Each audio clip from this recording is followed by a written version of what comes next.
No more bad government in Nigeria. Nigeria Watch, the only media that have been consistent speaking against the bad government and for the purpose for reformers. Nigeria Watch, yo.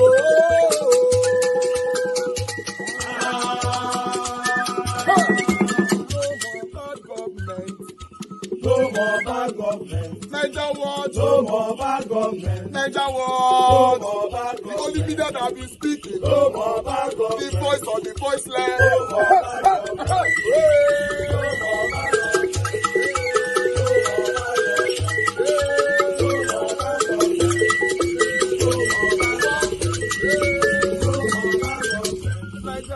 No more bad government. For the poor, no more bad government. Nigeria Watch, no more bad government. Nigeria Watch media, no more bad government. No more bad government. No more bad government. In Nigeria, no more bad government. No more bad government. No more bad government. The only media, the number one media in Nigeria, no more bad government. That have been speaking against government. No more bad government. Nigeria Watch, no more bad government.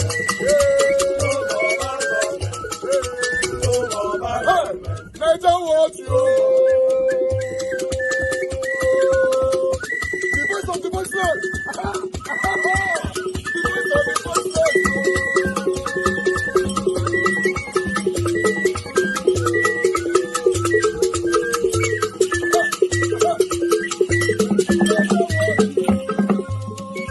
Voice for the voiceless.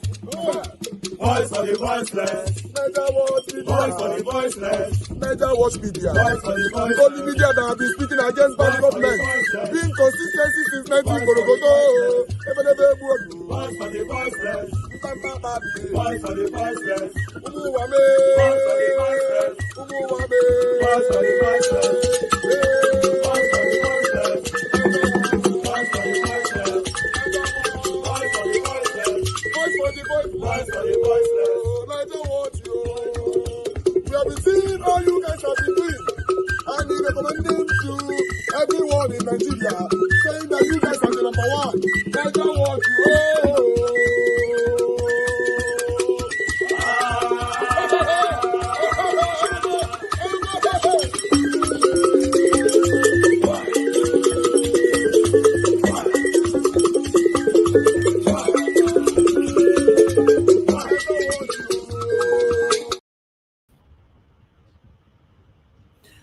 All right. Good morning, good afternoon, good evening to every one of you, my people. We are back again. It's good to be back here again. Thank you very much. This Wednesday, 7th August 2024. Wow.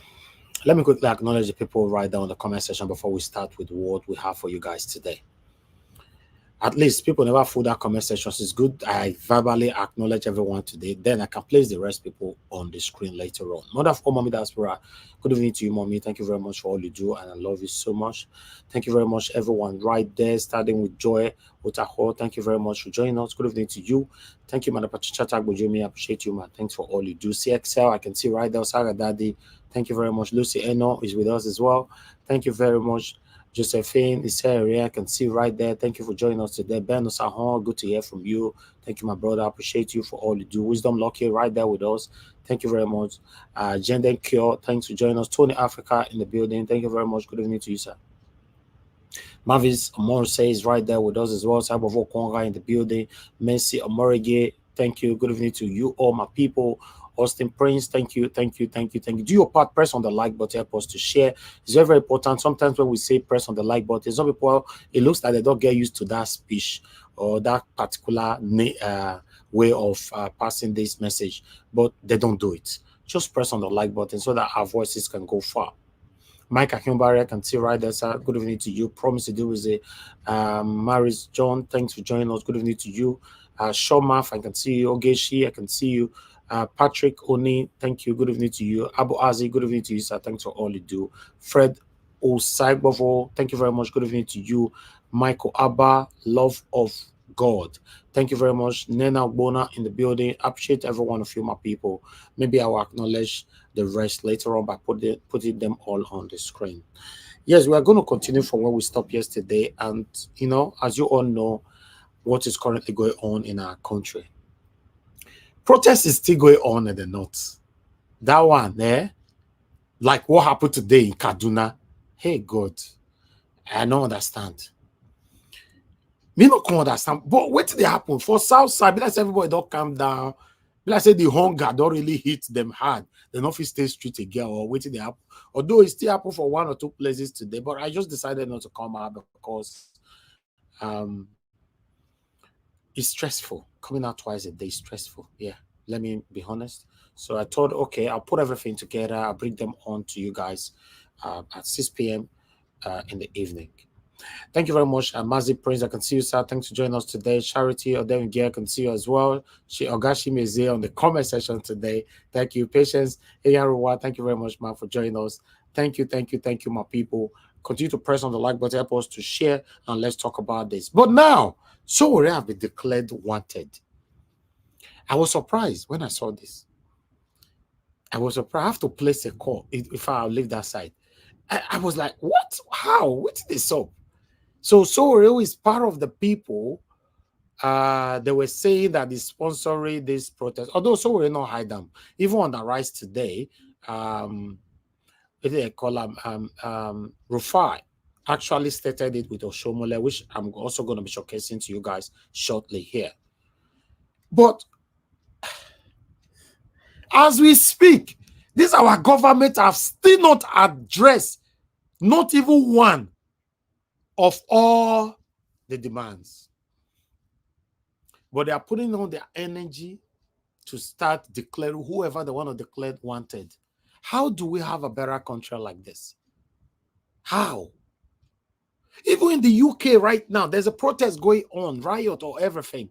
Now, the government is arresting people at the same time.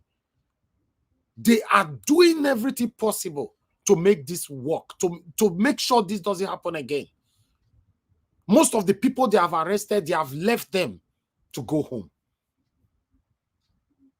There's no spirit of suppression, oppression in the UK. But in our country, power intoxication.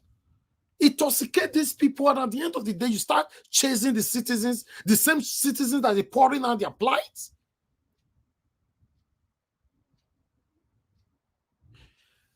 If you are calling for the people behind, which is Sowore, Deji, these people, these are the two I know, although they say some of them are faceless. I don't know where they're. But these two today, although I know Sowore is part of it, Deji is also part of it, so which was actually confirmed again today on a rise. If they are saying, for example, the people behind this flag carrier and all that, paying or sponsoring people carrying this flag or to set the country ablaze and all that, blah, blah, blah. Yeah, that is totally understandable. But the people engaging the street, they are hungry. Listen, guys, does it look like Nigerians are joking right now? They are hungry. We are hungry with the capital letter. I be the thing be like, because the thing can be like Nollywood for my eye. It can't be like, say, you get some people where you all come and say, okay, man, you all go pretend for street, say, when they hungry. But we know so now not they hungry. Make government for, man, you take shake government small. The realism of the situation right now of Nigeria is that people are hungry. These are the things our government should be addressing right now. Till now, the last speech from the last scripted, edited video script from Bola Ahmed Tinubu, Nigerians have been grumbling, they have disagreed, they have poured out more plight. This is the best time for Tinubu to say, okay, what do I do? You're supposed to be the number one, the father of the nation. Should I start blaming him now? Like one of our sister, Mama P, that why those sister where they protested, as she said, in a way she was defending Tinubu. She said, I don't know what they do for back. Oh, that's something could put on right now. Because the way it built now, people they say, no, the people advising Tinubu, they are the one to blame. The people surrounding Tinubu, many of them are satanic. The people. But between you and I, who know what Tinubu they do for back? We don't know. Me don't know. You don't know. This kind of threatening this, doing that. For me, Anybody who breaks the law or rules of a country, yes, because me never break any law before. I can't say I'm a perfect person, but I've never. Almost all my life in the UK, I've never broken any rules. I don't have any kind of criminal record in my name in Nigeria or in the UK or anywhere in the world. Yeah, if you say, okay, for driving offense, you beat lights, they send you fine, can't give you for hours, take 3 points from your driver license. Yes, I don't pass through those kind of things. These are not criminal record. So I'm not a fan of anybody breaking any kind of rules in the country. I don't like it. Because someone like me stand for country must work, things must be better. We must live our life in the rightful way. That's it. This is my life. But the people crying that they are hungry is my question. These people are hungry. What is our government doing about this? Oshiomhole came to arise today, coming to defend Tinubu have bid this, Tinubu have bid that. Tinubu will still not like you for lying. But Tinubu will love you since we did the same cabinet together. Tinubu will love you as you did that arise today. They say, after you don't defend that, you don't do everything finish, you now say, oh, I know people are hungry and I want to use this opportunity. Abati, please give me 1 minute. Let me talk to our president, our father. Okay, I want to use this 1 minute to let him know that at least he should try and do something about this in the next couple of days or week and all that. He did not. These continuous practices of satanism, these continuous practices of hypocrisy, is sickening. Everybody come on the more media, you want to pretend that you talk past and you know what people are currently hungry in the country. Do you know what? 16 years old boy where army shoot dead. Today, army or whether an army or federal government, now all of them, they say federal, all of them, the government, they don't compensate the papa with 300,000 naira. They don't compensate the papa with 300,000 naira for pikin wey die. The pikin wey mama carry for 9 months. The same pikin wey papa and mama don't put her together to look after. They don't share love. They don't do everything together. For the past 16 years, this boy, they buy him. They compensated the family with 300,000 naira. We're in big trouble in our country. Yes. Someone like me, nobody can stop me from talking. No, you can't stop me from talking. If you plan to intimidate me, if you don't finish the intimidation, I'll continue talking. As long as I will not lie or misinform the public. This is wrong. This is wrong. Although I still see, although I'll read the articles later on, the person, wait by this boy, so they say they don't arrest him. We'll take more on the article later on.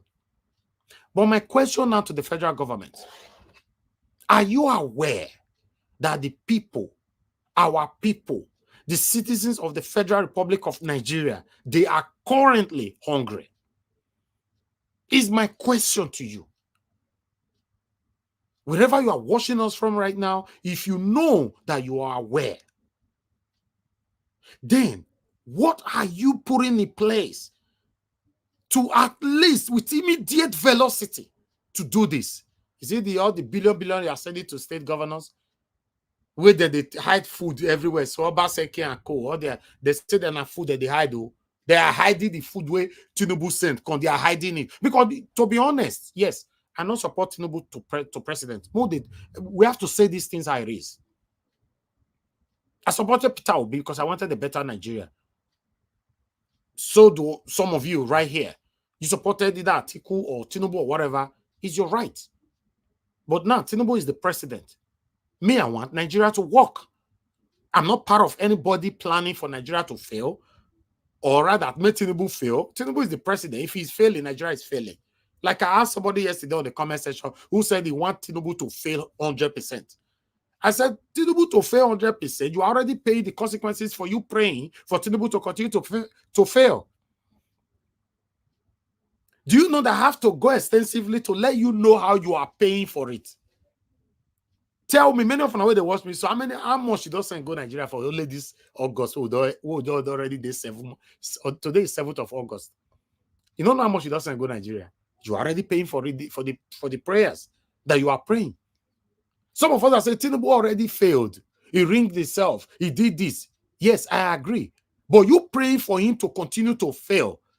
The failure will be affecting you directly. In fact, it's even affecting the people back home. But the people in diaspora right now is affecting all of us. If not they affect tonight, they affect me. Because me, I have a large heart. On my Instagram, I do give away all the time. On Twitter, I do give away. On TikTok, I do give away. Randomly on people's platform, I go on the comment section. What can 20,000 naira do for you? I want to give 50 people 20,000 naira. Sometimes I want to give 100 people. I do it for some of you that is following me outside this YouTube. You know what I'm doing. I went to Nigeria the other day. I spent over 10 million naira, or if not up to 12 million naira, that I use in supporting people. I don't need to come here to talk about it, because once I start showcasing this thing here, everybody will be distracted. I'm the kind of person, you see, I always have a background. I don't want anybody to be distracted. I want you to get my message. Everybody should get the message. Everybody will be distracted. Oh, the platform, like saying a charity work, they call it. That's why I don't talk about it. But if you follow me under my other platform, you will get to know what I'm doing. I give 1 million naira to a lady just a week after I returned back to the UK. 1 million naira by myself. I don't raise money from anybody to do this. And I have proof for all these things. But do I need to prove them? If you are following me, you will see these things. She said they already sent her out, she and her 2 children, out of the house. She don't have where to sleep. She was now sleeping in the mechanic shop. One mechanic shop close to them there. And she was there for 2 days. I sent people to go investigate this, and it was fact. I gave her 1 million naira. Just a week when I returned back from Nigeria, and it's about 2 weeks now. So it's affecting me. If you know they affect tonight, they affect me. You just how they give people money for UK. Do you know why I don't give people money in the UK? Because the government is working, the system is working, the country is working, everything about the country is working, and I'm benefiting from it. Yes. I've told you guys before, I don't know the name of commissioner or senators or parliamentarians in the UK. I don't know their names. Now, only my prime minister name I know. Sometimes I don't even remember his own name. I'm not interested. Do you know why we are not interested? Because things, they work. Even upon the riot that is currently going on in the UK right now, things is still working. Yesterday, yeah, they come bundle these people will come our area for. Yeah, I don't want to repeat it again. Because they are working, their movement was strange. They can't bundle them. We call police immediately. They were here. Not in Nigeria where you call police or you go to the police station to report something. You can't report something. Now the car not there. Somebody was actually stealing from my site in Nigeria, in Lagos. Then I sent my engineer to go to the police station and go report, because as I said, we catch him. I made the call arrest him. My engineer called me from there, say, sir, they say no cars, they're available. Now I'm saying this on air. They see my face now, so I'm here. I was like, what? So I have to. I said, wait there, they come. I went there by myself. They say, okay, we should write everything and blah, blah, blah. They say, sir, at the moment, there's no car available on for here, except you want us to use your car. I can say, okay, that's fine. Make them enter my car. So I can carry 2 of them for my car. My car is tinted the day back. And the person, me consult, no say police they say cab. Me fair come down the day say car. As I they talk to her, and they ask and say, how you say. Somebody I trusted so much. And they all put car. Now so I take cash am. Do you also know, say, after we don't reach station, because this say, I don't want to talk verities, but a lot is going on in Nigeria, which doesn't supposed to be happening at all. Nigeria is not working. The only thing that is working right now in Nigeria is that you have to have your money. You know, you are capable. You are financially buoyant to provide every single thing for yourself. Nothing is working. I beg, if you know, may not be like say with a lie. If you know, say one thing, the way they work for Nigeria, join the panel later on or anytime. Just call me, say, Mr. Najawal, I want to prove you wrong. There was a video you did on the 7th of August. You know, I disagree with you. These are the things that's working in Nigeria. For me, I'm here to learn. Nothing is working. Even the government themselves know say nothing is working. Even the government themselves, they don't even trust themselves. We're in big trouble. Good morning, good afternoon, good evening to every one of you. Thank you very much for your time with us. I'm just going to leave this right there because sometimes I used to do this. I would just talk. I don't know when 3 hours go to reach. You understand? But we need to do the half couple of presentation to give to you guys. So I'd like us to move on from here. Thank you for your time with us, everyone.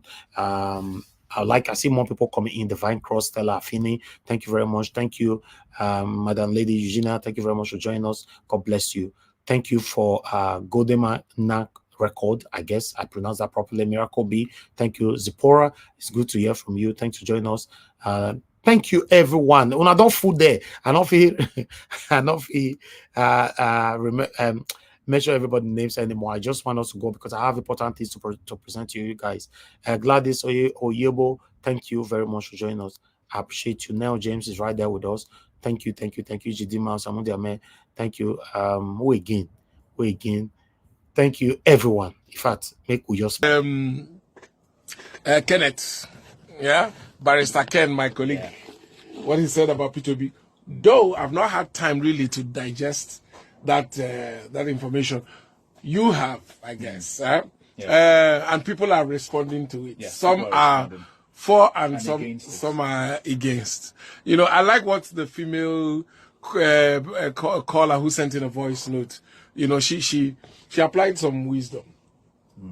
You know, what I see is that sometimes there's a bit of a disconnect between Nigerians who live in Nigeria, who see everything that we go through every day, and Nigerians who are abroad, who are not in the front lines, like those of us who are here, seeing it.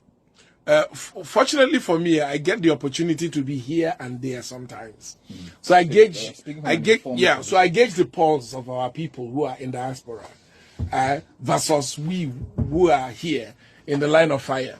And so I understand it when they don't get a full understanding of the situation on ground. So what's the average, and how government works? Mentality of someone a Nigerian who lives in the diaspora when it comes to politics and, you know, agitations and governance? Okay, so there are different levels to it. There are different types of Nigerians who live in diaspora. If permit me to use that word, for lack of a better word. Now, there are Nigerians who live in diaspora by virtue of they were born there, they've been there for almost their lives. They only visit here on holiday. All right? They are in touch with their Nigerian culture and they like it. You know, they listen to Nigerian news. They wish, like all of us, that Nigeria can be better. So you have those people. Now, you have Nigerians in diaspora who just got there and they are still trying to settle down. So their Nigerness is still full pretty much in them. They know how home was before they left. They can still remember because it has not been long they left. They are still trying to integrate themselves. So they are still the wow factor of abroad life. You understand? Seeing the mass transit, how efficient it is.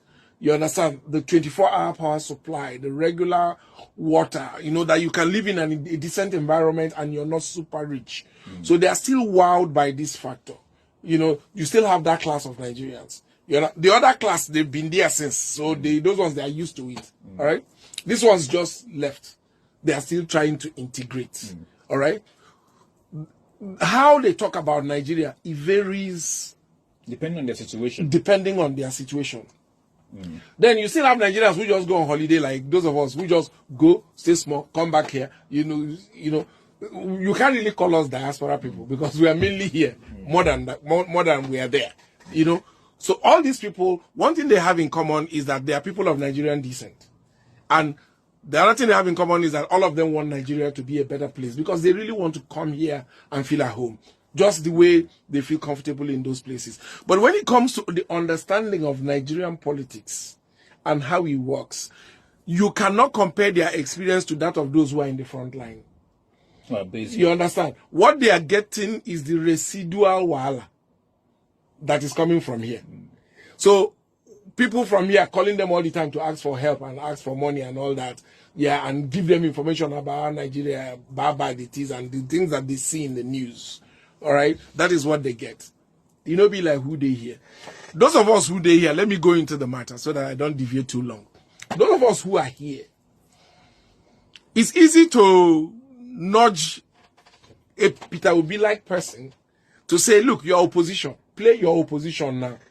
After all, these people in power played opposition. They were sponsors and masterminds of protest when they were in opposition. They will call out the whole Nigeria if possible to come and protest when they were in opposition. Today they are in government. Yeah, they think that protest, it's a bad thing. But this was what they were known for and did all through their political career against other governments. You understand? So it's easy to say, okay, now Peter Obi and the rest of you, you guys are also in opposition now. Do the same thing back to them. All right? But we live in strange times. Yeah? Maybe I'm biased. But I can tell you that if the PDP were bad as a government, the APC is worse for democracy. As somebody who has lived here. And experienced the two. Yeah, I've experienced the two political parties. At least we have seen APC for 8 years. We can, all of us now, if we want to be very honest with us, we have seen APC for 8 years. We saw PDP for 16 years. We have seen APC for only 8 years. You can compare the two, and I can tell you my personal opinion, quote me, okay, Bakassi, that the APC is worse for democracy more than the PDP. And I'll give you my reasons. Under the PDP government, there were several protests. Several. People could speak, question certain things, protests. Yeah? Since Buhari came in, the most that has happened is NSAS. And you know how it ended. You know how NSAS ended. Yeah? Till today, lots of question marks. You get? And if you use economic indices to measure it, it has been a downward trend for human capital development since that time. Things have been on a decline. By whether you want, anyhow you want to take economic indices, take check them. You understand? But we are in so basically right now there are more reasons to even protest than before.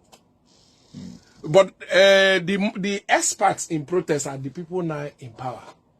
And the people who understand. Not them now, their work now. I participated in some of the protests they organized now. Like the one we occupied Ojota for to resist fuel subsidy removal. Which they came now and removed. First they said it's gone. Some said it's gone. They removed it. Now we are hearing it's partially removed. We don't even know which one it is. Whether it's gone or it's not gone. So that is how confused we are now. And I believe with these few points of mind, you can understand that these guys are worse for us when you compare those two people. You know, we can't even, I don't want to go into foreign exchange rate and all that. Now, when you nudge people, yeah, even when it comes to election results and announcement, you will agree that this last election was the worst that we have seen. Yeah, it's just like being in a football match where they play match on a score goal. Then bring out scoreboard. They award the goal where on a score to the opponent. Una score, shall go. Una go. Now go check board. Una go. They wait, make the other people who wanna score pass ball. They say no, na go pass. You say no, now we score. They say no, na go pass. You know they see scoreboard. You say, but this scoreboard is not a reflection of what they have. They say, go to court. Go to the FA. If you don't like it, report to the FA. You just say that play, my brother. That's so he stand.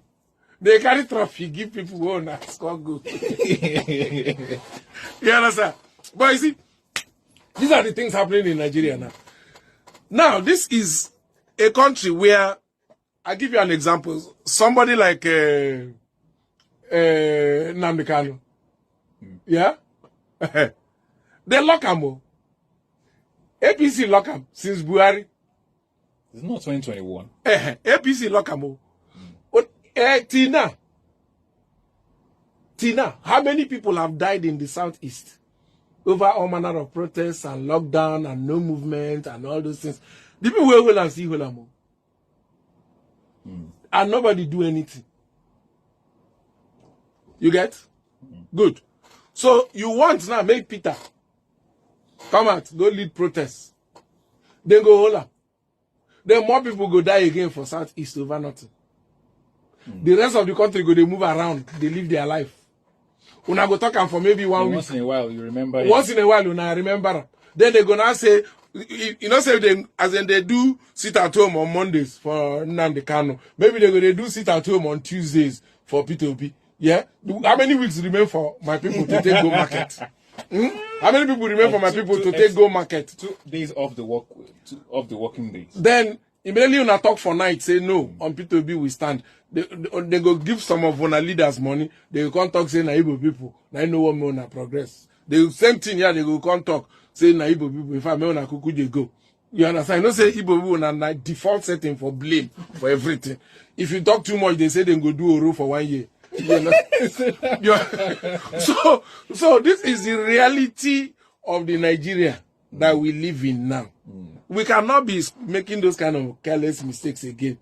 Your enemy set trap for you, you just go walk into them.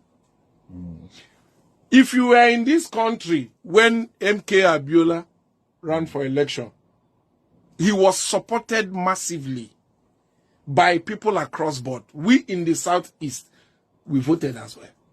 Everybody voted. MKO won. They are not do the result as they do, annulled it. The whole country, we were all angry. People say, MK Abiola, defend your mandate. We are with you. Defend your mandate. We are with you. Declare yourself president. In brothers, push on, push on, push on. MKO, declare himself. Then carry on, check on. Lock up. Some of the people where they in power now follow supporter. Eh? Now they tell you when they talk history, because when people they talk sometimes they forget history. They lock MKO. Like play, the man died for prison.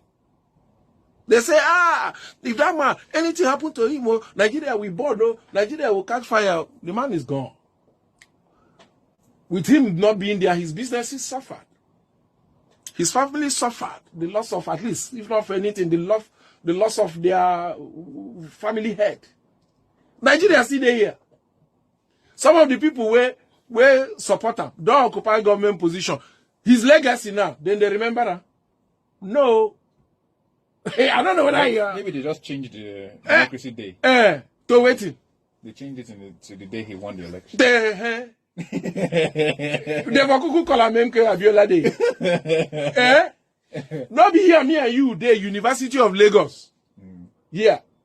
They say, good luck Jonathan say in remembrance of MK Abiola, let us honor him by naming the university after him. The people say no. Remember. They say no, don't change our university to MK Abiola. The same MKO. No, they're kids. You know this one's a kid. We're not. The same MKO. We're not old when. No, I'm just saying now. Okay. And they tell you history now. Okay. The same MKO that was loved, that went to defend his mandate, and they locked him up, and he died. They said, name university in memory of him.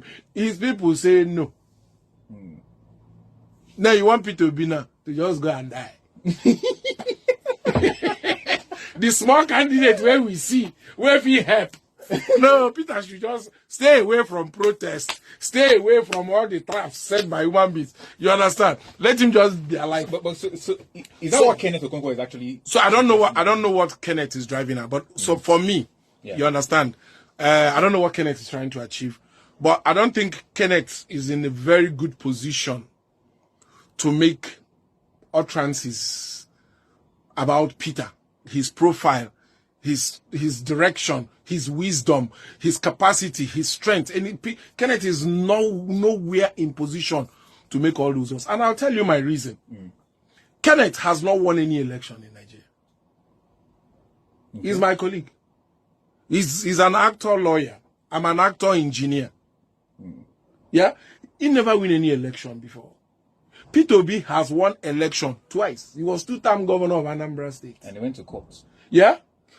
He has survived trials and tribulations to electoral process. They impeach him. He go court, win him mandate back. If not fight, the guy has shown fight. The guy went into a race 8 months before time and was able to put up a fight for the first time. Any candidate who does not belong to a major party won Abuja and Lagos. The 2 seats of government of action in Nigeria. He won it. There has never been a president that has been president without winning those 2 places. He won those 2 places. To show how his spread is. Abuja is northern part. Lagos is western part. You understand what I'm saying? He took those 2 states that INEC cannot deny. You get? So the man has proved himself as a fighter, as a people mobilizer, as a person with integrity, as a person where you fit say, I go stand behind you, whether money day or money no. So you don't get anything to prove to Kenneth. Kenneth never even win one election. But they carry and go court main defender successfully. You understand what I'm saying? Yeah. So you to say the man lacks the, you cannot say that. I know Peter personally. He was at my 50th birthday. He was one of my guests at my 50th birthday. He's a strong man. Forget his soft voice. You understand? He's a man that is equal to other men. But when you approach Nigerian politics, you approach with wisdom. And history will tell you that people have gone. Bola Ige died here till tomorrow. Nigerian state never find who. Harry Marshall died in River State. Till today we see the talk story. Yeah? The one where they named this street after I'm here. Ribadu. No. Williams. Williams. Okay. Yes. Yeah. He died in Lagos State here. We see the talk story. You understand what I'm saying? You will now add Peter to the list. If I be Peter, if Peter even tries, see that Peter still there around. If not me, I go there somewhere, they take breeze. Can we just move to another thing? Find me another topic. I tell you. Okay. Oh my God, this guy is something else. Okay, Bakasi. He say, when I say me Peter Obi go die, Abi, I don't talk this so many times for here now. They'll say they go, we day your back. We day your back. Don't worry, we are behind you. People where they say that they behind you, you don't know them. Peter Obi, though, your cash out like chicken. They'll put her for inside there. All of them are going to make noise for 1 week, maybe 1 week or 2 weeks. You see these people, they talk, say, oh, may they dare arrest Peter Obi. That will be the quickest way to set the country at this, to do the revolution, you will not go do anything. You don't go do anything. Because now, so I talk for now, the Kano on Sian. The guy is gradually languishing away. His head now is, I don't know what to say about it.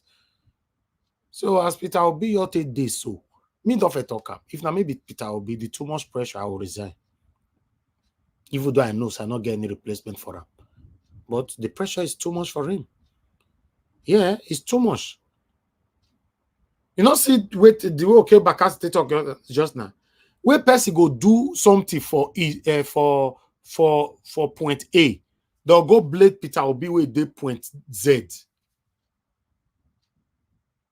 Anything will happen for Nigeria now, Peter Obi. Anything.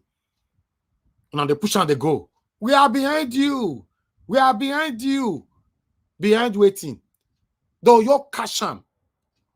The same protest when they do so when they go left and right. So where people don't already hijack now, they bring Russia flag. They say they put another flag, China flag as well and all that. That's what I go do and do. The hungry will sleep for sure in the entire house. What do I want to do? Okay, Bakasi went on extensively by referencing to what happened to Abiola. Till today, They want name Abiola over something, and they say you people say no, never. This one is the same person will be sacrifice himself.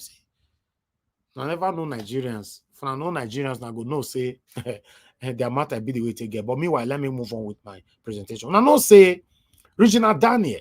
I know say she married politician, and she don't give advice over this protest. You know, there should be peaceful protest and all that, blah blah blah. But Nigerians attack them, not be small thing. They attack them. See, there's this particular video where I see, I don't know whether I still get that for like that platform. Maybe that one will give a better illustration how they tell attack them. They tell them, say, you, if Nigeria are good, you know, why you will go carry, marry, old man and all that, blah, blah, blah. So not be only that one, many people attack him, you know, on a comment section and all that. So she don't respond today now with anger. You know, the way she did respond today, I don't see the video. I want you to quick play this video for now. Okay, I don't see him. I'm going to listen to this video. Although there are a lot of videos, but this particular one, I want to make people watch them. Make them see, say, you know, what people call to talk about her. Although the video where she do, for me, I know they against that video though. Because she was telling Nigerians, you know, to engage in peaceful protest and all that, blah, blah, blah. But I don't know why they attack him like that. They attack him seriously. But she don't come out now come to say, well, they attack me. See what they happen now. And all that. People lambast them again. I don't know what they happen, man. But still.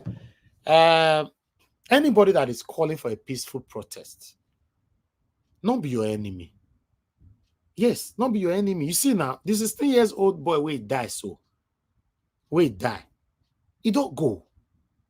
And nothing go happen. Although many Nigerians don't blame me, Papa, for collecting the 300,000 where they give him. But why do not go blame him? We don't know whether this man even get, whether he won't balance for our account, whether he even reach 3,000 naira. The whole country, your be as he gets. It be as he gets. It's painful. Listen to this. Regina Daniels, the country favor you where when you go end up with Neds. I want your answer. He favor you where when you go marry Neds because now they come outside, they form wife of senator to address the youth. You be first wife, I be second wife, I be third wife. Like which number you be for you to they come, they form say you want to address. You leave that duty for first wife to do not be you.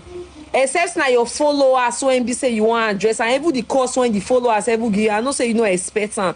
The fact say they tell you say you make the right decision, not me say we won't make that same decision. You don't understand. People they want to get pride and ego when want marry as first wife, when want to enjoy their husband, get right over their husband. So the fact say you marry, man, no talk.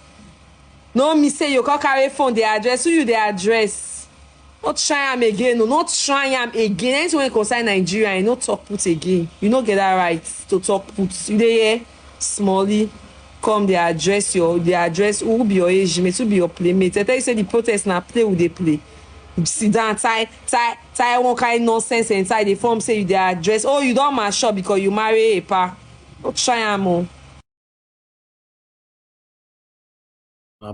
Nigeria, una body today hot. Now she have responded. You see what is happening in the north? Hoisting the Russian flag. Is that what we want? Mind you, whatever happens in the north can get to you. I preached against violence and ignorant Nigerians said, oh, it's because I'm privileged, it's because I'm opportune. Yes, the fact remains that I am privileged and opportuned. But that doesn't stop me from understanding that my nannies needs to be paid extra. Or stop me from understanding that my gate man or my cooks needs to be well catered for because of insecurity and extra bills to be paid in Nigeria. The point remains that Nigeria cannot be changed in a day. And not by one man. I am not speaking for the government. Neither am I speaking for you people to love me because I don't need it. I am just stating the obvious facts. And that's the truth. The earlier we all realize that this protest is turning to something else, the better for us all. And that's it.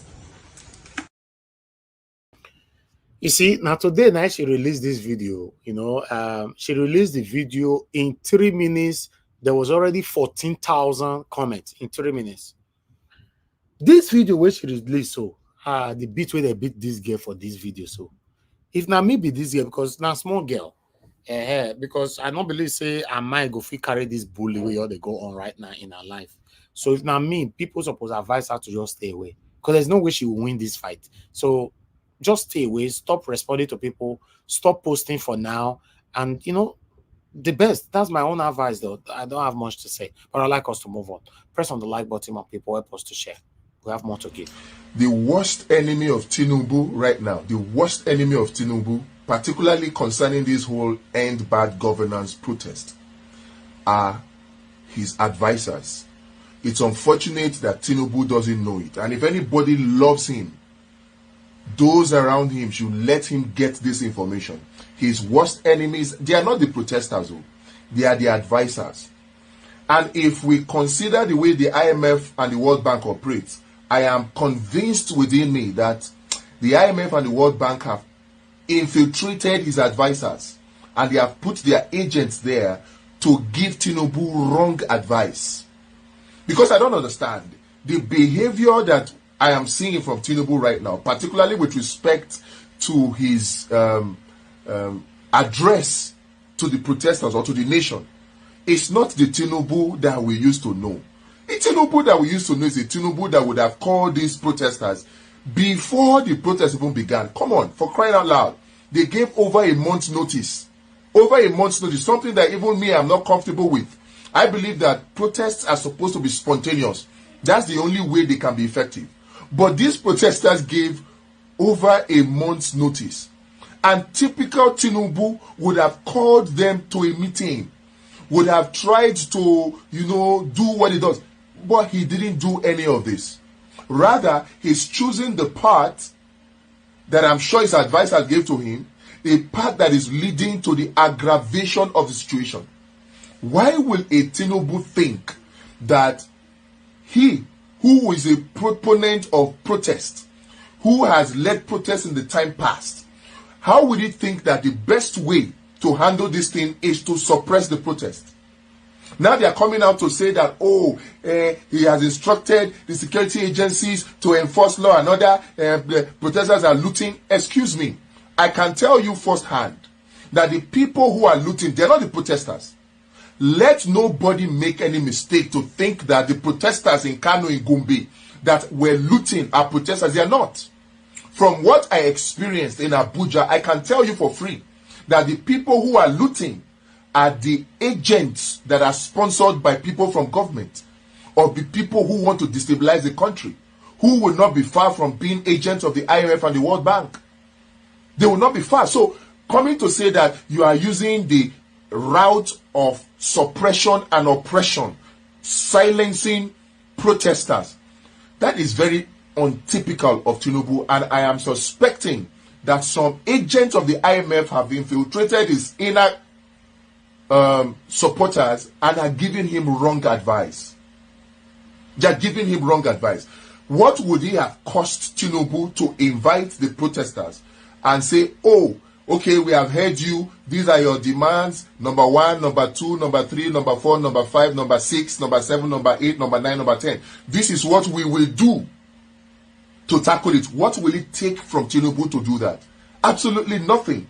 That is what a typical Tinubu would have done, but he's not doing it. Why? Has anybody cared to ask this question? All the fingers point at his advisors. The way the people that are close to him are advising him to handle this protest is very, very wrong.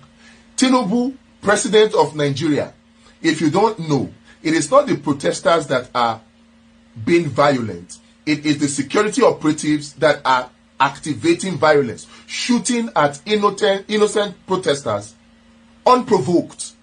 And where you have violence, the police are aware that there are hoodlums that have been employed by agents of government to come and disrupt peaceful protesters, attack them, and the police actually do nothing. This was evident in Abuja, evident at the stadium in Abuja. So this approach is purely counterproductive, I am concerned that the enemies of Nigeria might hijack this protest to cause breakdown of law and order, to destabilize the country, so that they will achieve their aim, which is one of two things as far as I'm concerned. But it's unfortunate that it is the advice that is given to Tinubu and his action, his instruction to the security operatives, agencies, that is now responsible for the breakdown of law and order. I don't know if your administration, President Tinubu, wants to shoot itself in the foot. But whatever it chooses to do is well within your prerogative. But what I don't want is a situation whereby the lives of Nigerian citizens are lost needlessly. It is not too late to take a U-turn. Address the demands of these people. Address it. Just address it. It's supposed to be a protest for 10 days. Personally, if you ask me, I would say that the protest is successful already. The goal has been achieved and the protest should be called off. But you are not helping matters with the way you are handling it, with the comments that are coming. Look at it. The Minister of Information went on Al Jazeera and lied on international scene. The governor of Ogun State came on national TV and was lying to Shehu Okimbaloye, all in a bid to suppress and oppress the protesters, to give a dog a bad name so you can hang it. It will not work. What was summarized? Okay, comrade. I have heard you. Comrade, I have listened. Comrade. I am open to dialogue. Comrade. Even that one, I saw people saying, set up a panel to negotiate. To negotiate with people who are in Washington, people who don't know their address. Comrade. You may know them. Comrade. I don't know them. Comrade. Yes. This is Yes, Rufai. sir. This is Rufai Sir. speaking. Sir. Rufai speaking. Yes. Oh, Rufai, how are you? Very well. Morning, sir. Comrade, let's Thank be you, sir. truthful in Nigeria. Because I see we lack a lot of truth, and that's why our lives are never going to be better as a country. The day we start to speak the On truth... both sides, yes. Truth is constant. You can't defeat the truth. And that's why I have the courage to speak my mind. Let me land, comrade. You are saying today that when you people went out for Occupy Nigeria in 2012, the word Occupy, you are blaming... I wasn't part of it. No, hang on a minute. I'm saying when all these well-meaning Nigerians, including the current president and affiliation with the political party, the APC, went out then protesting against subsidy, you are saying that the word Occupy Nigeria doesn't mean to take over Nigeria. You are saying they didn't probably threaten regime change and all of that. Comrade, the truth has to be said that the group that organized this protest is not faceless, except you choose to say you don't know them. You are saying you don't know Deji Adeyanju. You are saying you don't know Yemi Adamolemu, which are people that have been frontline, civil society activists in this country. These are people that also made input in other protests. They're a valid group. So let's set that side apart first. Let's set apart that side. The second one, you said the president, when he gave his speech, it was a good speech. A lot of Nigerians say no. If you read that speech, apart from the conciliatory part of, yes, I'm sorry about the fact that people died, which a lot of people blame the president, because if he had come out to speak on time, that protest might not have even hold in the first place. But he left it until after people died to come and speak, which was an abdication of responsibility. He now went ahead to rehash promises that we already know. Let me give you empirical facts this morning.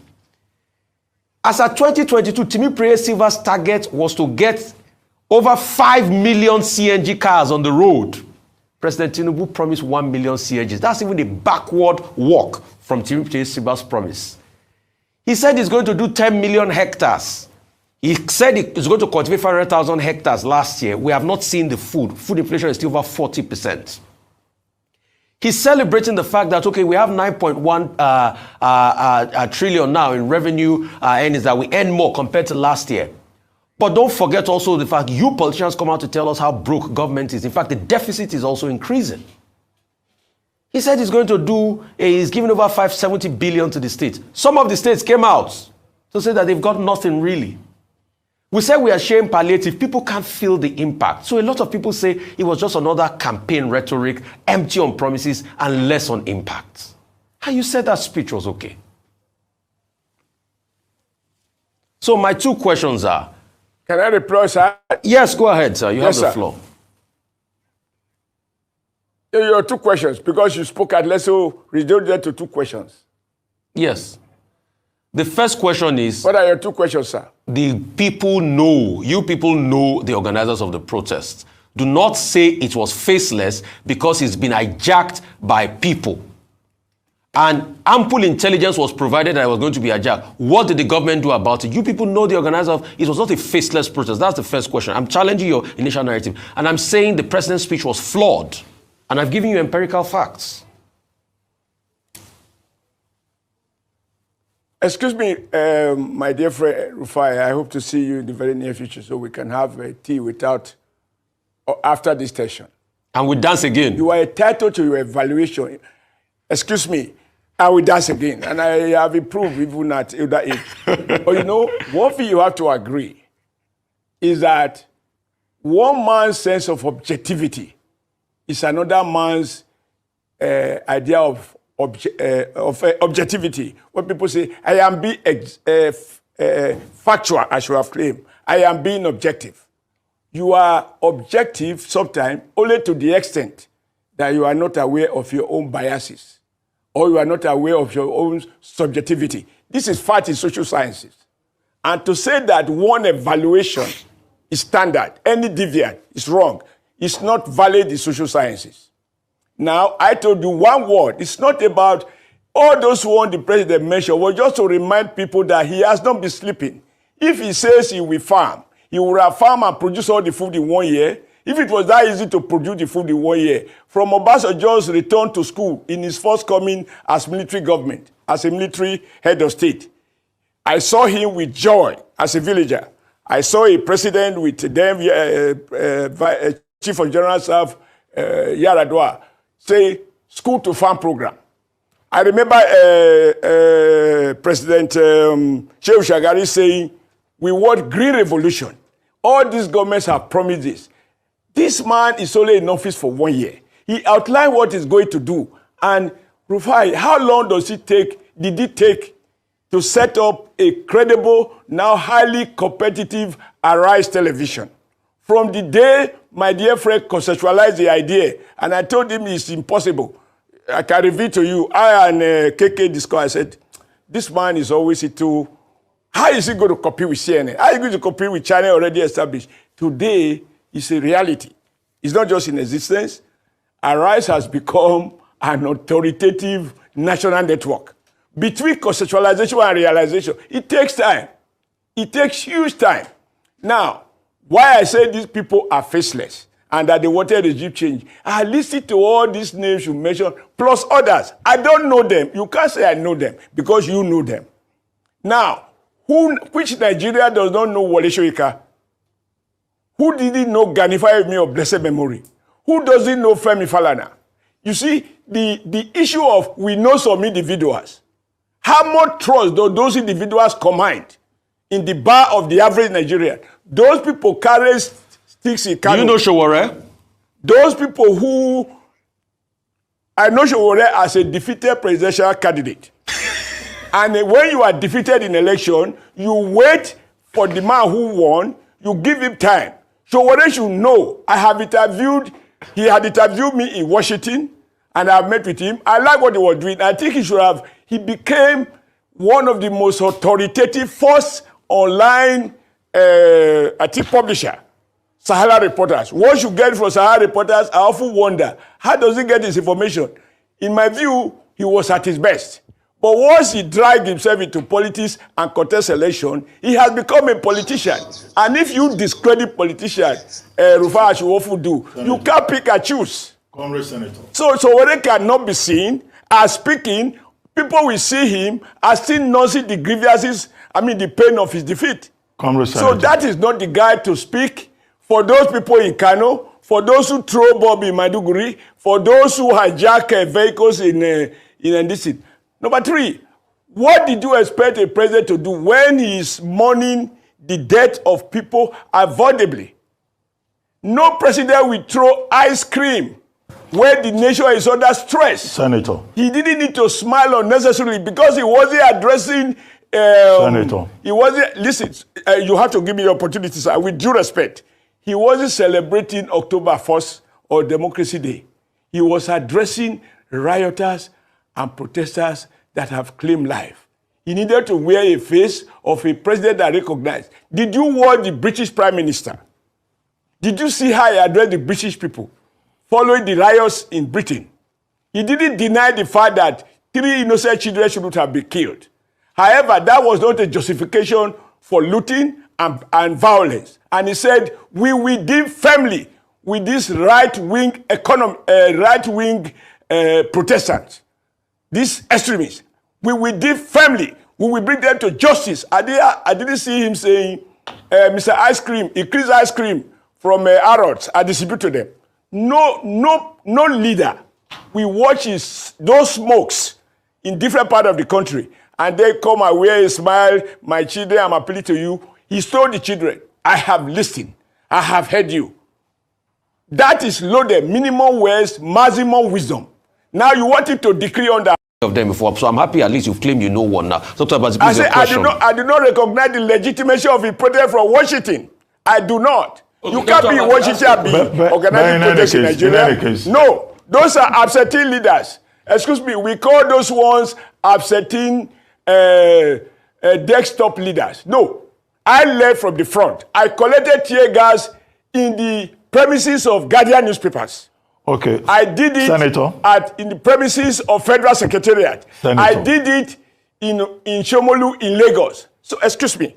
So, when we are talking, how can you ask a serious president, a president elected, to now allow one of those he defeated to go to the comfort of Washington and be shouting from there and say, I am directing you, I'm hungry. If he's hungry, he's going to feast Nigeria from Washington. Come on, let's be serious. Protest is not a Christmas party. Okay. He's not distributing ice cream. Very quickly, I wanted to Sowore should do what is best. He should have called to Nigeria. Excuse me, when I was NSC president, and Tinubu increased fuel price to a level I consider injurious to our economy. That was the first battle, from 10 naira to 30. I came back from Geneva where I was a board member of an International Labour Organization. Because for me, if I'm not home, what am I doing in Geneva? I came back home. Okay, I left from before. I told my colleagues, let's go to our Senator, we need to go to Dr. Abati. Thank you. Senator, okay. Thank you very much. So many questions to ask you, but let's see what we can quickly, in the remaining 2 minutes that we have, dragging. I don't think... I will try to be as brief as I can too. I don't think the big issue is about the identity of the protesters. This is a Gen Z-driven protest, and they are just saying they have the right to protest. They don't need to be big names. We have seen what the Gen Z has been able to do in Bangladesh, for example. Who is the leader of the protest? They just say they are students. But let's go to Edo State. Now, Monday Okpebolo, who is the candidate of the APC in this election, is now being supported by Philip Shaibu.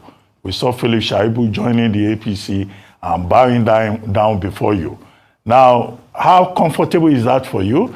And then secondly, the allegation that you also seem to have subtle sympathy for Asuai Ighodalo, the candidate of the PDP. Just your comment on Edo State politics. Let's leave President Tinubu. You worry about his own issues. Yes, Edo State.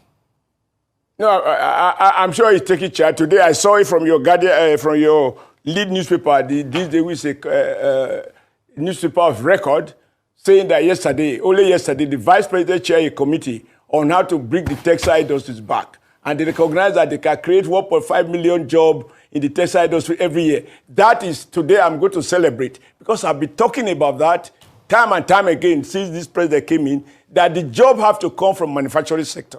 So that said, now Edo politics. Asuai Ighodalo is not electable. Right now, he fraudulently, according to the Federal High Court, manipulated and disobeyed the constitution of the PDP. He violated the electoral law and the electoral act, and that the primary that produced him was done in clear breach of the law and constitution. So as we speak, he's not a candidate. Number two, Asuai Ighodalo cannot even speak the language of people of Ewohimi, where my late wife come from. Asuai Ighodalo is not electable. Nigeria don't want double-breasted consultant transaction expert with one hand in the pocket. They have never been identified. He said he was chairman of Alagodaro. What was the achievement of Alagudaro? Other than spending billions of naira in consultancy, he is not electable. He does not understand the people. He doesn't know Edo State. He can't speak the language of his own village. Even the day he went to announce himself, he carried an interpreter to speak to his own villagers. When he finished, he went to Benin. He didn't sleep in his village because local people in his view are all witches and wizards, typical of some segment of the elite. A man like that can't govern. How can I, my dear friend Ruben, you know I can never sit on the fence. I swear he's not electable. I cannot support him to do what? I swear it's a worse version. All the people say they are technocrat. Let them remain in consultancy and do some transaction, whether they are lawful or unlawful. He managed a bank that is in business with Edo State. We have to investigate how much he has made it in consultancy between Edo State government and his own private company, including where he chairs some bank, whether he was a chairman or not. Mr. Chairman, please fact check yourself as regards the court judgment. You talked about the court judgment. Fact check yourself. I think appeal court has reversed. in Abuja yes, actually upheld his judgment. So fact check yourself, Senator. I think it's important to put truth out there. The court it's not the Federal High Court. No, you are not correct. You are not current. You are not current. Okay. What was before the Court of Appeal? There are several cases, right? One has to do with the one filed by Philip Shaibu. That one, the court said, Philip Shaibu has no jurisdiction because he did not participate in the former convention without going into the merit. Even yesterday, the issue of whether or not he forged his his registration card with INEC. INEC has said the card he paraded was not issued by them. Senator excuse me. What ruling were you referring to then? Because we need to ensure that it's facts we're speaking. What ruling did you refer to? The one that says he forged or he's not the candidate? No. Yeah, he has got. All right, I have to take that out, guys. Good morning, good afternoon, good evening to every one of you. Thank you so much. Our presentation took long again today. Yes, as you all know, yes, this is how it is. You know, is the thing that is affecting us in our country. We need to present all. In fact, I could not even present all anyway. I have to take some out of it because the time is flying already. Good morning, good afternoon, good evening to every one of you. Thank you very much for your time today once again. I appreciate every one of you that's been there, that have super chatted us as well. I'd like to quickly re-echo your names here. Mark Rabo, thank you very much for super chat earlier on. Rosie Ayosh, thank you. Kinsley Ogerahi, thank you very much. May God bless you all. Guys, help us to press on the like button, help us to share. I'm going to post out a link now for those of you that want to join us today.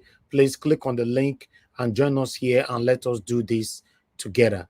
I'm just going to take one or two articles so that we can quickly move on and start talking. Yes, that's all I have for you guys today. It's in Nigeria matter and a headache they give person.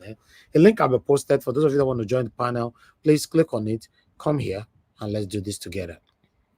But meanwhile, I'd like us to quickly move on now with the articles that I have for you today. For those of you on the backstage, please bear with me. I will bring you in shortly. Yeah, let me start with this one here. As you can see, exclusive. Wike, Gbajabiamila, Akpabio pressured Tinubu to sanction secret plot for hoodlums to kill police officers, blame it on end hunger protesters. As you can see right there. Now, people's gazette, I carry this one home, so I thought I should quickly bring it to your screen as well. But meanwhile, I would like to quickly put another one right there. Bear with me, guys. Yes, I can see you on the backstage, my people. Yes, I can see you already. You can off your camera if you want. Yes, I've confirmed you. Let me quickly put this in. Yes, end hunger protest. Nigerian army admit killing 16-year-old boy by mistake. Yes, but I'll bring the one way Papa, where I take give you Papa the money while they talk earlier on. One moment. Let me quickly accept this, my people here. Let me accept them in. Okay, let us move on quickly. Yes, I have another one here for you. This one, the one where they take give out the money. Nigeria Army compensate family of 16-year-old shot dead in Kaduna protest with 300,000 naira. Now, papa be that, it's very, very sad, but still, may so rest in peace. Very, very, very, very sad. Anyway, let's move on. Samuel Ekpa. Yeah, Black Panther. Okay, thank you. I don't see you already. Yes, we have another one for you guys here, Samuel Ekpa. As you can see right there on the screen, Biafra Samuel Ekpa alleges assassination attempt. The leader of Biafra, of the Biafra government in exile, Samuel Ekpa, has alleged that there is assassination attempt against him. So cry come out and all that. He went on by explaining further, but because I don't have the time, I just tried to bring that as an headline. But meanwhile, I have another one here. Thank you, Mr. Jonathan. Thank you, sir. Okay. Let me quickly put this on the screen as well. As you can see right there, from Vanguard, foreigners voting in Nigeria's election worse than military coup, says Al Mustafa. I don't understand. The federal government has explained that the Tinubu's administration's primary focus is not to impose hardship on Nigerians, but to correct poor policies and dysfunctional choices that have historically hindered Nigeria's progress with bold and effective solutions. The Minister of Information and National Orientation, Mohammed Idris, stated this in Abuja on Wednesday while briefing the diplomatic community on this recent nationwide protest at a meeting held in the Ministry of Foreign Affairs. He said President Tinubu is determined to implement reform that would drive sustainable growth and improve the quality of life for all citizens, stressing that the current challenges are only temporary. Unquote. It is important to kick off on this note that President Tinubu did not come to office to cause hardship or make life difficult for Nigerians. He has come to office with bold solutions to historical problems, with the determination to correct many of the poor policies and the functioning choices that have held us back as a nation for decades. So he went on that, but I just wanted to take you guys a bit more so that you can understand what that headline was standing for. Mr. Destiny, thank you. I can see already.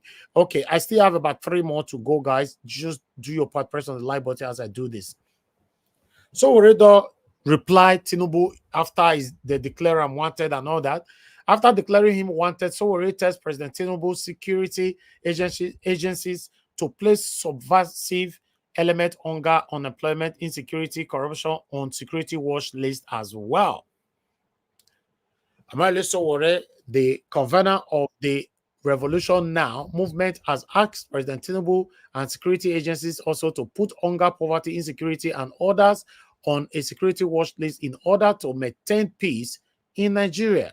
Sowore went on there lambasting of Tinubu's government. But I don't have the time. I'd like us to move on. Mr. Paul, thank you. Okay, I think I still have one for you, if I'm not mistaken, or am I done? Oh, Libby. Okay, I'm done. Okay, guys, I'm done with my articles. I just wanted to move on. Okay, let me take 5 calls quickly, please. My callers, I beg all of them. I'm not they keep to time, I beg. 3 minutes. 3 minutes is enough. Some of you will reach 3 minutes and not they stop. I beg. If you want to talk longer than 3 minutes, come to the panel. A link always being posted, then so that you can talk more. Mr. Shimeze, thank you very much, sir, for calling in. Good evening to you, sir. You have 3 minutes. Talk to us. Go ahead, sir. Mr. Davis, I greet you. I greet all the panelists. Good morning, good afternoon, good evening. In fact, let me tell you one thing. The people who are defending this government is APC,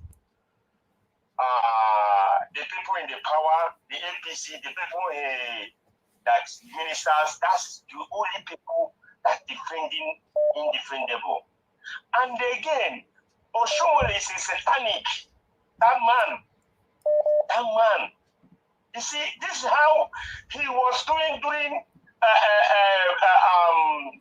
what's his name? Buhari or whichever imposter. I don't know. This is the same thing he was doing. The same thing he's doing again. He was doing all these things. You say your daughter having iPhone 12. You see person carrying iPhone 15. What does that thing mean? Come on, man. So are you telling me someone cannot even buy iPhone 15? Come on. You have something, have clear something. You just enter pushed. Instead of saying it, instead of go direct what is affecting Nigeria, you're just going pushing around. It's crazy. Then, you see that thing I said some time ago about PDP and APC. Thank you, my brother, Oke Bakassi. Oke Bakassi said a lot of things that anybody have to lay something for what Oke Bakassi said. You know, so many things. I said, PDP still have that one feelings for people for 16 years. But this APC, they have animal mind. They have animal. In fact, there is animal on them. And let me tell you, I watched this 16 years old boy. I think I sent you. I don't know why you don't play the video. You know, I sent you the video. You see how the bullets enter the door, scratch the wall. There is people on. I saw all these things.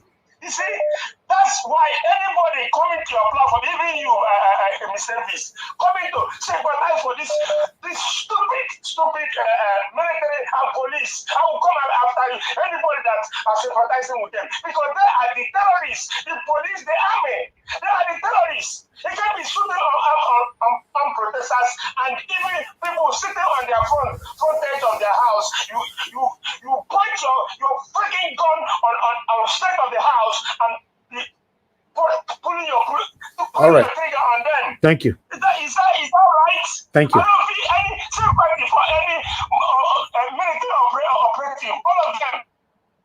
Thank you. Thank you.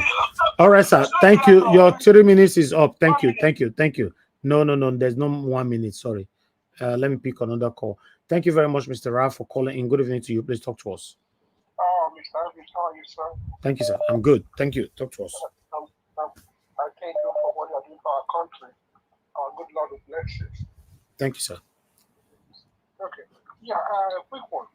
I just want to commend Oke Bakassi because since Kenneth Gofo dropped what he said, I've been trying to call, but most times there was the day you called me back anyway. I thank you for that. So then I couldn't pick up. So Kenneth Gofo is not being sincere to P2B because what P2B is passing through right now. You remember his last interview. With, we are struggling to hear you, sir. You need to speak louder, please. Okay, maybe because I'm using a Bluetooth. Let me take off. Yeah, the Bluetooth, throw it away, please. Thank you. Hello, sir. Can you hear me better now? Okay, yeah, go ahead.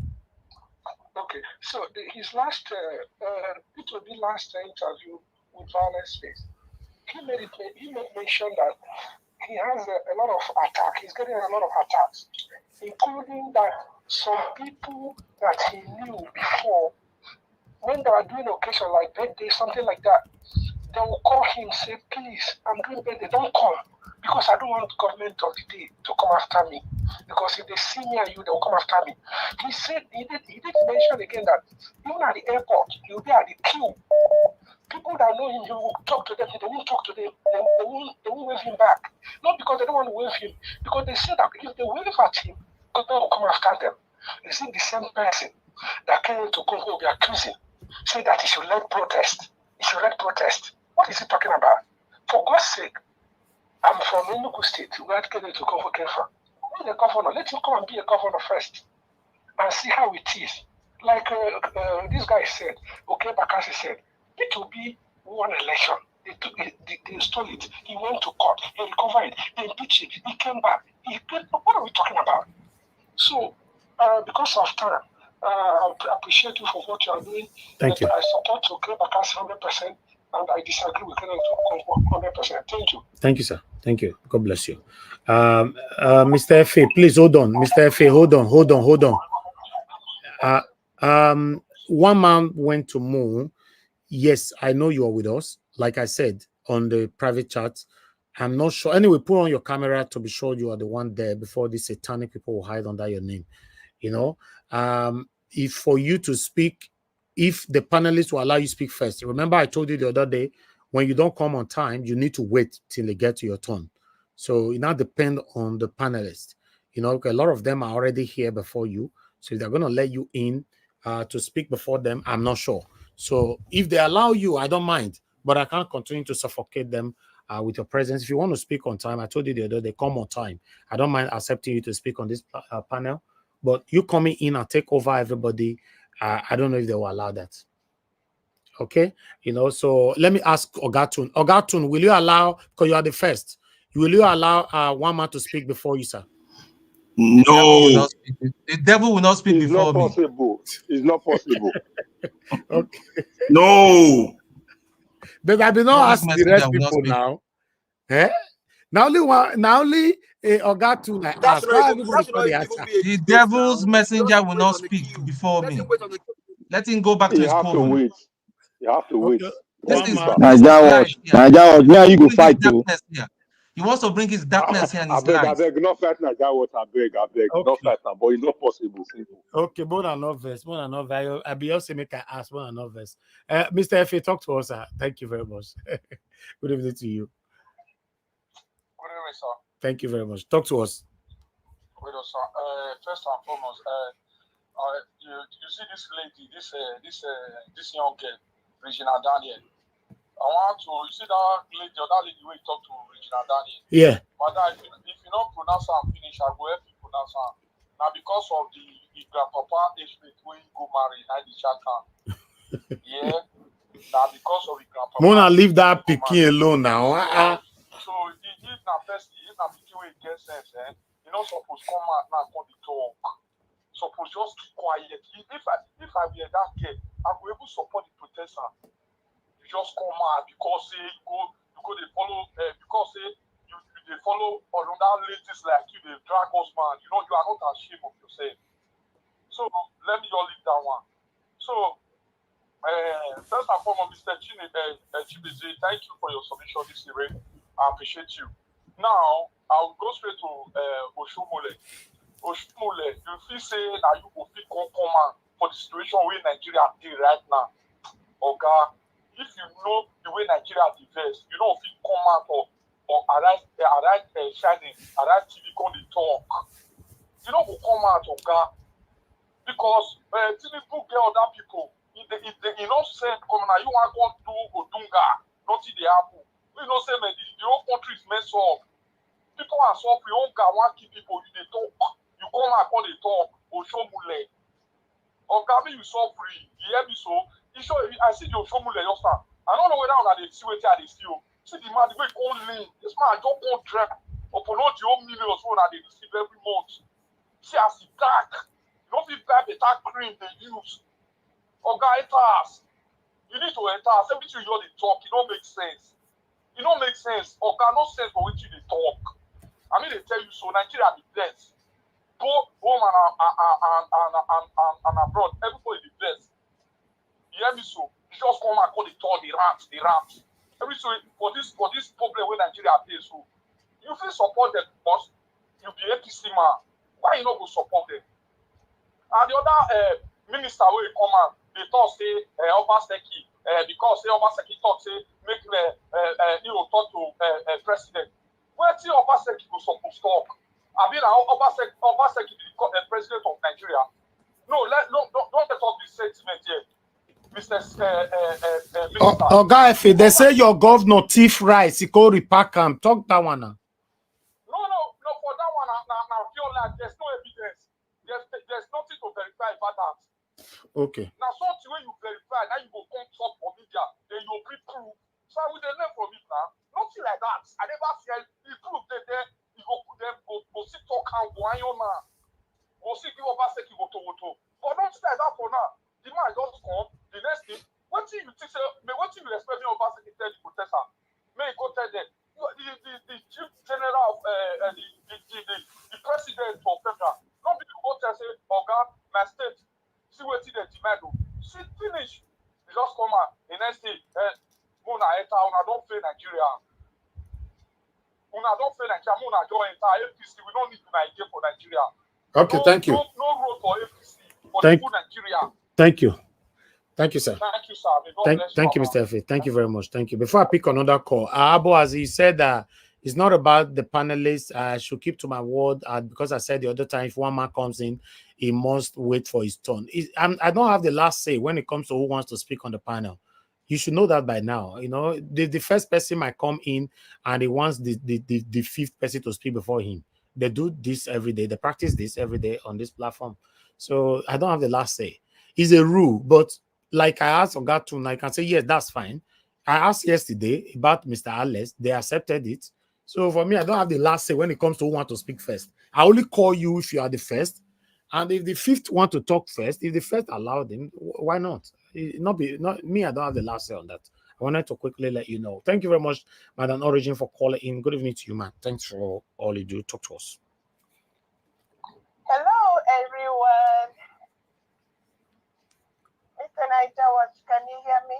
We hear you without the talk for the past 25 years now, you know. Please, my time starts now. I know how they might not my 10 seconds, 30 seconds. I greet everybody. I am here again doing my civil duty, counting my hours I'm donating for this worthy cause. Everything looks bleak. For goodness sake, and you know how I tell people that everybody makes sense, even when they don't make sense in my head, or everything is looking like they are talking like a human AI and someone chewing something, putting it in their mouth and they throwing it out and vomiting it. I still believe everybody will one day make sense in my head. Mr. Chimese, please, thank you so much. In fact, you summarized my submission today, which I have struggled so much to put together to see how I can bring it, and you correctly nailed it at the head. The average Nigerian politician, which large percentage of them are men, they exhibit animalistic character and behavior. And that is the major problem of that country. They seek cheap worship. Please, Regina Daniel, please get your husband, enjoy your marriage. In fact, as we are speaking, there is no Nigeria that is, I don't even know why they are hula ballooing and huffing and puffing over your choice of a man. Every Nigerian woman, thank God, one of the things I nearly didn't marry because of all the things that we are made unity beggars. For you to be a woman that is recognized, you must worship your husband, worship the pastor.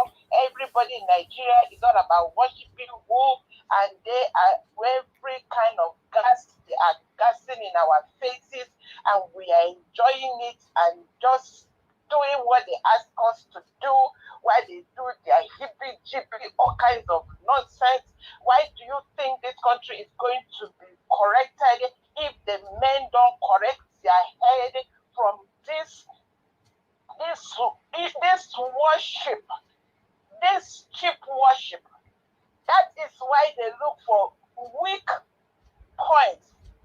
Everyone that if you're weak in Nigeria, you're in trouble. They will make them gods, and it is the one that is huffing and puffing louder that we call that is the man. So how can this country be good? How can it be good? Everybody is talking from two sides of their mouth, including me. Thank God I'm here. I ran away as fast as I could, and I'm enjoying my marriage because the man is not behaving like a typical Nigerian.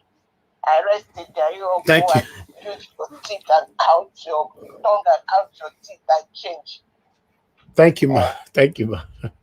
Okay. All right. I still have about 2 more calls to go. Thank you very much, my people, for your time with us. Bright Asamota, please, I'd like you to quickly talk to us. Guys, help us to press on the like button. Help us to share We're going to start with the panelists shortly once I'm done with this. Okay, talk to us, sir. Good evening to you. Hello, good evening. Yes, sir. Talk to us. Please, go ahead. Mr. Nanjabo, sorry, thank you. I was thinking I couldn't reach you today as well. Thank you so much for the time. But I be one vessel because maybe you not gonna get problem on Naija Wash. I bet not vessel. Because you not go fit, because let me tell you the reason. Because you not go fit just leave Oshiomhole. Make you just talk like that because I nearly squeeze my television. Me. I'm telling you the fact. Because see, I don't know, see, it's like you can see the people behind, the people where they squeeze people destiny for that country, people where they hinder people, people where they go church, they say pray, go class, go crusade, go train, want to go and fight our destiny, destiny snatcher. Now destiny snatcher, now just did national TV just now they talk. You will still see and say by the end of this year, somebody will still carry candle, go church, they tell God say by next year, 2025. I want it to be. See, now what the person plants today, now the job tomorrow. We never started to plant anything for 2024. We never plant. So there is no way 2025 goes sweet. We don't already do August this year now. So this year don't finish. Wait till we want to invest for 2025. And at this same person now we want to go contest for election. You see how the way they talk just now. Imagine somebody now when they buy a pikin, they give them 300,000. Now this one might be the government where you say you put something down. You want to hit the ground running. Tell me 300,000. Not be saying, okay, that family now, maybe you change their lives. Or you put some of other children of them and put them for scholarships. Okay. Are you hearing me? Yes, go ahead, sir. Okay, say one don't buy now. Okay, this family is their state's not there. Okay, now this is what we are going to do. 3 of the children we put them for some scholarship. The mama we establish the mama or they put the papa for one civil job. Nothing like that. They give them 300,000 naira. That is almost 3 bags of rice. That's 148 pounds. You know. So somebody will come tell me say the administration is working, they are hitting the ground running. Oshiomhole, they talk of Tesla, say he wants to celebrate Tesla industry where the government want bring 1 million, now the same person talk say he want recruit 50 million youth. They don't start recruit for Edo. They don't start recruit for Lagos. See, I hear the laugh. My throat don't dry because I did TikTok, they follow this APC bigots, they shout. Because now the only thing when I go feed to be that for my country. Because now play me and you day here on Naija Watch, who go clock 60, go clock 60, you go clock 55, go clock 55. These people, they never ready to come out. They just they talk blah blue. Nothing. They don't carry people enter us now. Waiting they are happy for before December, these same people they'll come out again. Because nothing will change. They will come out again. All this one when they talk. Now we are almost to the end of the road. Who like make it they make papa? Who like make it the shout say God will come? Now devil, now you just did front of your TV just now. People will snatch your destiny. Now they Thank you. So, Thank you. Be that. Thank you, sir. Thank you. Thank you. Yeah. Okay, call us. I'll come back to you guys. Let me start with my panelists. Thank you very much, my people. Good morning, good afternoon, good evening to every one of you right there. Thank you for your time with us. So you're going to start hearing from our wonderful panelists right now as we discuss the situation of our country. Let me start with the first person on the panel. Ogatun, good evening to you once again. Please talk to us, sir. Thank you very much for joining us today. Hi, good evening, Elvis, Mr. Chris, Mr. Odua, Jonathan, everybody, Black Panther. Hope you guys are having a great day. Right. Now, guys, you can see what we're talking about. The kind of leadership, the kind of satanic people, according to our brother Elvis. People that call, they will see the truth. They will call it and bending the truth. And then we have the ones that hide themselves as if they are for us. They will go to they will be going to covens at 3 a.m. and be promoting bigotry. These are the people I detest with all of my strength. I detest them with all my strength. Because you guys are not, you do not have shame, no class. Now, we all heard, for people that were here yesterday, we all heard when Tunaja came. He ran away. Where is he today? He couldn't come because I've unmasked him. And I'm still going to unmask some more here. Dr. Rudolph Okonkwo's channel. They've all infiltrated that channel. It's going to be sorted out very soon. Nigeria will be clear of all these evil people. How can an old man, Oshiomhole, look at what he's talking? He's just talking. I'm just so ashamed to even to know that this sort of person is one of the so-called leaders of Nigeria. No wonder we are in this pit that we have now. We have a president that is a drug dealer, a certificate forger, and somebody will tell me I should shut up my mouth, I should face my front. You should be ashamed of yourself. You should shut up your smelly mouth. Anyway, I'm not going to take much time.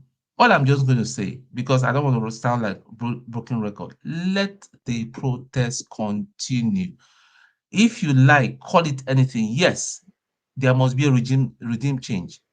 Because Bible says you cannot pour a new wine and in an old wineskin, else there will be kata. The whole thing will burst. So for us to have a change, to start organically and all that, all this irresponsible behavior should stop. We say bigotry, we say no, you're being too touchy, this is how it started in Nazi Germany. Before they went on, emboldened Hitler, they went on and murdered millions of Jews. And you're telling us that it's nothing to talk about. Now Tinubu is talking and all that. He should start with his wife that started the bigotry. And then his able lieutenant, Onanuga. And then the service chiefs, like I said yesterday and all that. With all due respect, sirs, it's not your place. It is not your place. Do go back to what we're all taught in the academy of how to be a gentleman officer. Your loyalty is to Nigeria and integrity of Nigeria, not to some drug, not to some druggie that calls himself our president. So all you bigots, listen, you're going to be getting it from me. Let's do the roforofo according to my brother Ferreira. You're not going to have peace of mind. You will see me and run from henceforth, because you are the worst problem that we have in Nigeria. People are suffering. People are really, really suffering. People are suffering. People can't send their children to school. Children can't eat. Look at that little boy. How can you be shooting at a child, for Christ's sake, for heaven's sake? How could you shoot at a child, for heaven's sake? That is murder. Most of us here have children. If it was your child that was shot, will you be happy? Just because we're asking the government to do the right thing?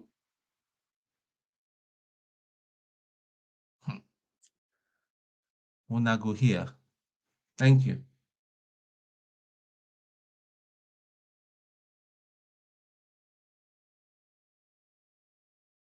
All right. Thank you very much, my brother Agatun. I understand how you feel. That's the state of our country. Give us a mandate, please. Talk to us, sir. Good evening to you. Good evening to you, sir. Thank you very much for the time. Hopefully, you can hear me clearly.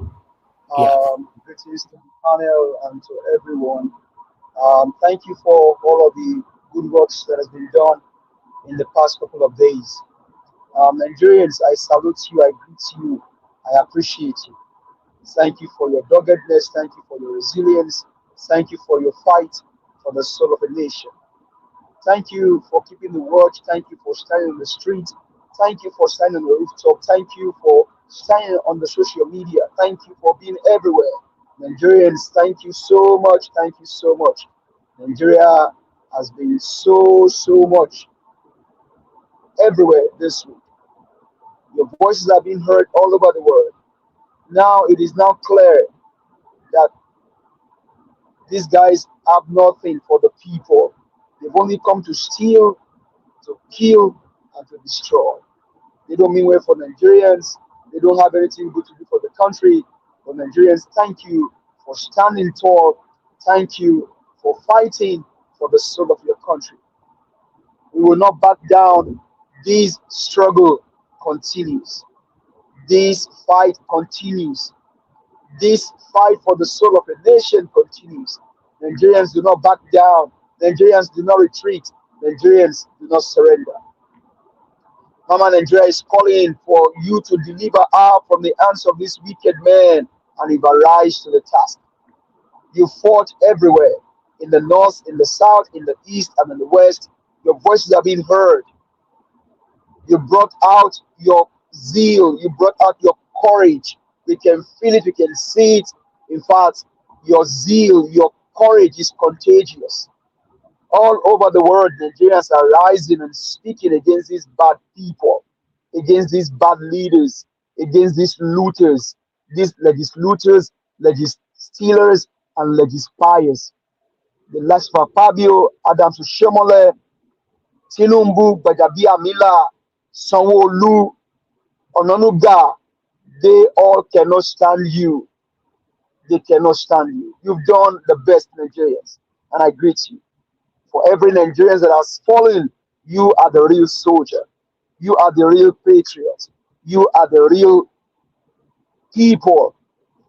And so once we get your name together, we will immortalize you. I will immortalize you. I will mention your name. We'll have your names written in gold and in stones. Have them in all of the government houses of the country, including the Federal Capital Territory. Have them in the Senate House. Have them in the House of Rep, because you guys are the real fighters. You guys are the real Nigerians. Christopher Musa is not a soldier. He's only playing to the antics of his political leaders. Musa, your allegiance is to Nigerians. Your allegiance is to the Constitution. Your allegiance is to protect and defend the common man on the streets. But because of money bags, money has changed hands. Now you're turning your cold iron, your guns against Nigerians. Why do this against humanity? So Nigerians all over the world, you have done great. You have done well. The task is not ended yet. The battle is not over yet. The battle is not over. Until we see the liberation of Nigeria, the battle is not over. Until the child of a common man can go to school without any trouble, can learn, the battle is not over. Until we have roads, we have light, we have fiber water, we have everything, we have our health sector running, the battle is not over yet. Until we are able to reduce the cost of governance, the battle is not over yet. Until the Malta refinery is sold and the money brought back to Nigeria, the battle is not over yet. Until we reduce the numbers of ministers, the battle is not over yet. So Nigerians all over the world, in UK, in London, in America, the battle has just begun. The battle is not over yet. Until we see that these guys are now answering to you because you are the one that employed them, the battle is not over yet. As a matter of fact, the life of Tinubu is not worth more than the life of that young boy killed in Kaduna. And it just shows you the evil of these people. 300,000 naira as a compensation. Christopher Musa, what are you guys doing? What are you doing? What are you doing against humanity? What kind of wickedness is this? 300,000 naira for compensation for taking the life of a young boy. Who knows if that boy is the next president of Nigeria as the country goes in age? Who knows if that boy is going to be the next scientist that will discover delivery of cancer? Who knows if that boy is going to be the one that will rescue our country? But you guys fight him on the live camera, and the best you can give to his family is 300,000 naira. Why didn't the father reject it and then sue them on International Court of Justice? Why, man? Why did you allow them to do you this evil? 300,000 naira, is that the worth of life of your son, man? Is that how much the life of your son worth? Why did you allow them to do this evil? But that is the level at which poverty, illiteracy has brought our people to.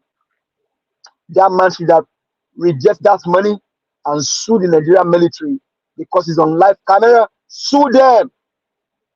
If he needs money to sue them, Nigerians can contribute and then put these guys on their pole, put them on their knees. But man, he just collected 300,000 naira. Is that the what? Is that how much the life of your child was? And so, for the number of people that have been paid, Nigerians, this government needs to pay for it. The military has to pay for it. The police have to pay for it.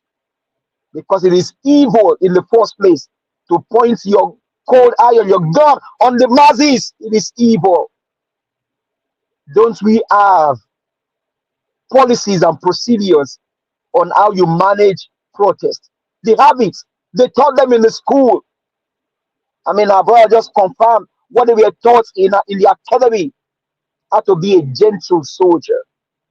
Because in the first place, your allegiance is to the people and not to the politicians.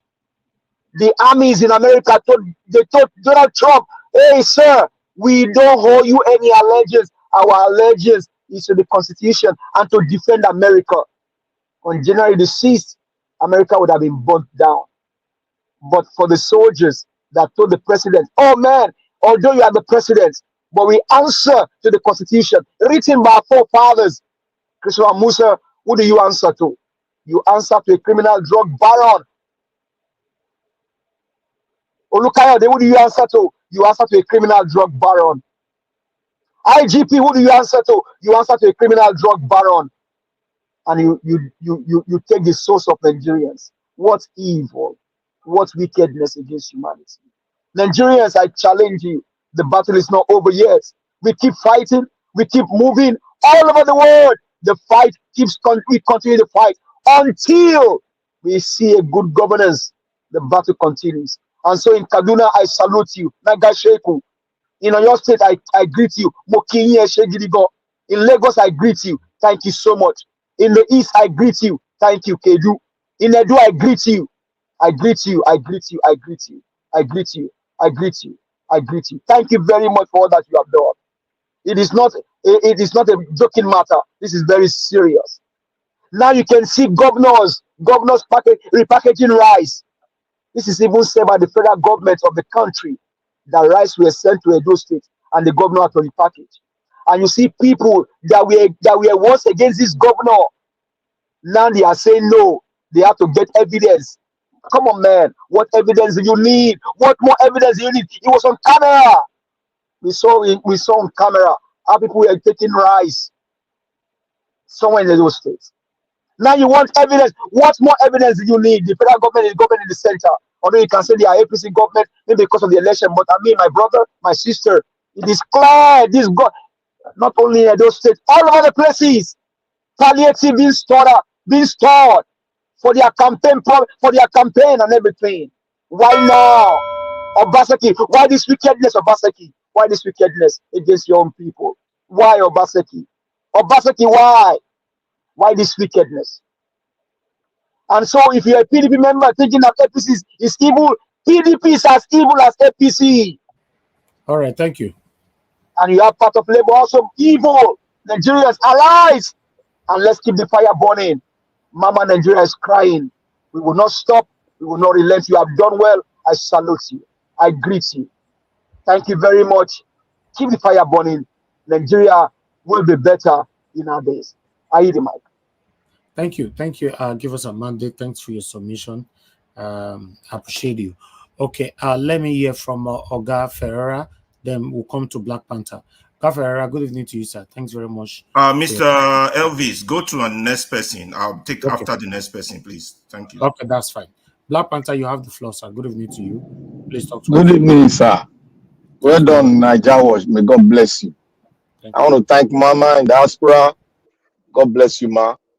You live long for us. I want to thank all the patriots right here with us. May God bless you all. You guys are simply the greatest. I have no other word. I'm short of word, but just to say you guys are simply the greatest. a man that rose up to fight and defend his country. There's no other word short of being the greatest. I want to thank the guys out there, my fellow patriots that are listening to us.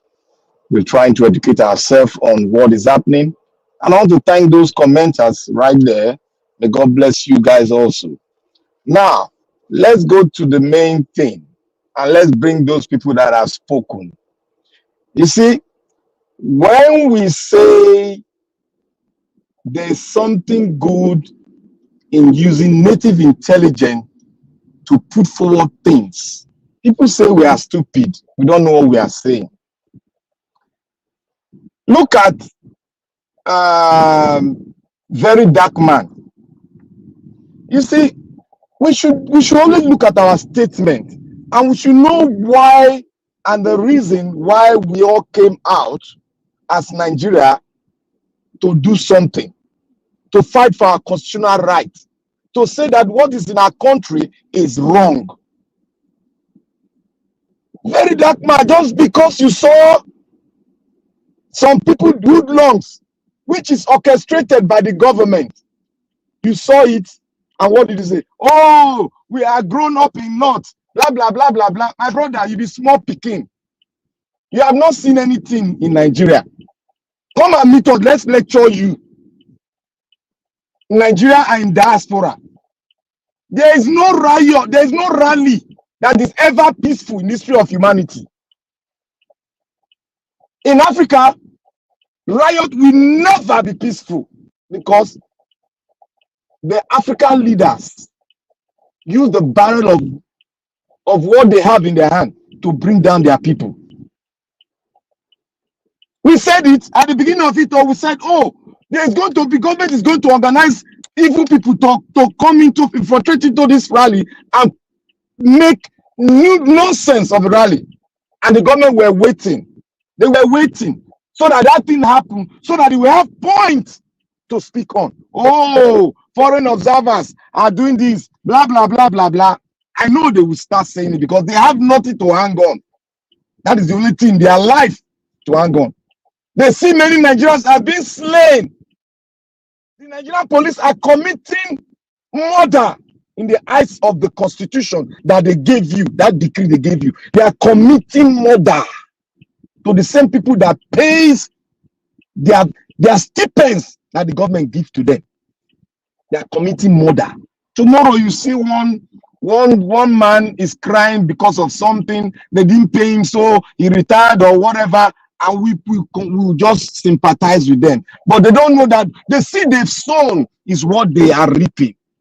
What the Nigerian people are fighting today, Mr. VDM, it would have been better for you to have closed your mouth to say they should stop the rally. We should not go. What would an ordinary man think, ordinary Nigeria think about you? To tell them to stop the rally and face poverty and hunger? Do you have solution to them if they back down? You have solution? No solution. You have not thought about using your native intelligence before you came out to talk. Look at the same people that are shouting, oh, VDM, they are now saying that you are among the people that organize it. It is because the seed that you have sown is bouncing back to bite you. If you stand on the ground of truth, no shaking, nothing would have come forth to you. Rather, you close your mouth, let the people that have the power and the zeal to talk, let them talk. That is a word for you. Next time, you rather close your mouth when multitudes of Nigerians are speaking. You are not a spokesperson for the Nigerian people. I want to go to the other lady, the married woman. Madam, thank you for coming out to tell Nigerians you have seen hoodlums taking over. Thank you for knowing that they are hoodlums. But your native intelligence would have told you, as a married woman, you would have kept quiet and just talk to the government. Allow my people to breathe. Let the economy improve. That is what you are supposed to be doing. Forget about what is happening on the ground. The military say if they go to war, some people will not fall by the wayside. Or have you heard where there's a rally in Nigeria? Now the police have not taken the barrier to bring people down. So we should keep quiet and let hunger take care of us before you start crying to the government. You are opportune to marry a rich person. You see one thing about Nigerians, when they are in money, they will start filtering their word. They will start staying on the side to protect that money that is coming to them. Because everybody they get, a lot of them, let me say 75%, they all put their pipe into the politicians, into governance, to drag the money that you and I own. Instead of it to stay on the side of the people, you are telling them blah blah blah. You are supposed to look at the things we've said before the rally. Are the people right? Are they wrong by giving the government 1 month? Are they wrong? Who is causing the problem? Are they been arrested? No. And you are coming to speak on something you don't even have evidence that is the people that are doing the rally that are committing this crime. You see, money has covered your eyes. If they take that money out of you now, you will be like the people crying for help that want to take their country back. That is simply the truth. Now, all the people that are musicians and all these whatever they call them, influencers, you see all of them quiet. Tomorrow Nigeria, they will call you people out, come and visit our show. All of them quiet. The one that speak will be saying nonsense. And I want to speak now to Oshiomhole. I want to ask him, Oshiomhole, Senator Oshiomhole, when you were NSC chairman, what you have done, this present NSC chairman, has he not done it? He went for money change to change salary.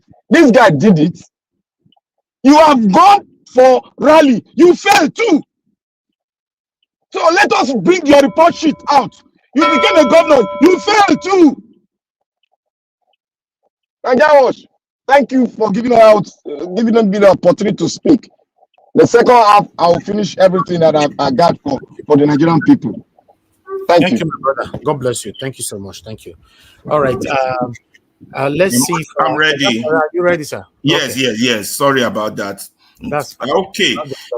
Good. Thank you very much, everybody. Thank you, Mr. Elvi. I want to start with a bad news.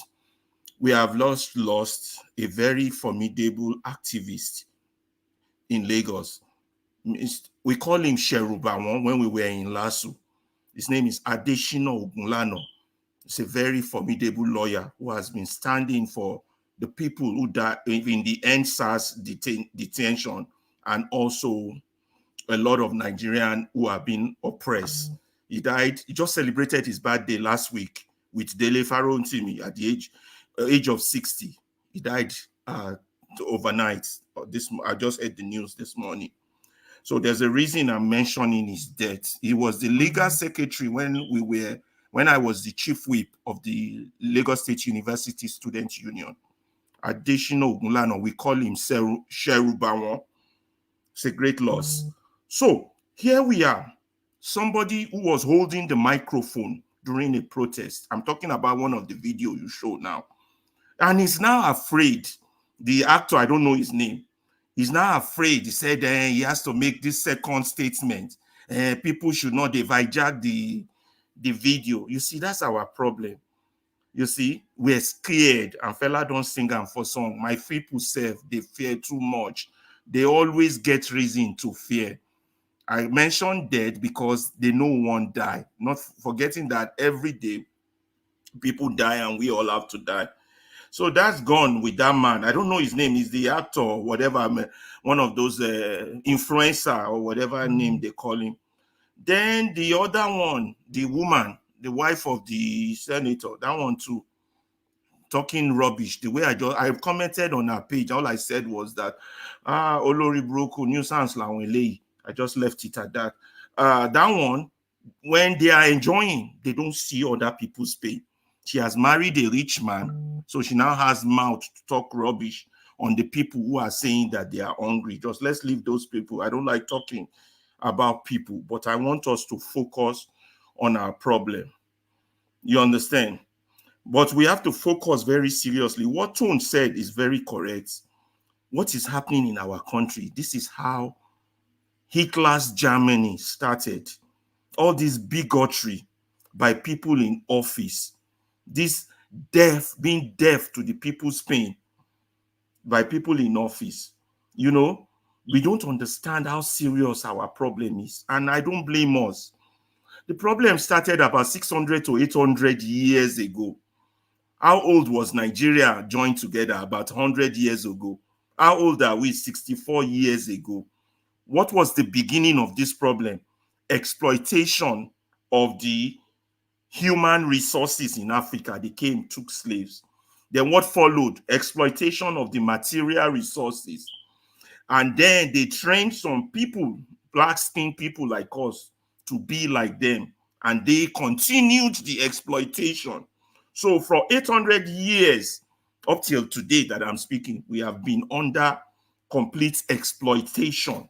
So in our fatherland, we live like slaves when we are surrounded by milk and honey, gold, oil, silver, and what have you. We shouldn't have any relationship with poverty. But because we have neo-colonialists ruling us, we are in where we are. Africa is the only place in the whole world that does not have what the Oyibo man call a paradigm shift. And paradigm shift always happen very fast. It happens maybe within 5 years, 10 years. There's been several paradigm shifts from the 1900s to today in all parts of the world. The only place that stayed the same for 800 years is us. And here are some people coming like Oshiomhole to come and talk rubbish. But let me not worry about people like Oshiomhole, for I know that their days are numbered. The day when the likes of Oshiomhole, Tinubu, Babangida, and the rest of them will be lined up and they will face the firing squad is fast approaching. But it will not happen unless we shield our fear, because our people too, they fear, you know. Now, another thing, you have to know your enemy. Nigerians don't know their enemy. They keep saying, the government. Your government is the weapons that has been fashioned against you. You have to understand it. And as long as you believe that crap that come out of their mouth that you have democracy, you will never fix it and you will forever remain their slave. Let me repeat. For as long as you believe that we have democracy, you will never face your problem and you will never fix it. So look at that 16-year-old boy, Mr. Elvis, according to what I saw in News Central. That boy was shot in his house. I mean, come on, where should be your safest place? He was shot in his own house by a country that is supposed to protect him. 16-year-old, gone down inside his own father's house. We're not even talking his father's land or his father's country. Nigeria just happened to him. He wasn't a protester. He wasn't protesting. He wasn't on the street. What kind of a country it is? And when some of us are saying this should change, some people still have the guts to tell us or to justify and come on TV that this madness should stay. We have to continue to fight, oh my people. My boy was shown. No, let me tell you all, this is very important. You understand? Nobody is coming to free us. Nobody is coming to save us. All this talk about Russian flag is a diversion. Russia will not come and save us. America will not come and save us. China will not come and save us. This is what we have to do for ourselves and for our children, and free ourselves from the neo-colonialists that they have put to continue to exploit us. This problem started 800 years ago. Now, those of you who are worried, you have not seen anything yet. Right now, they are accusing. They will go through 3 stages. They will accuse, They will arrest and they will assassinate. Right now, they are in the first stage of accusing. They are accusing Sowore.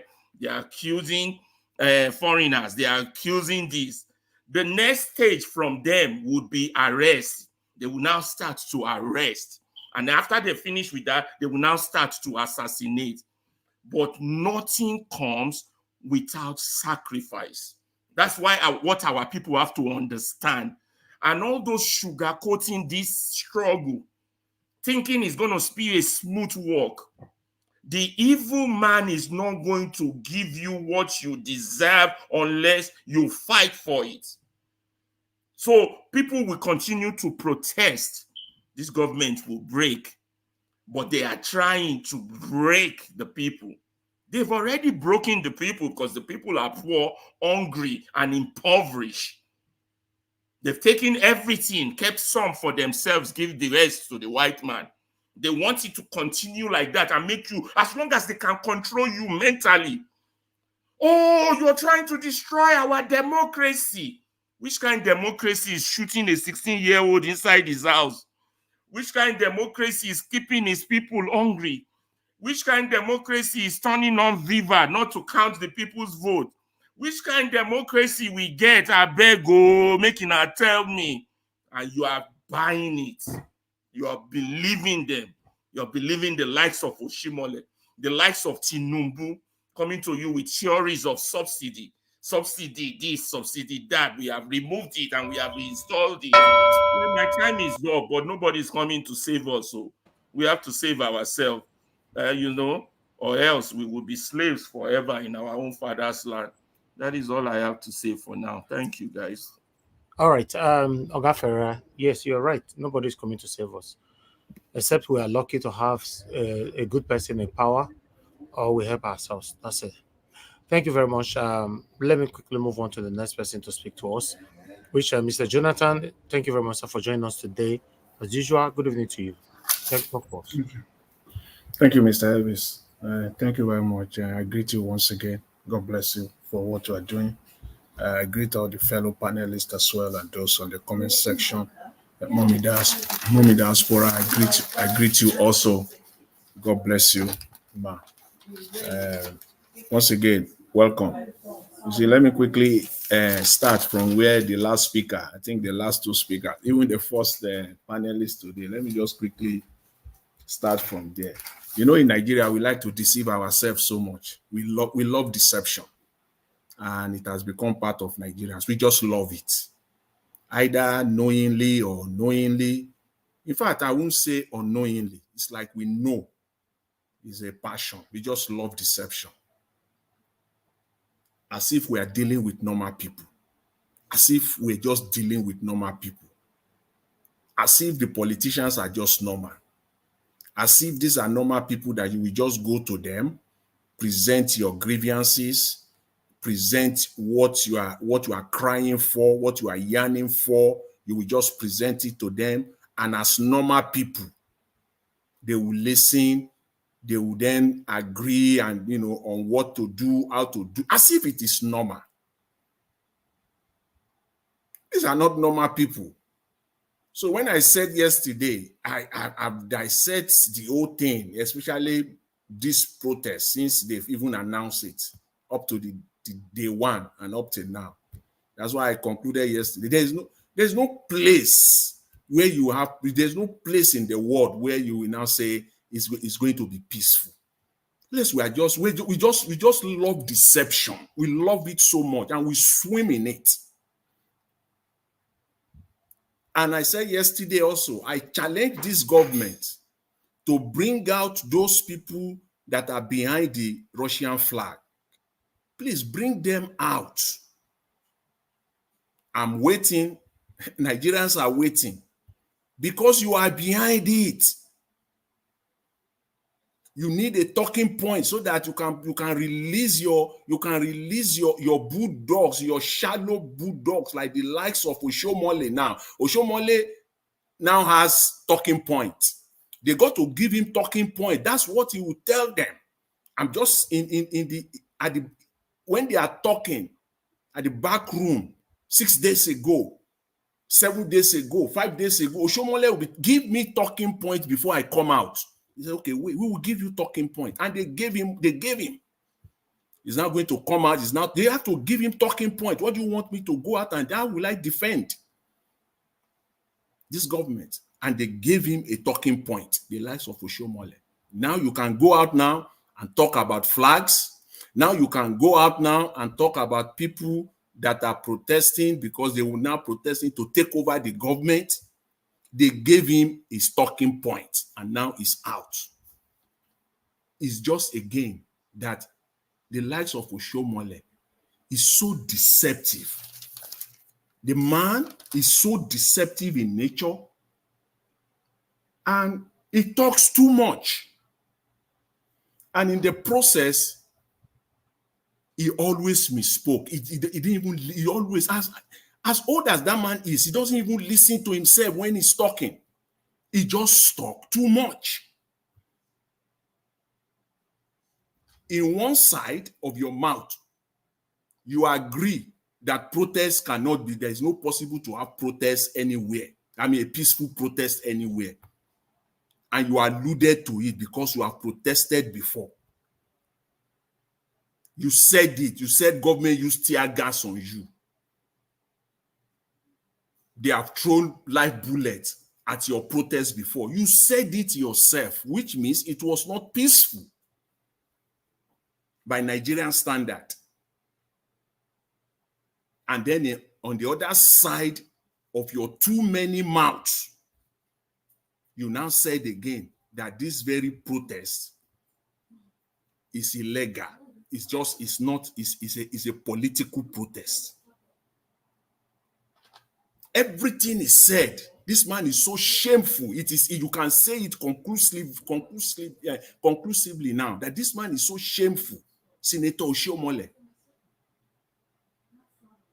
is so shameful. He's now telling Nigeria literally. Oshiomhole is telling Nigeria literally that protests must be organized by people that are known.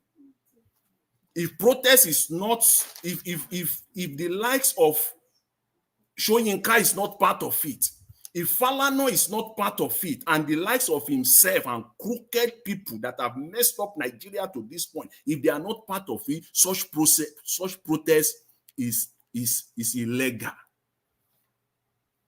It is only people that have face. When if Soyinka is part of it, then it is a protest. That's what he was alluding to.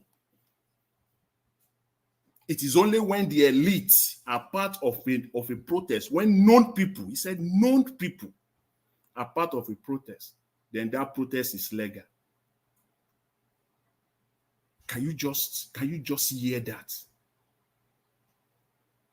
Everything he said is all deception. And he knew it. Because they have given him his talking point to now come out. You think Arise just pick up the phone and call Mr. Senator Oshiomhole, we need you today for an interview, or yesterday? No. His talking point has been laid out for him. Now he can come out and now talk. People are carrying Russian flags. People are calling to take over, and they want to take over the government through an undemocratic process.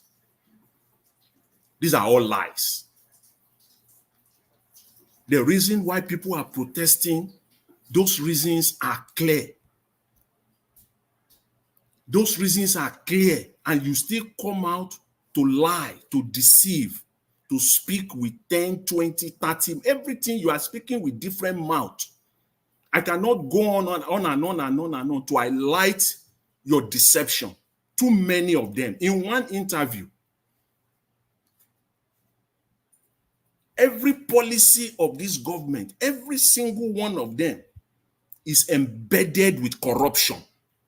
Where do you want to start from? Senator Oshiomhole.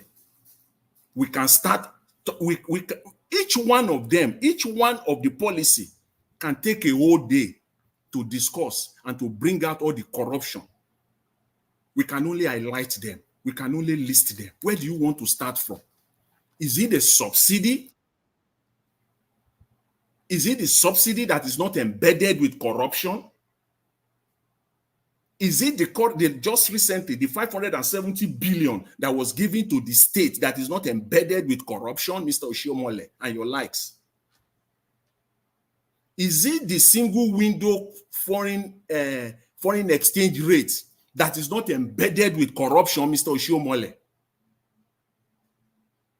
Is it the 1 billion naira each, 1 billion naira each given to 100 manufacturing companies? Is that not embedded with corruption?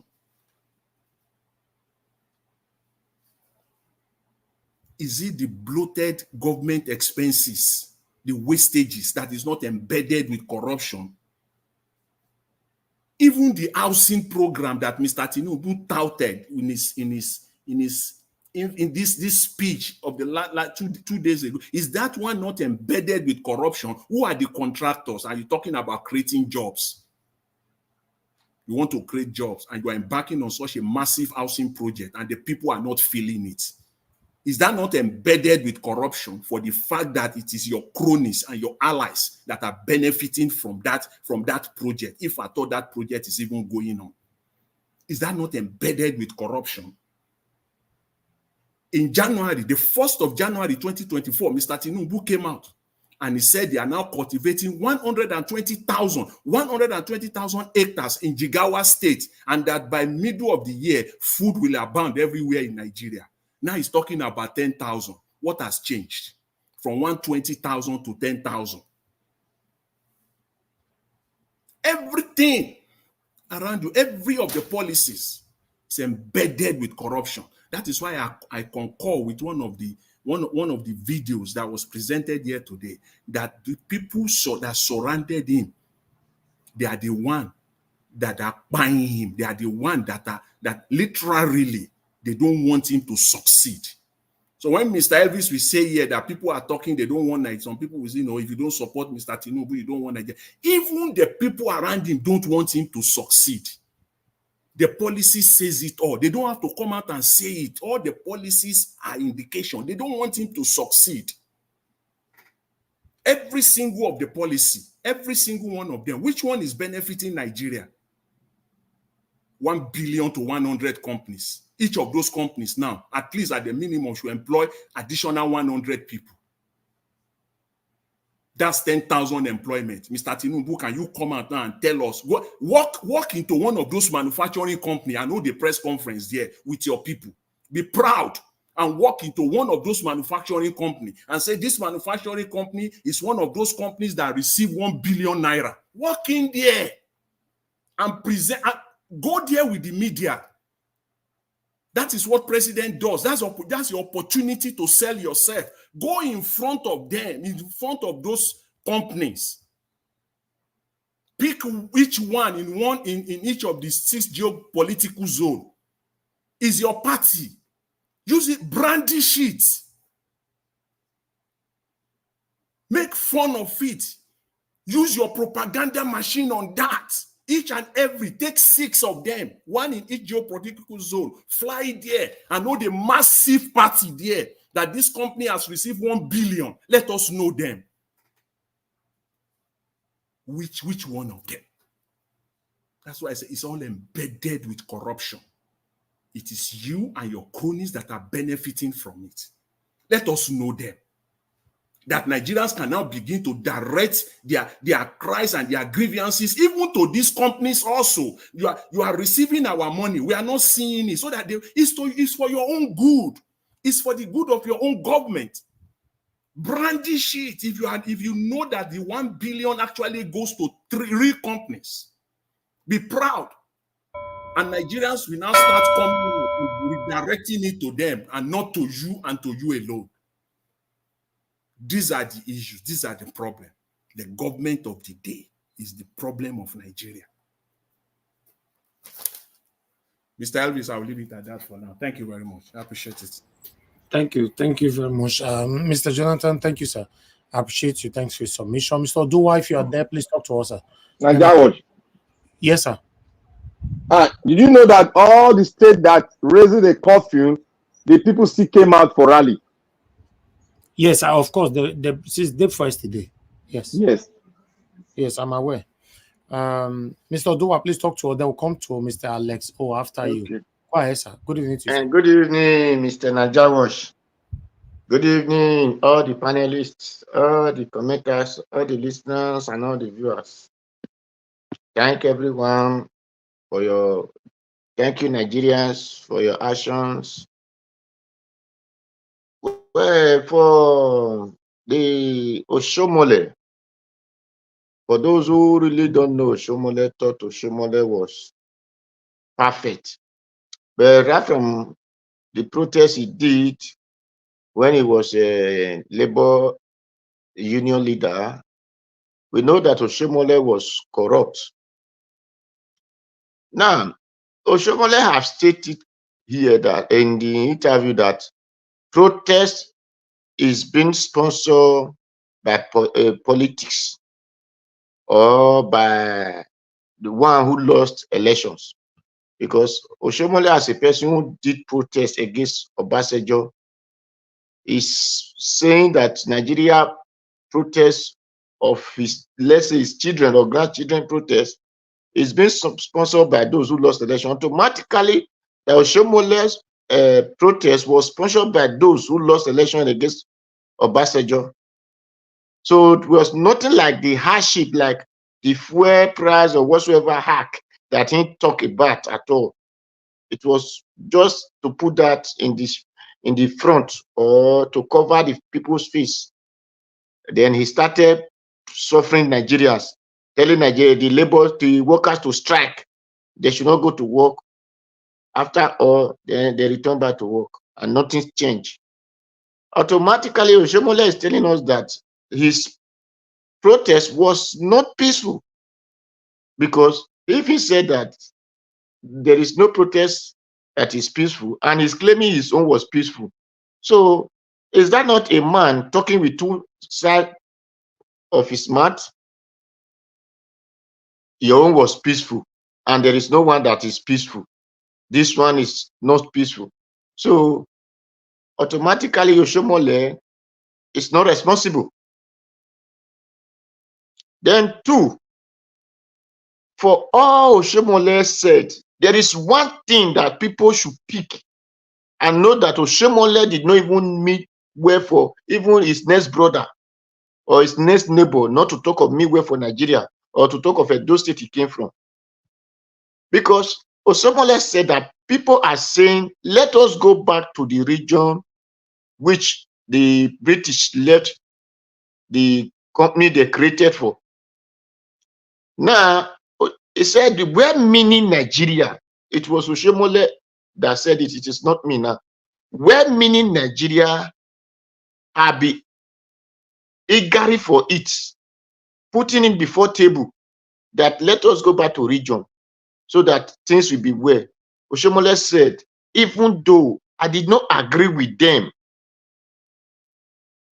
So a person who did not agree with we're meaning Nigeria, then automatically I've shown to you or telling you that he's enemy of good thing, that he doesn't mean well for the place, for the people of the country, or of the people of his state, or the people of his local government, not to talk of the people of his village.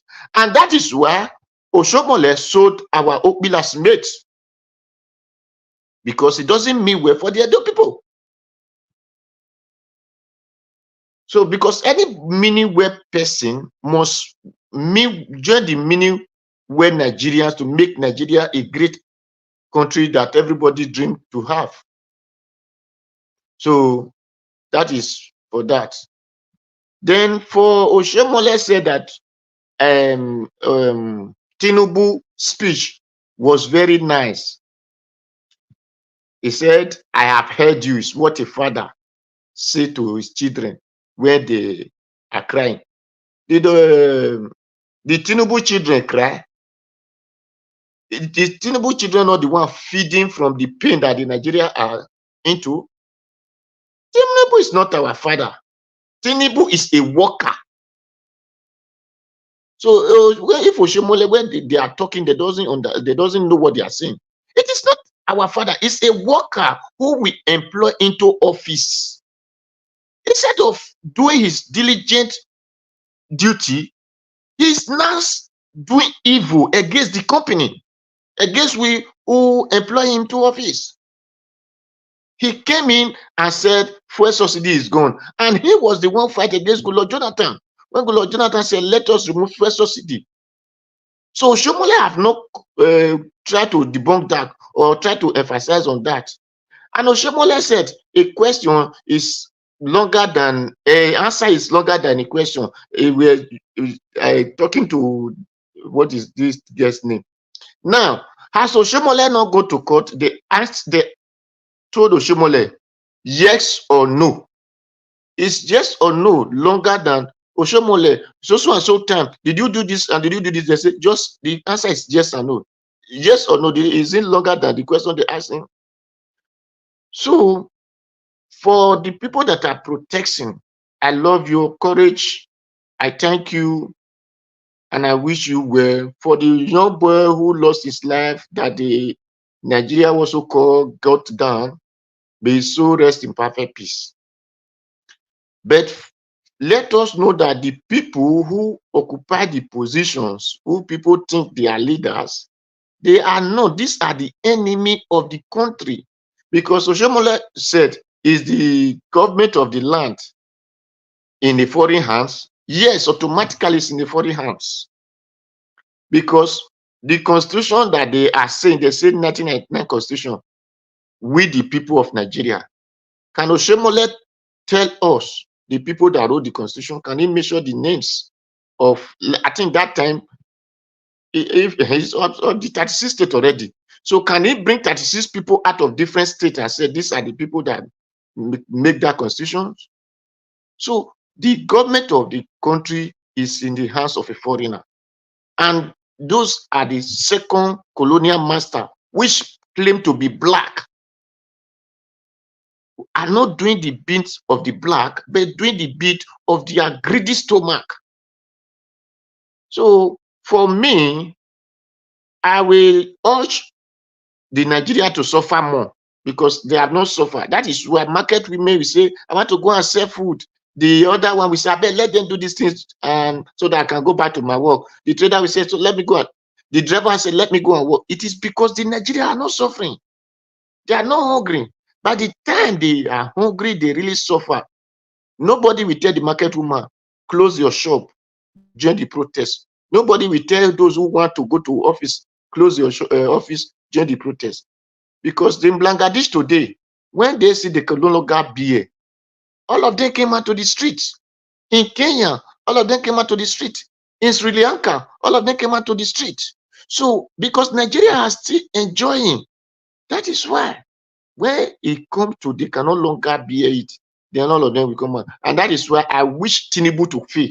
So Tinubu must fail so that Nigeria can know what is good from what is bad. So that Nigeria will know that there is no government in the world that start doing the bit of the people when the people could not come out and say enough is enough. Italy is example. I live in Italy. It's example. I will use it. That is the reason Italy have red in their flag. It is because of the people came and teacher told us in school that because they came out and said enough is enough, and that is why people are enjoying the country today. So if Nigeria think it is one pastor, just like Oshiomhole was saying that the people that led the protest, no one know them. The time they occupy Nigeria, he know one pastor. If me, I did not know when Oshiomhole was doing the protest. Me, I did not know Oshiomhole. It is not everybody that know Wole Soyinka or where the pastor we are talking about. It is not everybody. It is few people that still know them. So there is no protest that you will know everybody. There must be person that know the person. One must know or two must know. So Oshiomhole should stop antagonizing and saying nobody know them. They are Nigerians and people know them. If Oshiomhole did not know them, must Oshiomhole know everybody in the country? So my people, I thank those who protest and I pray that God strengthen them to continue the protest. And I pray that Nigeria should suffer so that they will know what it means to take their country and make a country a better place for people to live. Thank you, Mr. Najawash. Thank you, Odipan. Thank everybody. Thank you. Mr. Dua, thank you, sir. Thank you for your submission. God bless you. My people, make una help us press on the like. I beg. Press that like button, help us to share. Mr. Alex, thank you, sir, for joining us today. Good evening to you. Please talk to us, then we can come to Oga Chris after you. Yeah, Mr. Ivis, can you hear me? Yes, I can hear you now. Oh, all right. Good evening, Thank you, sir. everybody. Good morning, good afternoon, uh, wherever you are hearing and watching us from. God bless you all. A lot have been said this evening, but I just want to emphasize some points. The value of life in Nigeria, I don't know. I think it is the lowest all over the world. The way people value life, which is something that is supposed to be so precious and what somebody has to guide with all that it takes or he or she has. I cannot imagine a life is lost and the government of the day or the military is giving 300,000 to the parents of this child. Come on, this is so disheartening. This is so shameful. I just can't bear it. I just can't bear the thoughts. I can't bear it. That is how low the value is to life in our dear country. We all know that these politicians, these satanic people, that they don't really care. Like I keep saying, they hate Nigeria. They hate the citizens. They hate the country. Um, everything that has to do with them is full of hate and wickedness, because that is all that one can see and feel and hear every day. On that note, I will say condolence to the family once more, and I will hope, even if the government doesn't really care for the citizens, those who are in position to be of help to this family, one way or the other, whatever can be done should the family should be supported. We don't have to wait for those wicked people to do the right thing. That is my own point of view. Nigerians are so quick in, I will call it misplaced priorities. There are certain things that people will just value, they will take it up. You will be wondering, what is this all about? What is the hype all about? Very, very fast to praise, and at the same time, very fast to very fast to be against what we are for. Just some few minutes ago, it's all happening in our eyes now. Somebody like Mr. Kenneth Okonkwo, that I really admired, I still do, despite the fact that of what he just did recently. I can't imagine you in the position you were just few months back, all of a sudden turning against Mr. Peter Obi, because there is no other explanation. He turned against him. No matter the grievances you have, no matter how weak this man is in your eyes, you couldn't have just presented him to your enemies like that. You don't do that.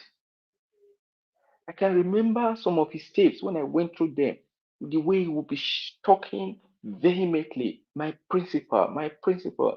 This same person you were defending with all your blood is just so weak to the extent that you now turned against him in the front of the whole world. So this is just one of the problems I have with us Nigerians. We are too fast in everything. It's either we turn to the right or we turn to the left. We are never in a position to evaluate things. We have to be careful about this, because it's playing the hands of these politicians. They already know where where our weak points are. They are Nigerians like us. Somebody like Oshiomhole, is he not from the grassroots he came from? before he now start to dine and wine with the enemies of the country. Now he's not part of them. Now he can defend them. So you see, it's always this extreme that I don't like about us. That's we have to work on that. If not, the battle, I don't think we can win it. It is happening already. Some are already saying, "Oh, why is it that this was done? Why is it that this wasn't done?" The Nigerians came out. At least give them kudos for that first. That they were able to feel the pain. You don't need to tell somebody who is hungry not to talk.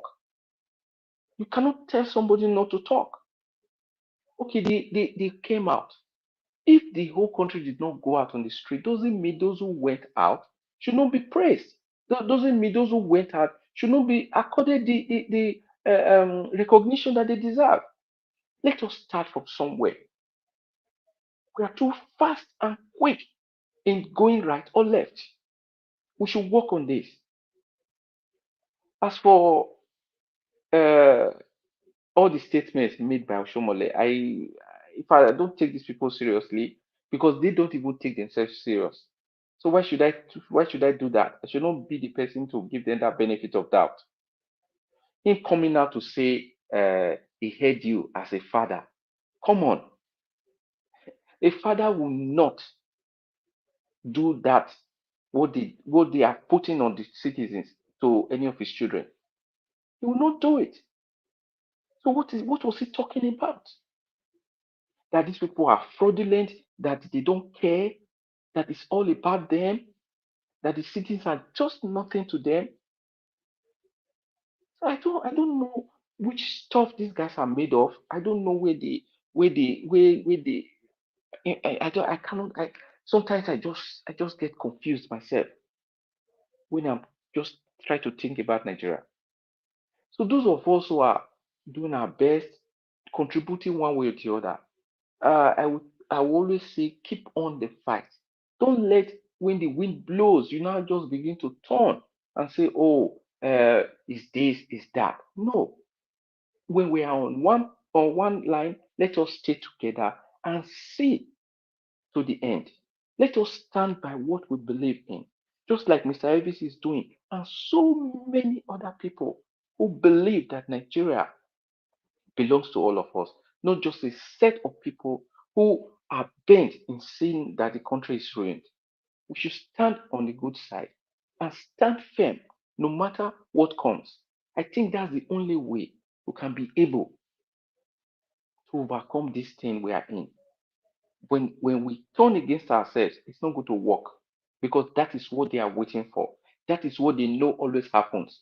That is why they've been doing it and they'll keep doing it.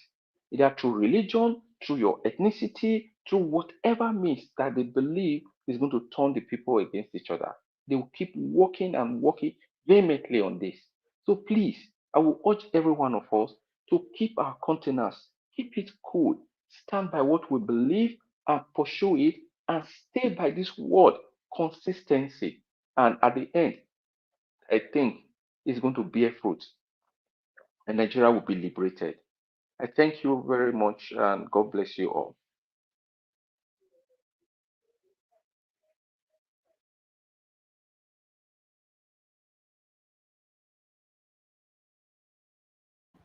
Okay, Mr. Alex. Oh, thank you, sir. Thanks for joining us today. God bless you. Abdul Malik, I know you're on the backstage, but I can't bring you in now. But when it gets to your turn, I'll bring you in. Oga Chris, thank you, sir, for your time with us. Please talk to us, sir. Good evening to you. Yeah, good evening, sir. I'm Domo, sir. It's good to be with everybody this evening. Yeah, the people in the comment section, I just want to say beautiful Wednesday to you all, and then people that are watching us from all over the world, I say good evening to you all, Mommy Diaspora, and thank you so much for everything you do and for the special prayers every morning. I appreciate you deeply from the depth of my heart, and then the people on the panel with me, Paul Dua, Domosa, I see you, Mr. Ferrari, Mr. Give Us Our Mandate, everybody, Mr. Jonathan, Tone, Black Panther, I greet all of you now.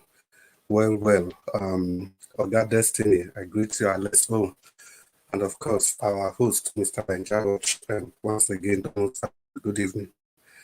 Well, I just want to pick it up from where give us our mandate stopped by saluting Nigerians. I think give us our mandate and other speakers, by saluting Nigerians for being able to hold on to their own against these impostures in power. Yeah, I call them impostures because I am using that word instructively because I listened carefully to what Mr. Ferrari said during his speech, and he made a lot of insinuations, and those insinuations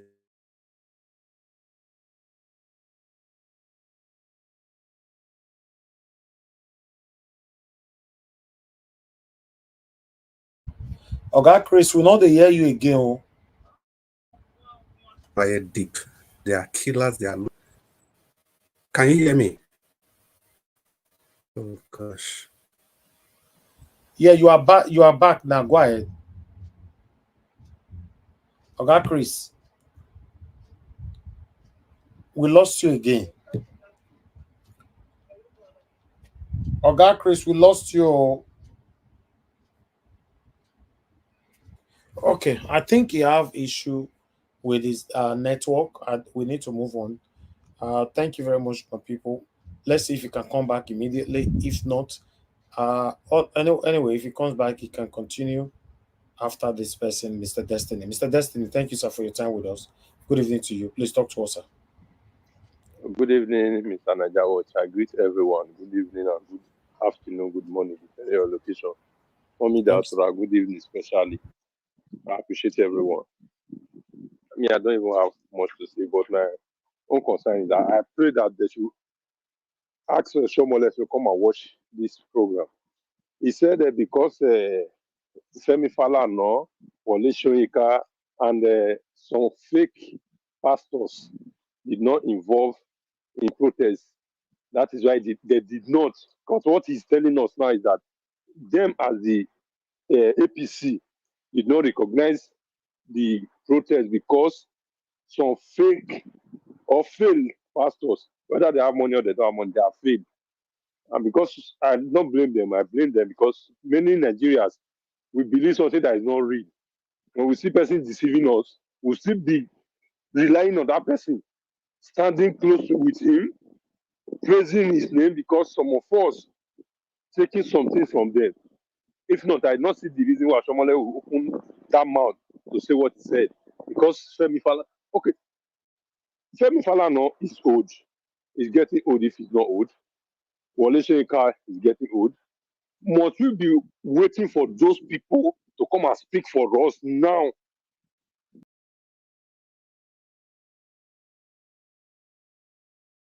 Speak now, this if I cannot even blame them. And moreover, Femi Falana was even speaking during this time of this protest every day. So why is he telling that the people with the protest they have no face? Now I just discovered one of our brothers just said that this Ogule is late. No wonder, because me I was even asking, where is this man within all this time? Because this man was not always silent when issue like this came up. Those periods, everyone, I didn't even hear anything. He did not speak up. He's always vocal. Anyway, let God take control. So because those ones did not speak, so whatever we that they will go and leave the country for, whatever we are crying for is not relevant, is not important. It looks like that is what APC is telling us. Definitely, if they are going, let them take the country along with them. Because I did not even see what this man, all the whole thing said. Nothing. And he came out to say because Sowore campaign contest. So if you contest now, meaning you cannot speak up. You cannot say something is wrong in the country. At this APC, I don't even understand. I don't even know how they want us to even live in that country. So all of us should not speak. We should just stand as a fool to them. They should do whatever they want. Then we should be clapping. This Oshiomhole issue, I don't even know. I was surprised that Oshiomhole come out. This man for not come from Edo, , serious. What kind of package is this? Because many of them I don't even know don't speak like this. They asked your CNG boss. So this man, immediately this man came to power.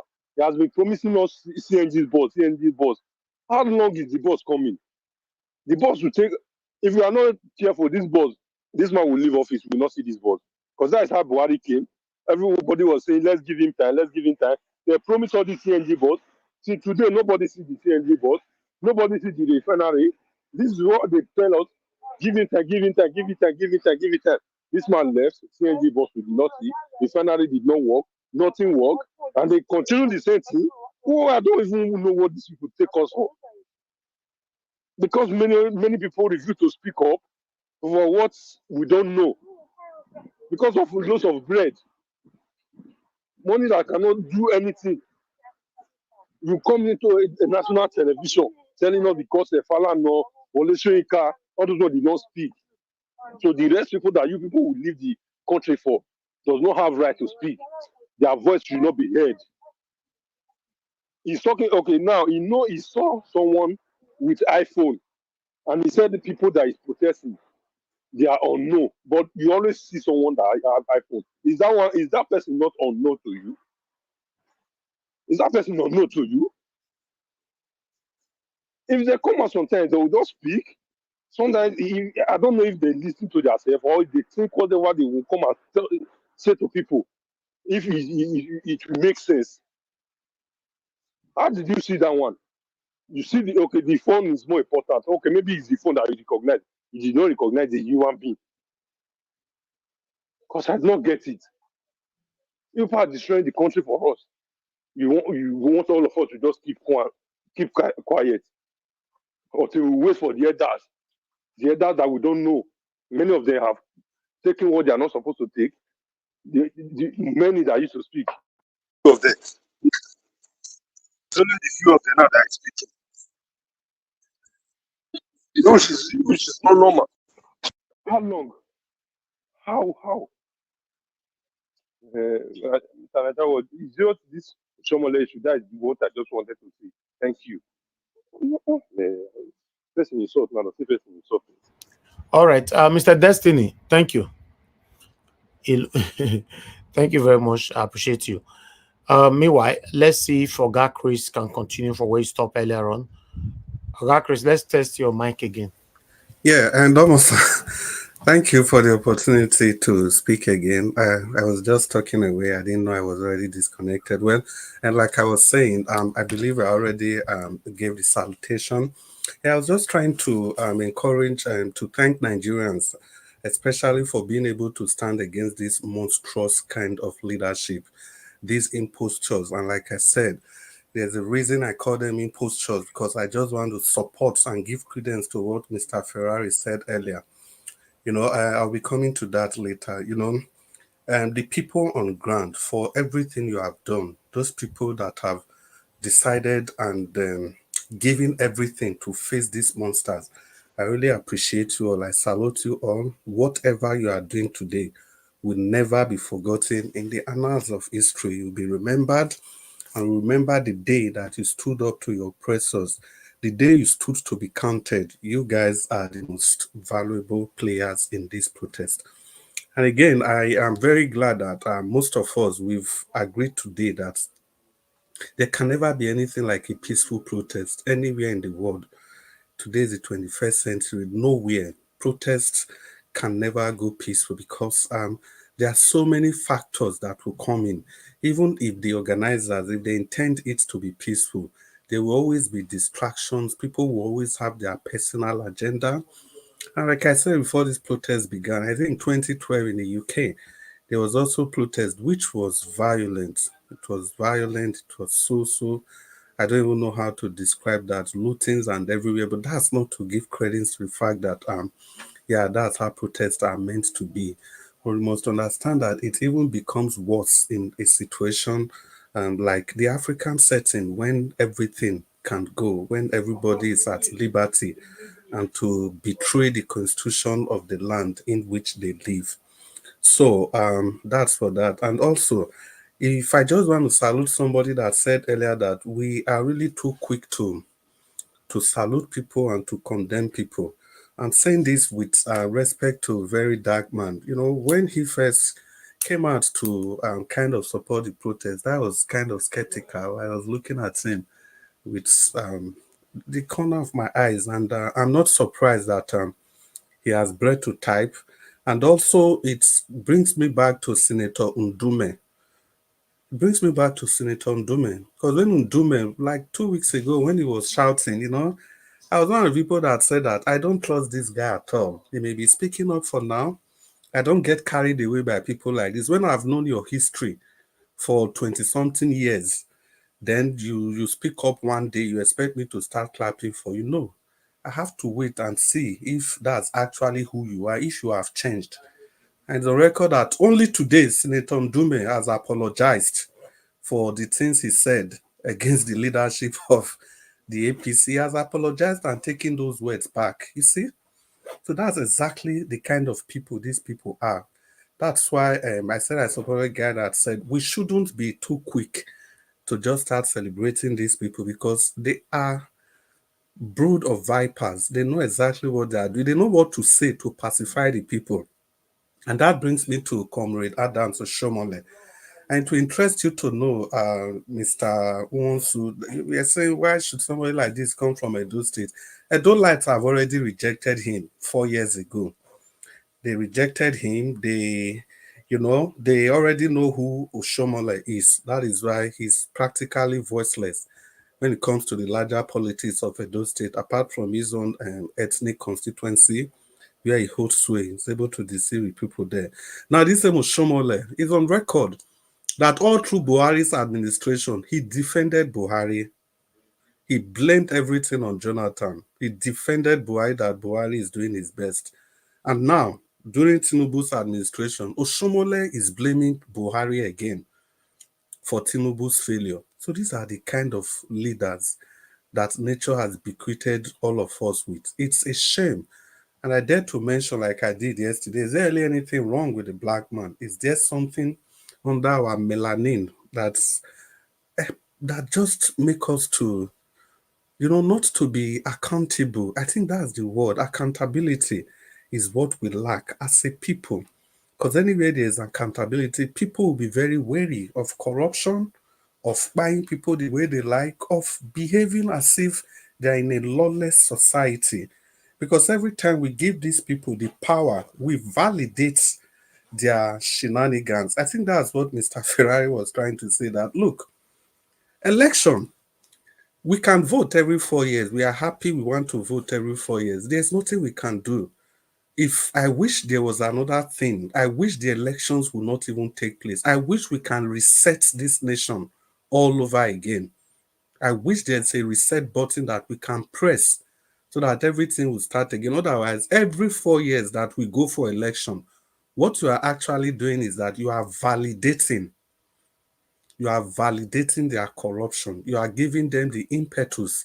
That is why Oshiomhole is on national television telling everybody that the only way to change administration is through the ballots, because they understand that after the election, the person in power has the constitutional right to do and undo. That is why certain Hope Uzodinma, despite the way he came to power, imagine somebody that came forth, became the governor of a state through the powers of the Supreme Court. Now he has that power, and there was nothing any person could do because people participated in that election. So as for now, as long as that reset button is not there, there seems to be no other option. Mr. Ferrer, I have to call your name again because when I listen to you, I think that's where we are going to, which I completely agree with you. It seemed to be the best thing not to keep validating these people, not to keep giving them these people. But unfortunately, what is the option? So for now, that is why it is very, very critical that we all make sure that elections are free and fair as much as we can. It is critical we ensure that the people we support, because no matter what, like they said, examination is not the best test of knowledge, but which other way can you test a student? It is still examination. For now, the only instrument of democracy that we have that appears that we can have control over is the elections. So that's why some of us are very concerned about any elections coming up in our state, in our locality. We want to put our voice in there to ensure that we are able to get at least something we can count on. So that's why some of us still participate. Otherwise, no matter what you do, they are still going to bring in somebody. Somebody is going to be there and the person is going to govern over you. So the best and the least you can do is to try and prevent the people you don't want from coming to power. You speak up against them and try to support the one that seems to be the best out of the lots. But unfortunately, they all go there and they still disappoint us. And each time we give them that vote, we validate whatever they go there to do. That's why the election that brought in Tinubu, it was because everybody participated. And the man at the chairman of INEC, he was brazenly, when you and I was asleep. And this man made it very clear that they are not going to continue anything until the following morning. And before we know, when we were asleep, he announced election results. And it was so painful that the Labour Party that won that election, they couldn't even do anything. Even during the collation center, at the collation center, it was even Dino Melaye that spoke up. Dino Melaye spoke up. Labour Party had party agents. I'm surprised they didn't say anything about what was going on, about the broad daylight robbery. Because we give these people, we validate whatever they go there to do. And that's why they continue to do all this. So the nation as it is now, there's no good news for anybody. It's not a question of wishing your nation well, no. As it is now, nothing is going to work. Nothing is working. No policy, no policy direction, nothing. The only solution, if you ask me from the depth of my heart, is to press that reset button so that the system can be resetted again. We all start from the beginning. I think that's the much Mr. Ferrari was trying to talk about. Because the system is already rigged against us, even in 2027. Mr. Anjawatch has made it very clear here that even if Peter Obi wins in 2027, nobody is going to let him to rule. That is the shame. That is the height of a nation, knowing that your vote will not count. The only thing your vote does is to validate their perpetuity in power. Your vote is only there to validate the fact that they have conducted election, and they start brandishing themselves as democratically elected people. And anything you do outside of that, they call it treason. That is why they have the audacity to call the people that were waving, is it the army flag or the Russian flag, treason? That's why they had that audacity. And thank you, Mr. Tone, talking about the treasonable offense. Thank you for calling me out yesterday, when I called the protesters urchins. And what I was I actually listened and I saw that there was a mix-up. That was not actually how I wanted it to come out. I was trying to say that if the educated people, the so-called elite, if they could go to the US to betray their nation, so what do they expect from people that we are not so enlightened as the elite? That was the point I was trying to make. But thank you for calling me out, and that's how it should be. And for that, I take that word back. They are not urchins. It was just a different analogy I was trying to draw, but it came out very, very wrongly. So for that, I apologize to the good people that are protesting. You guys are not urchin. You're the best of the best. So, in conclusion, I just want to make this clear to all of us in Nigeria. See, there is no amount of ambivalence that will free us from the shackles of poverty, the shackles of deprivation, the shackles of illiteracy, the death of infrastructure. There's no amount of ambivalence. You must be clear wherever you stand at every point in time. There is no time at all to be rigmaroling. There is no time to stand and stare. You have to be very, very equivocal. Let's know. And you don't have to be equivocal, I mean to say.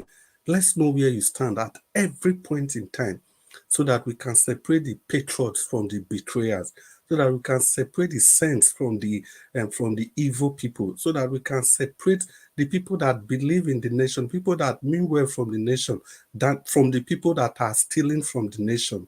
Like I said before, how can you tell me that somebody like a Dangote, it's all of a sudden that the thing has touched him, that Dangote is coming out to tell us about the refinery in Malta? How many more information does Dangote know? How many more?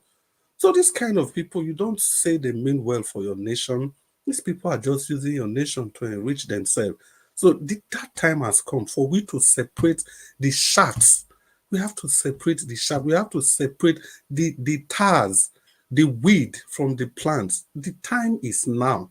And there is nothing in history. I'll just round up in 10 seconds. You can never tell me that if you point anything, any time that you have a peaceful protest in history, I'll be very glad to listen to you. For now, I say, Mr. Nanjawo, thank you very much for the time you gave me and for the people that listen to me and everybody on this panel. I salute all of you for finding time to add your voice to this discourse every evening. Good evening, Nigerians, and good evening, Sir Nanjawo. Thank you. Thank you very much, Oga Chris. God bless you, sir. I appreciate you. Okay, Abdul Malik, we don't come to you, sir. Please talk to us. Good evening to you.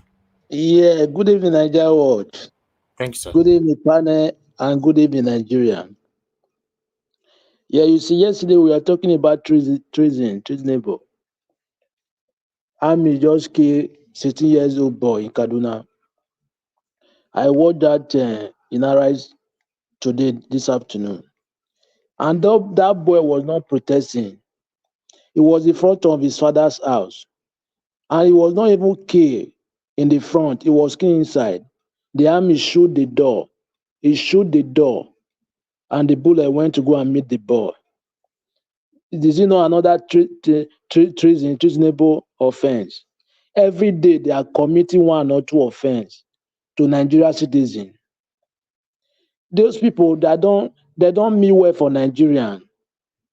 Every day they are committing one or two offense for Nigeria people. Look how people are suffering in the country. Now they use common 300,000 to compensate the parent. And that boy is still here. Just calculate how much his parents have spent for that boy till he grew to 16 years old. Is it 300,000 for compensation? How much is 300,000 today for euro today convert to euro? 100 euro is 1,700, 1 euro. It's 180 euro. And you are buying a private jet, buying yacht, buying a SUV, SUV to senator, 160K, 160 million, sorry. You use 300,000. Is it not wickedness? What do you call that? Is it not wickedness? And that boy was not protesting. He was in front of his father's house and they run inside the house. They close the door and the army man. Nigeria, man, it's only Nigeria citizens will do this by themselves because nobody will change it for them. Yeah, every day the thing is getting worse every day. Those people, they are set of people. They are the same circle. Just calculate how many years they are still the same circle. All those people, they must remove all of them before that country will be better. Or else, there is nothing will change. It will be the same. Calculate that boy 16 years. Right from that boy was born. How much has parents spent for that boy? How much? You use 300K to compensate some. So Nigeria government are very wicked people. Very, very wicked. Not just wicked, extraordinary. Extraordinary. But perhaps you are using millions to renovate house, millions to send people to house. You are buying Jeep for senator, millions. You compensate somebody with 300,000. And you don't know what that boy. So that boy may be. How will that boy grow? He may be a grad. He may be a doctor. He may be an artist. He may be a star. May be something better in his life, and people may get something from him. But look at now, you go and waste somebody's life, 16 years old boy. What type of country are we living in, Nigeria? How are we going to change this? Since how many years? 60 years. Nigeria will better. Nigeria will better. Till today, it never better. It's getting worse every day. Now, what are they going to do? Now, people are trying to express their right, exercise their right to go to peaceful protest. Now, you are sending soldiers after them to buy them. Now, we are not a military regime. We are civilian regime, not military. But look at what you are doing to people just because they are hungry. Somebody is hungry. You don't want it to talk. When he talk, you use soldier after him or police. Okay, now what do you want the person to do? You don't fight the security so that the person can be able to go to farm. How do you want the person to feed, to find way to feed?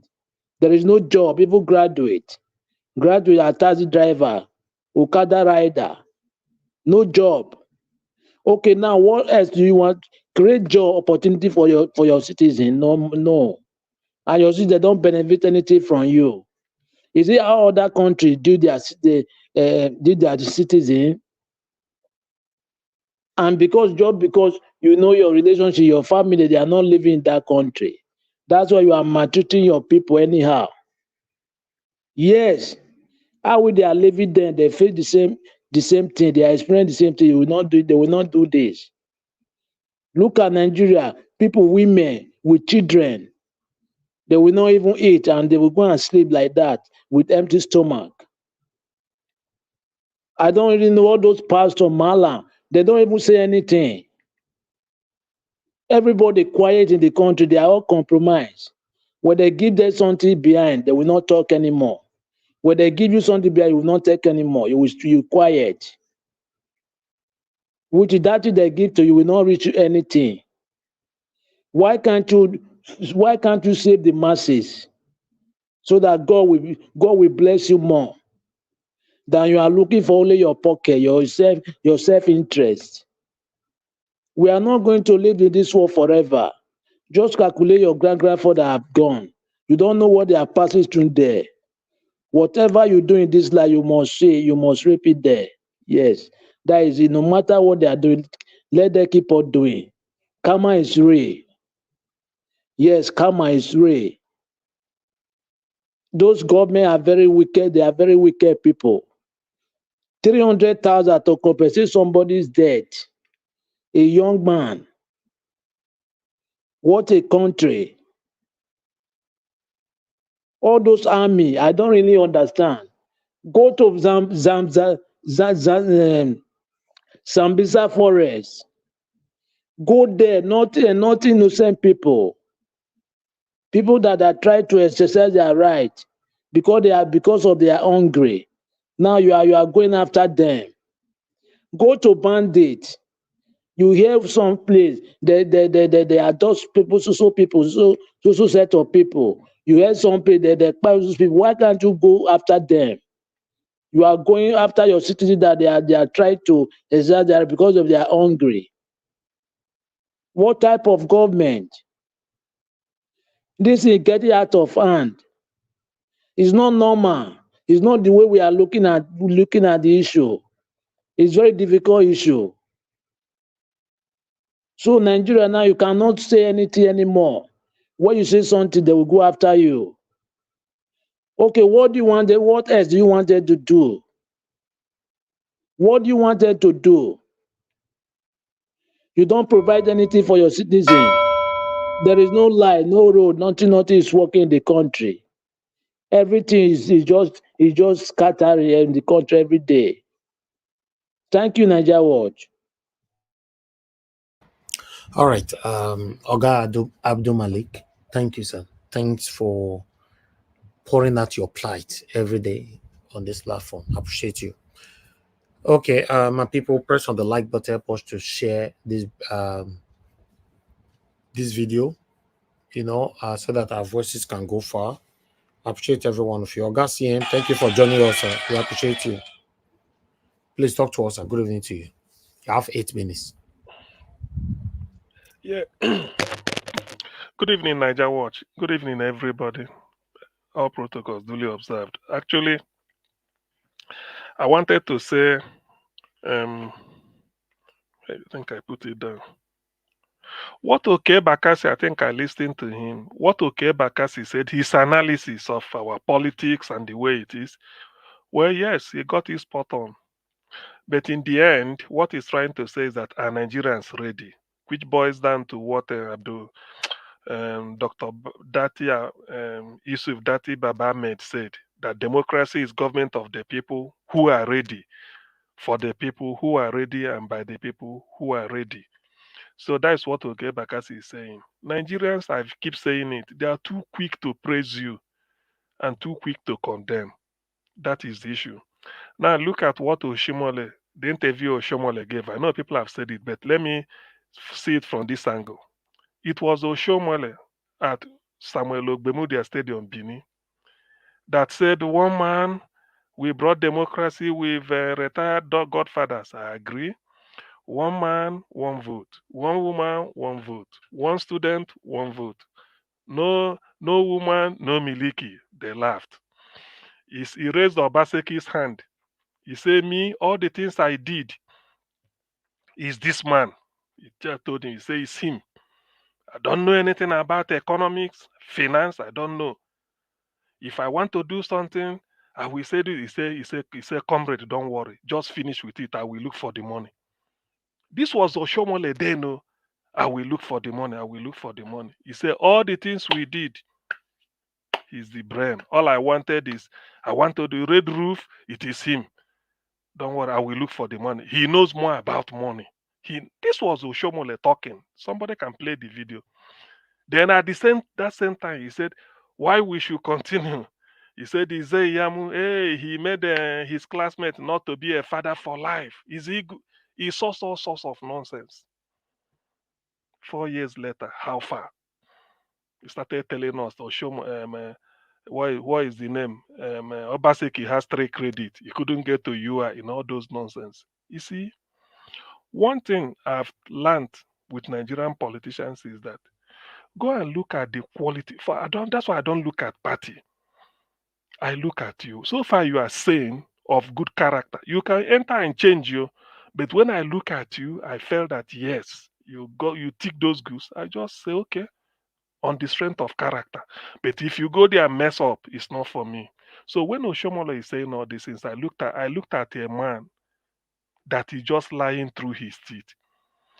He came with the intention to intimidate the Arise news, because when you are going to Arise, you have to go and prepare again. So he came with his tactics was not to talk non-stop and disturb anybody. Yes, a question is smaller in case he's listening.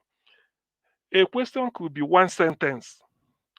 Discuss the advantages or discuss the concept of the rule of law. That's all. Very simple. Maybe discuss the concept of the rule of law. Maybe 8 words. Very simple. But he has forgotten that when they give you a question, even if it's essay, they will tell you the word count. They will tell you what is called the word count.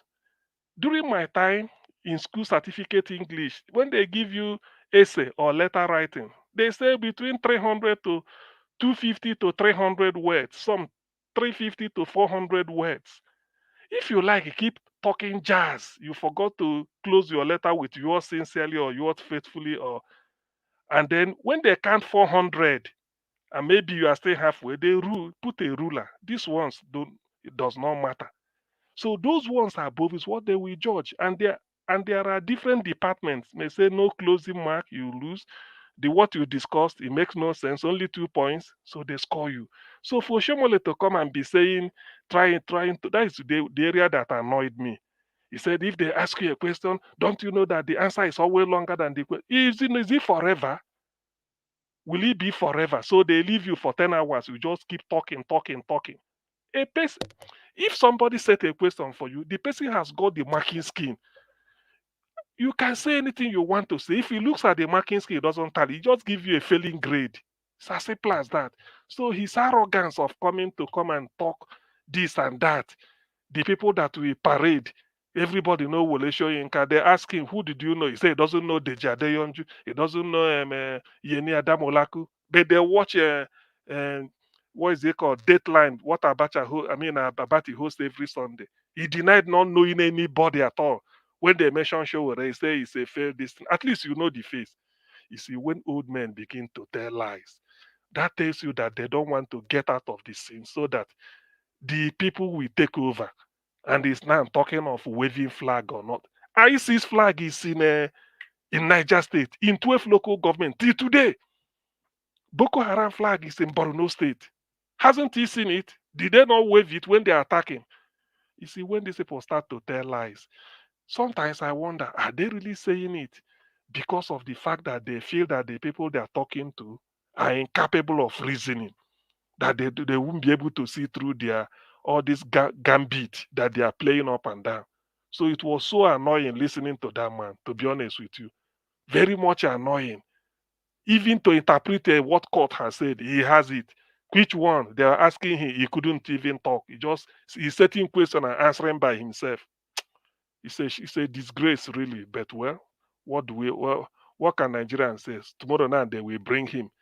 Why'd you do this? You can't solve this. You can't. When I was the labor leader, I know when I look at this, I say, so these people there, he cannot even understand.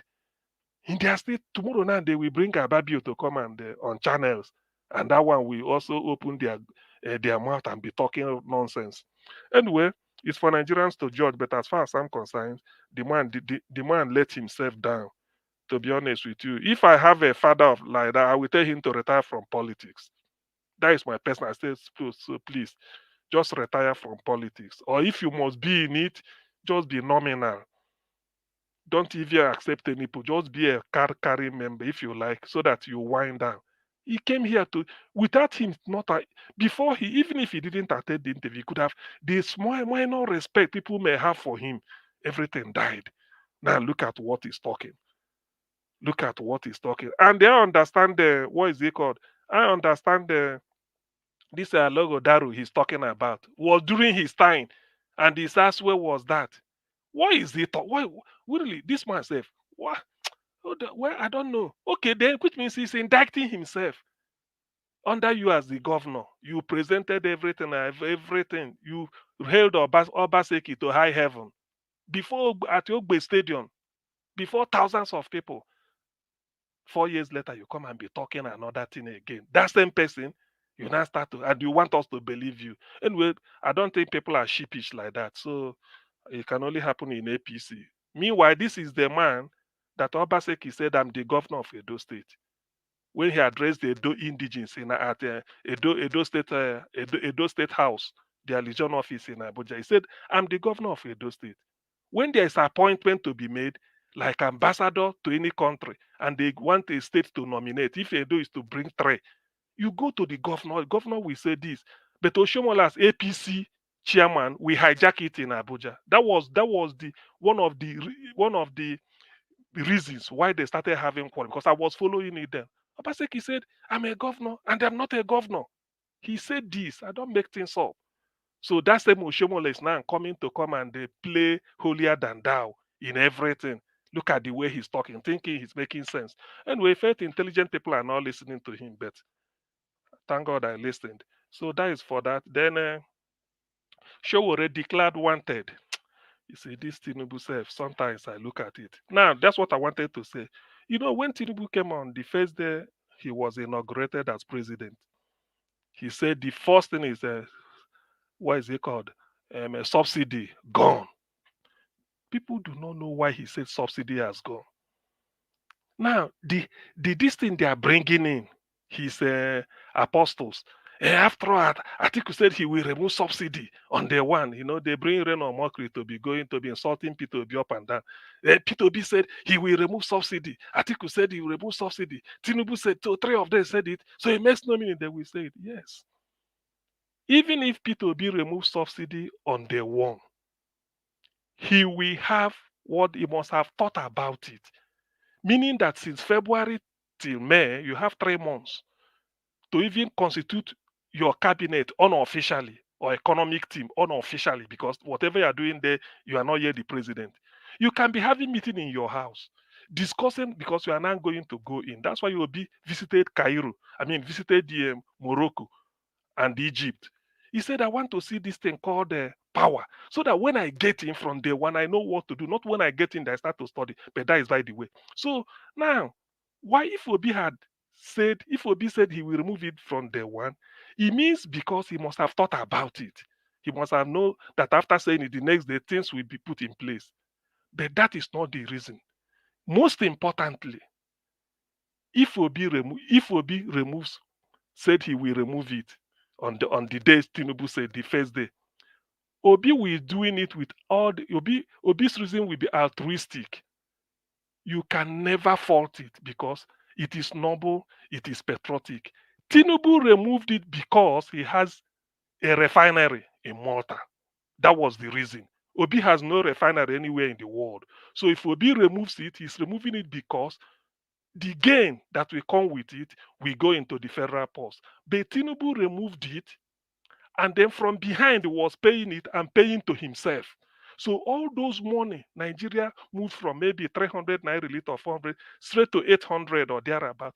All those money was accumulating is going to a refinery in Malta that will now go to him. This is how it works. Because I read a write-up today. The oil in Niger Delta, whether Urobolande, Joy Ichekiri or Isoko or Ibibio or Ogoni, is taken by Tinubu's Oando free of charge through NNPC. That is the corruption. His man, the man in charge of NNPC now, is it NNPC also? This from Ondo State, I've forgotten. Pius Akin Luyire is a friend of Tinubu. When they were working in Mobile, he was the manager that employed Tinubu in Mobile. So Tinubu is paying back the favor now. Go and check what I'm telling you. So what will happen is the chairman of the chairman of board of NNPC. What is happening is that the man being there, the oil is taken free of charge. That's why when Peter Obi said those stealing Nigerian oil are in government. Till today, Peter Obi said he didn't say they are in one type of ShopRite or Tesco. He said they are in government. So he knows, well, he doesn't need to tell you the name. So the oil will be lifted there to Malta. Oando, Wale Tinubu and their group with a Chaguri, they refine it and bring it in as imported. So the money goes to Tinubu. The capital, the profit, the gross profit, the net profit, everything goes to Tinubu. That's why Tinubu was so, because he wanted to recover the money right from the first minute. That's why because they are disturbing him, forget about these cabals in the north. Then they are aware, all these Erufai, they know. That's why he now called their leaders and said, I bought this seat. I bought it. I bought the seat. Well, this is a seat. This is a chair I'm sitting on. This is a chair I'm sitting on. So if I tell people I bought this seat, you don't need to ask me how. So that is exactly what is happening. And that is exactly the deal that is going on. So assuming Tinubu has finished recovering his money or whatever, he wouldn't mind that even if military shove him away anything, he will go, because he's a businessman. All he's doing, the yacht he mowed in Lagos is for drug trafficking. That yacht he bought, that is, he's just there for his business. He hasn't got time for Nigeria. That's why he bought the yacht. That is where the real deal is happening, because it's off. So you can't say you know the plan to the build everything. That is where he goes. So this is exactly the situation Nigeria is now. But I'm surprised people are not here, are not thinking in this thinking in this direction. Like I said, I don't come here to concoct news. I will only use the information that is available and then synthesize it and then make you to think in that direction. Tinubu is just waiting to recover the money he used to buy his seat. And who did he give the money? The Northern Cabal. That's why he's not listening to them. The only thing is shaking him is because of this Russia they want to bring in, waving Russian flag. So Nigeria is in a distress. People should not take that man lying low. He's a real career criminal, a real crook. What I'm telling you, don't doubt it. The oil in Niger Delta has been battered for years. We know, trade by barter. Use it as collateral. The little one that is left, that's why Dangote is saying, which one is, why do I build refinery then? Then to quieten him so that he wouldn't cry much and they review much, they gave it to him. Niger Watch, let me stop here. Thank you very much. I don't need to waste time, maybe. All right. That's him. Thank you. This one I lecture. You can't lecture us here today. No worries. Okay. Thank you. That's what we are here for. People come here to learn too. I'm not just me. I learn from you people too. Thank you, sir. Thank you very much. Everybody on the panel have given their submission. Now, So, watch. yes, sir. You see the analysis where Oga CL talks, so he hit am very well. That is the story of that documentary where I explain when I go see. Now Oga CL just talk so. That yacht now for something, not before government, now for something, now for Tinubu, and now for transaction. Okay, you do that. You do more on that on your second submission, sir. Thank you. All right, my people, write down in the comment section. I would like to start with Blessed Lady. Thank you very much. God bless you for the super chats. Guys, you can press on this dollar sign right there. Encourage our work. Help us to like this broadcast and also help us to share. Thank you very much, my people. Madam Rita, I can see you on the comment section. Good evening to you, ma. Thanks for joining us. And many others right there. Edme, thank you very much for joining us. Thank you, Emeka, Ibe, Magnus. I can see you. Good evening to you. Thank you, thank you, thank you. Every one of you right there. Now we're going to have our final submission right now, but before that, there's a video that I wanted to play, concerning this treasonable this thing by the army. A lot of people have, responded to this over the flag, over this, over that. So for me, I'd like us to listen to this video quickly before we start taking our final submission. Guys, continue to do your part. Yes, I agree to normal people. Thank you so much. 1 minute. I'm trying to send this video and it's taking forever. Just bear with me. Let me see how I can forward it. Because I just saw it not long.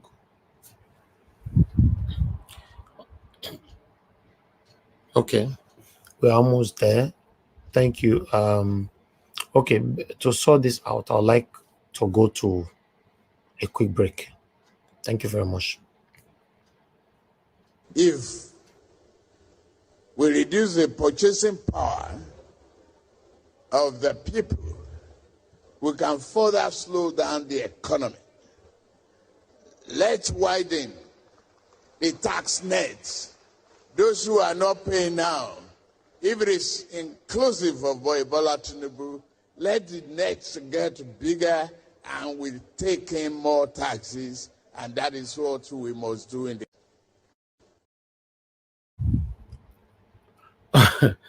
All right. I would like the next person to speak to us. This video I could not sort it out, but I'll try to still play it.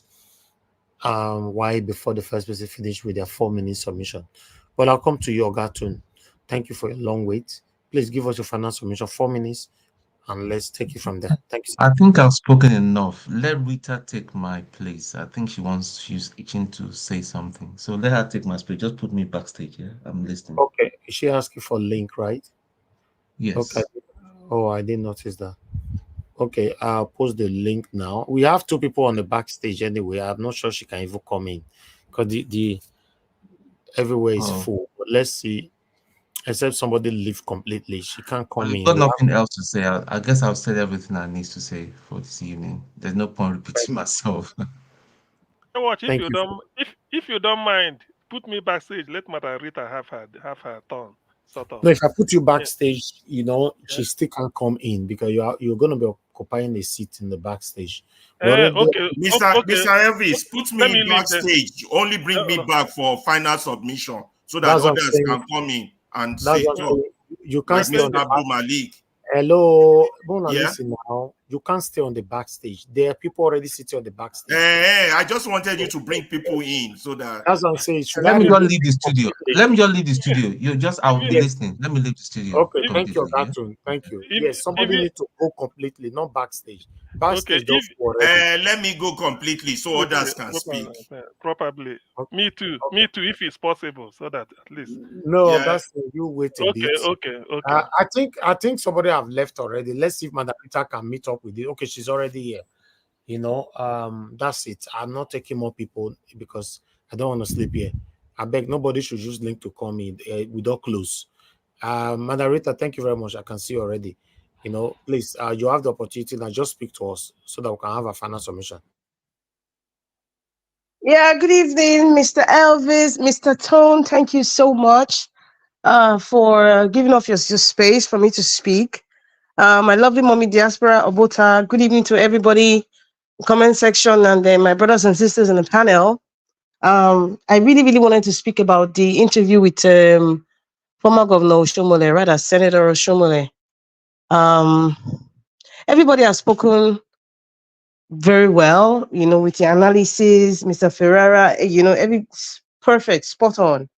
But there's something that I really noticed, with that interview is the fact that Adams Oshiomhole was erratic.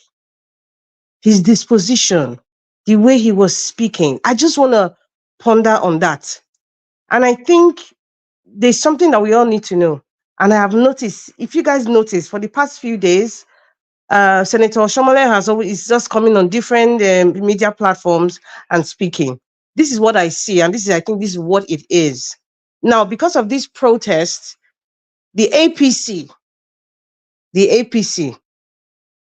they've sat down to think, okay, who can we bring out that would make us look good? Who can we bring out that's in our camp that will make us look good, that can speak and people can kind of reason with us? Obviously, is Adams Oshiomhole. I mean, being former Labour president, and how he played his different roles in the past. So they deemed it fit that he's the better representation because of his antecedents in the past with protests, and of course, maybe to douse the politics, sort of. So they decided to pay these media houses, and Governor Oshiomhole is using every single opportunity to take advantage of the time that APC is paying these media houses. And that's why I say he sounds erratic, not just in that with Arise, with every other platform, he's erratic in the way he's talking. Excuse me. That's because of this channel, Mr. Elvis, and your restrictions. It kind of prevents me from saying the exact words to really describe to Nigerians what wasn't being displayed.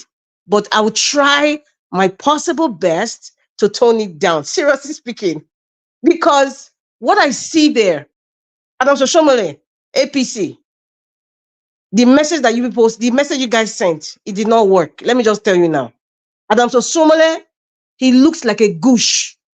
He looked like a goosh. I'm repeating it. It was bad, very bad.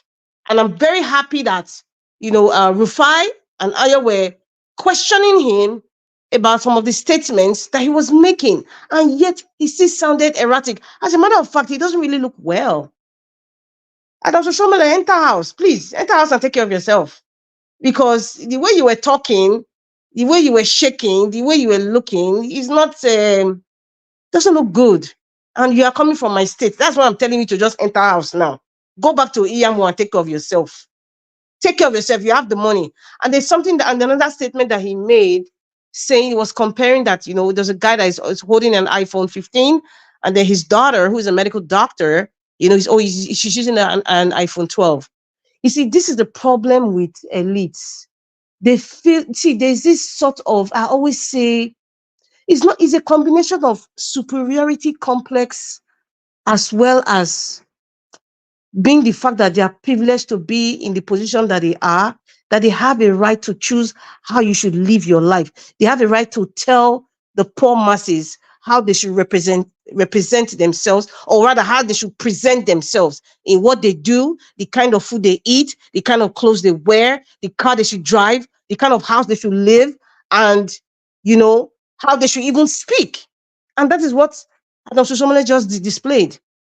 Adams Oshiomhole, or rather Senator Oshiomhole, you're a village guy. Yes, you're a village guy. And God has bestowed these privileges up to this stage. You're in your 70s now. But you remember when you were a village guy? Remember when you were looking at people, you were looking up to people and dreaming that you want to be like somebody someday. Well, God has given you this now. All of a sudden, you are up the ladder. You're not looking down at somebody now, because you are up there, down at the bottom of the ladder and saying, oh, why do you have the audacity to even take one step up the ladder? That's what you just displayed, sir. You messed up. That's why I said you looked like a goosh on national TV. Very unfortunate coming from Edo State. I am not here. In fact, Edo people are not even listening to all the rhetorics. Whether you want to accuse Governor Obaseki today or accuse him tomorrow or talk about court case or no court case or who was kneeling down for you or if Captain Philip was kneeling down or prodigal son story and all that is blackadash with all due respect for your age. It's nonsense. Listen, we are sick and tired of those stories, those back pendulum-like stories that you guys present, trying to romance our ego. It's not working. It's not working and it's not going to work because you guys have been exposed. Nigerians are too smart now. At least majority of us now who are kind of listening and watching the protest and with channels like Mr. Niger Watch, please like this program, by the way, teaching people and exposing the rhetorics and the tricks that you guys have been presenting to us for the past 25 years. In fact, I don't want to go out from 1956 when oil was discovered. For the past 25 years, I'm counting from 1999 till now. We are sick and tired of it, and that is why in Edo State, APC and PDP do not deserve to be at Osadebe Avenue. APC and PDP are of the same lineage. They have the same DNA. Their hemoglobin is the same red color. They are the same. They are the same. And that is why Labour Party is the only option. It's not the 100%, but Labour Party is the only option. And that's what I'm trying to work on the frontal lobe of some people who think that PDP candidate is the one that needs to be there or APC candidate that needs to be there. It has to be Labour Party. It should be Labour Party. They have nothing to offer. And Oshiomhole will come and talk. Governor Obaseki will send one of his minions. They'll come and talk. They're all the same. They have nothing to provide. Aswe Godalo is in the same mix. There's no difference with him. A banker is always a banker. We know what they do. See, Nigeria is just like, it's just, I think when you get to a certain echelon of the society, you just realize that this is what I'm thinking now. I'm trying to go into the minds of these people. When they become like the echelons of the society, they now see the battlefield. They're standing up, from the hill and looking at the battlefield and say, okay, this is how it works. Okay, let me see if I can tweak it with ethnicity, religious bias, all sorts of vices. That is what it is. And also Godano is part of it. He's part of it. The other one in APC, in fact, sometimes I don't remember his name. He's part of it. It's the old brigade. Edo people, APC and PC see, the old brigade want to return. The old brigade wants to return. The old brigade wants to return. Now they are just bringing a different face, but it's the old brigade. It's the old people. They have nothing to offer. Edo people, let us try somebody different, somebody new, somebody that is not in their cabal. It is the old brigade, though. They tell now APC and PDP in Edo State, do not vote for APC and PDP. It's the same thing. None of them care for you. They don't care for you. No matter the English dictionary, Oxford dictionary that they bring, no matter the chairman of bank, the bureaus, this one says he's senator or whatever, they're sharing rice and beans and apron and face cap and umbrella and broom. Even in fact, they're sharing cake self on top and cow. They have nothing to offer to you people.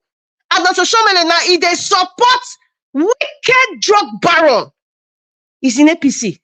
The other one will come now. They'll start accusing each other. Or the girl will come. What's the other one say? After Godano will come. Obaseki will come and make some small statements. He will go and collect all these local celebrities to be talking. All these little minions. All these media rats that come to lie. Shameless people. Shameless people. All of you that is in diaspora supporting APC and PDP, una they forbid to be governor. Why they support person where you know very well has nothing to offer? All of you who are ESA, yes, I'm saying it direct. ESA people, and I've been saying this from the inception, and I'm going to repeat it. Do not allow them to use you people again. They have been using you guys, ESA, from the time Aneni passed on. They have been using ESA like panya. Another election will come, they will promise you, or Governor Obaseki promised 2020 is ESA turn. They use that to cajole you people, and Obaseki came and tricked you guys. Now, It's the same rhetoric, but they fine-tune it. They've now brought somebody all the way from Lagos that is not even acclimatized with anything Edo State, and that is a fact. Nobody should tell me, oh, he's an Edo man. Agreed. But it being an Edo man alone is not enough to be a good leader. And the fact that you even came from somebody who is a trickster, of course, you're a double trickster. There's no two way about it. Nobody can tell me that we should not merge Asoli Godalo with Governor Baseki. Nobody can tell. No, see, it's their rice and beans. Nobody can. It's their rice and beans. You cannot say it is stew when there's no tomatoes. They're all the same. It has no. Say Godalo has nothing to offer. Same thing with the other one from Komisa. They call him nothing to offer. Labour Party. Olumide Akpata is the best bet for Edo State. I'm telling you, people, if you're educated, think it very through. It's not about education. We have seen, been there, done it, won the t-shirt, been there, done that about education right now. Olumide Akpata is the best bet. It's not Aswai Godalo. It is not Akpakomisa. It is not any other party. It's Labour Party. Thank you, Mr. Elvis. Thank you very much, Madam Rita. Thanks for your submission. I have to give you that long minutes so that you can finish your topic. Anyway, let's have our final submission right now, my people. 4 minutes. We're going to be straight with our 4 minutes. Work with your time. I'll start with give us a mandate. Please give us your final submission. 4 minutes, if you are there. If you are not there, automatically your ministry is due to 2 minutes.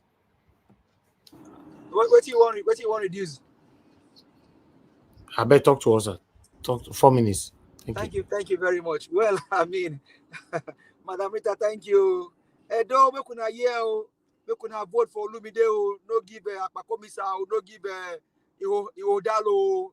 Now Olumide, they don't get anything to offer for you.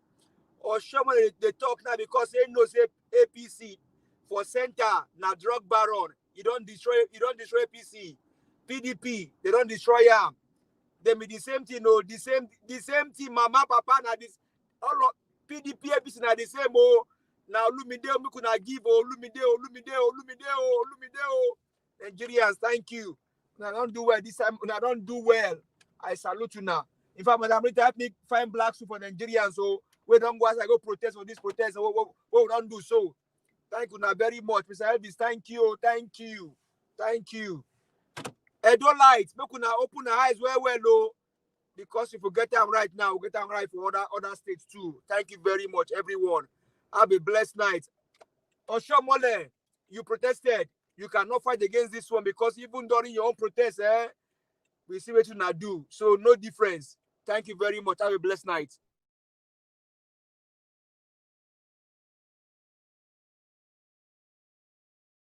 Thank you. Give us a mandate. God bless you. All right. Oga Ferreira, if you are there, sir, 4 minutes. Yes, I'm here. Thank you very much. I just want to say a few things, and I'll thank you. First of all, I want to praise the protesters that they should continue staying at home. This is our major fight. We have to get these people out of office. Don't be scared. Don't be worried. Don't let people push you back. They're doing all form of propaganda, but it won't work. Remember, the enemy is within, and we have to face each other to get rid of this enemy. The government is the weapon that has been fashioned against you as a Nigerian. Yes, don't think because you're rich now, that weapon will not touch you. And the poor that are feeling it now, that are out there marching, that they are hungry, they're paying. But if you're rich and you're a rich man, that weapon will touch you, because if there's no rule of law, if the rule of man, if there's no order, if there's impunity, you can't be close to the corridor of power forever. One day you will be far away from it, and that sun of injustice will smite you. May the moon and the sun not smite us by day. Nigeria is a problem that smites its people. The 16-year-old Nigeria is a problem that damages its own people. So we have to get rid of this, make a U-turn, start afresh, define our own destiny by ourselves. Another danger that I see that is out there is all these Ronukus. I call them Ronukus. All these Agbadorians, or whatever name we want to call them, these weird people. They're trying to push the agenda that presence of the Russian flag means the Russian are supporting the North, and therefore the South should unite to fight the North. All these are propaganda. Don't listen to them. Don't fall for all that nonsense. You know, the point, real enemy, before we start worrying about external enemy, is the enemy within, which is our government that wants to starve us to death, that don't see us as human beings, that don't see us as people deserving of a good education, of free road, of good water, of anything that the rest of the world is enjoying. They don't see us as if we deserve it. All they see is the money they can steal. And until they are held accountable for their crimes against the motherland, we are going nowhere. They are there in charge now, running things. We have to drive them out. They have to go. Whatever we have to do, they have to go. That's my own position, and I encourage people to continue to push. There are people on the internet trolling us, trying to put one or two comments to discourage us, but we will not be discouraged. The enemy is within. Bikule upani to de olepani. If the death in the house don't touch you, the one outside cannot touch you. The enemy is within, and it is our government. Thank you.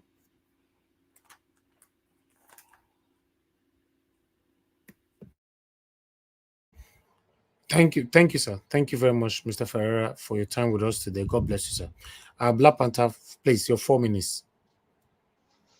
Thank you very much, sir. Thank you, and thank you. I thank everybody. Ferreira, God bless you, sir. The enemy that we don't know is within the house.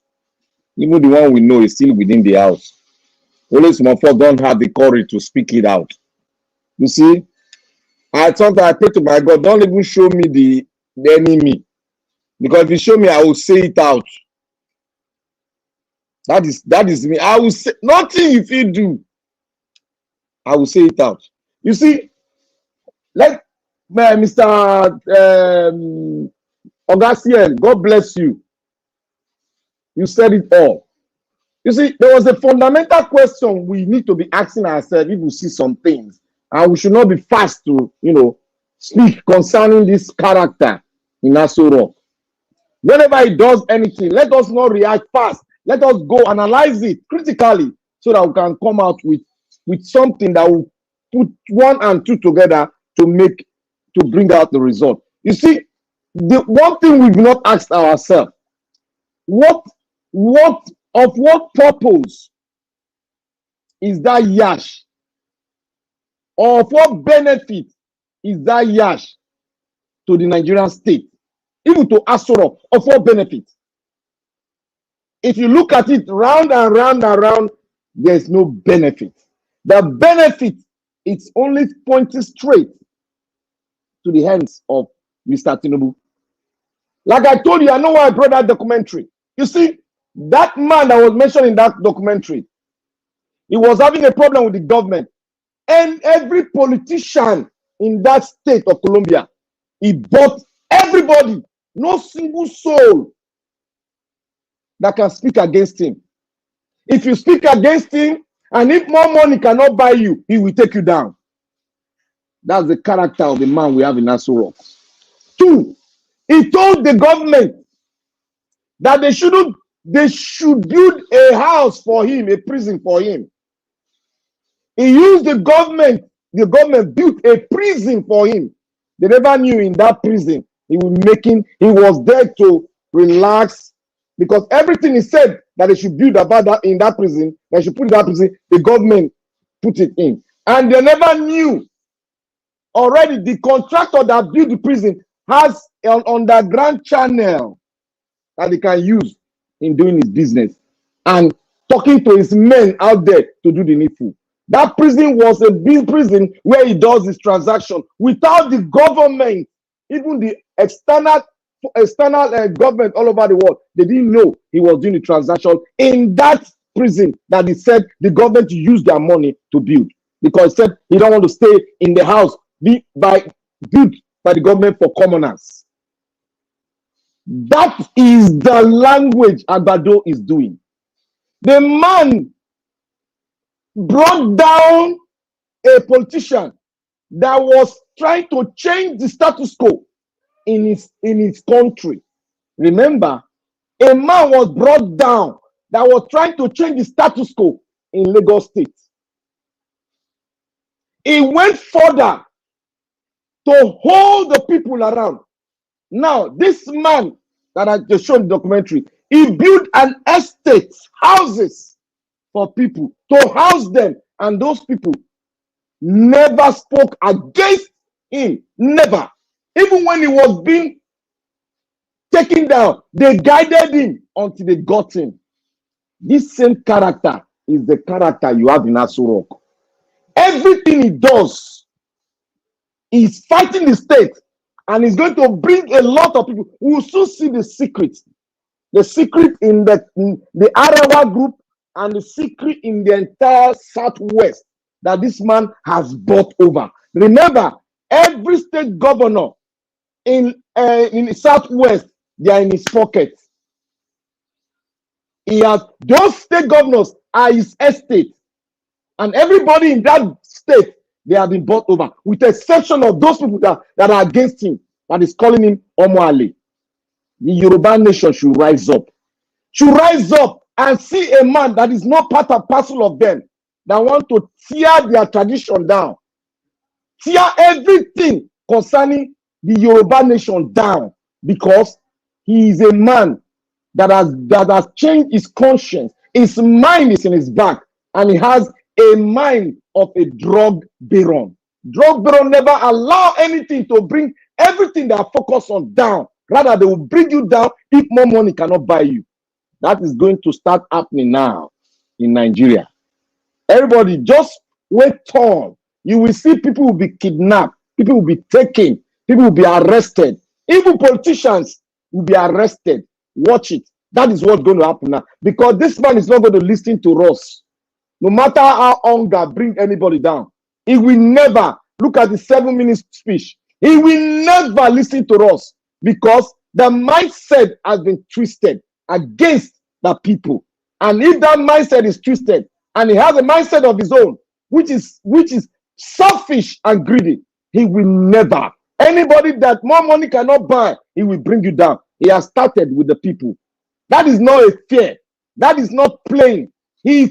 God, he gave that order. That is the character.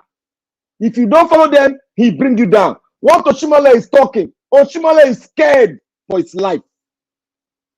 He's scared. You people can see the way he's talking. You people can see the way he is. He's losing weight. He doesn't look himself. That is how all of them are. They don't look themselves, because they are talking against themselves. They are talking against their own children, because they will not live long. They are scared of the future. That is what. And to all Edo people, if you think you are so stubborn that you feel that PDP is the option, you've never seen the regalia PDP is bringing on, because this is a fight that you never understand, and you will never understand it until you sink yourself into that pool where they are. But we that knows what is happening, we that are seeing the future, we are not there, but we are seeing what they are writing on the wall. We are telling you the right way to go is Olumide Akpata, not born out of greed, not born out of being selfish, not born out of being say, I want to support Labour Party. But this is a man that has not dined with these people, as you see. He did not dine with them, and he can dare them. That is why they cannot touch him. It's somebody that is not out of reach of you people. But these PDP people, you cannot get to them, because they have cells planted everywhere. Their cell is not to make the state upright, but to enhance their greediness and make you starve of whatever you want. And when they get to power, if you cough, what more money cannot buy, they will take you down. You cannot do anything. They have courts all around that they paid to perpetrate evil. For you not to experience that, go on to Olumide Akpata. There is what we call native intelligence.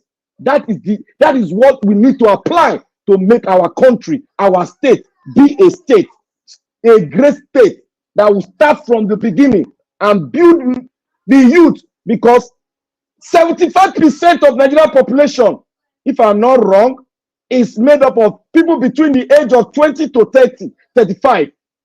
Look at that future. If that future is brought down, which they are on the road to bring it down now, there will be no more Nigeria. We will be like Ethiopia. We will be like Sudan. We will be like Venezuela, that are finding their way now to passing through the desert and walking their way down to the United States of America. It is never their fault, because every man had to have a way of surviving. That if you want Nigeria to be like that, if you want Nigeria to move from Nigeria to Lome, to Togo, to Ghana, my brothers and sisters, mind the way you look at your leaders. Vote the right person. Vote Olumide Akpata, not out of hatred, not out of greed, but this out of we want to fulfill our desire on earth. Thank you very much, and God bless Nigeria Watch. God bless every one of you. Thank you. Thank you, my brother. I appreciate you. Mr. Jonathan, please talk to us, sir. Your 4 minutes. Thank you, sir. Thank you very much, Mr. Elvis. I greet everyone once. In as much as I do not want to, dive into this Edo State politics, I'm being prompted, today. I will just say one or two, just one thing there. I can't wait till December 2024, because I'm going to stay on every point that I've made on this platform, especially when it comes to the issue of the economy. So I can't wait. God will give all of us life. December 2024. This Labour Party candidate that you people are touting, you will have to come here without speaking with two mouths.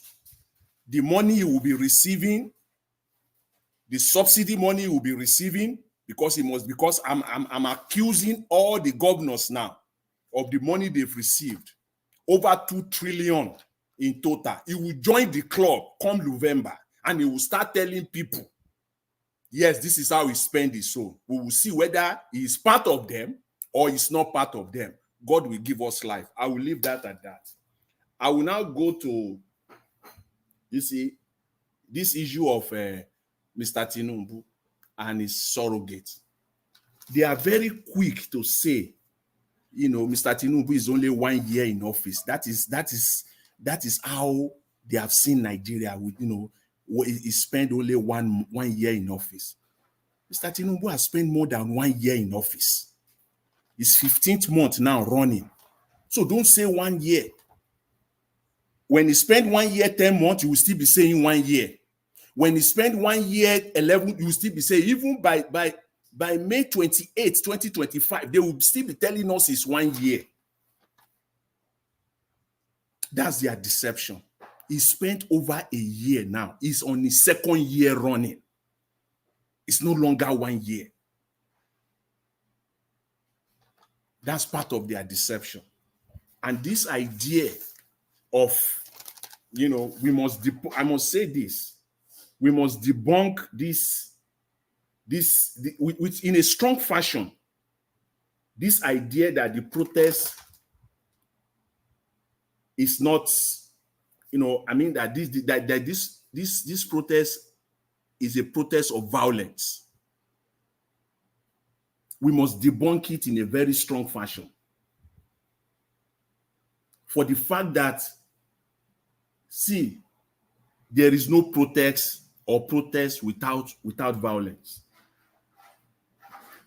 If protests in itself are traditionally peaceful, if it is a traditionally peaceful undertaking, if we just look at it that, okay, why then do you need the police? Why do you need the presence of the police or the security forces? Why do you even inform them if you expect that protests traditionally are peaceful undertaking?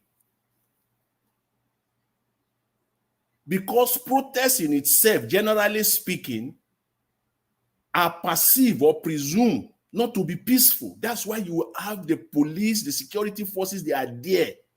First of all, to protect the protesters and to take care of hoodlums and those that want to take advantage of the large number of people.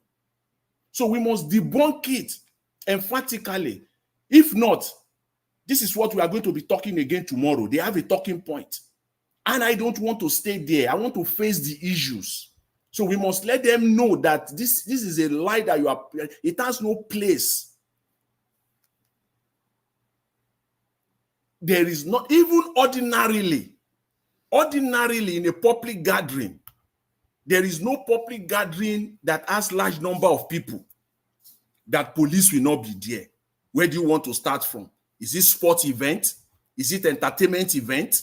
Because of the fact that it's a large number of people, security will be arranged. Police will be there. Other security agencies will be there. So don't come and tell us that protest is invaluable. It's invaluable that protest must go on freely. Yes, that's the expectation. You want it to be peaceful, to go on freely and be peaceful. But again, things could happen. Or rather, things happen. It could degenerate. Hoodlums could take advantage. So don't come and tell us this narrative. Please bury it. Stop it. Face the demands of the people. Stop telling us that they have hijacked the protest. Stop telling us that they want to take over the government. And as I said, and I'll continue to say it, I am waiting to see those that are behind the Russian flag. I will preempt you. You dare not bring them out because you are the one that is behind it in the first place. Bring them out. We are waiting. And finally, I will just say this, on Mr. Dr. CM. Thank you very much for bringing it out again today. I've highlighted it over time on this platform. The reason why Mr. Tinubu, will not do anything on subsidy even before his inauguration. As I've said, he had 90 days from the time Mahmoud Yakubu crookedly gave him a stolen mandate to the time that he was inaugurated, because he had no plans for Nigerians, but he had plans for himself, and he cannot expose the plan, because if you have plans for Nigerians, you will have used that period to sit down with people that will have helped you to construct it, to put a strategy in place that even when you are removing subsidy, it's not going to be the way and the manner with which you approach it. You will have planned it very well with people that are there to help you. You have them, but again, as I said, that in itself is a tough call for you, because there is no sensible people that will come and work with you except people that you have paid, those northerners that you paid. That's why now you have the free will to now go, because you want to get your money back. In fact, I don't need to, if I go into this analysis, I'll just be repeating Dr. CM. Thank you very much. You brought it out again today. We need to stay on this so that Nigerians can know that Mr. Tinubu has no plans for Nigeria. His plan is for himself and for himself alone. And he wanted to start catching in from day one. That is the plan. He spent a lot. He spent a lot. And 4 years is too small for him. In fact, 4 years is not enough for him to recoup. That's why he had to start from day one. He must start from day one, and he's been recouping.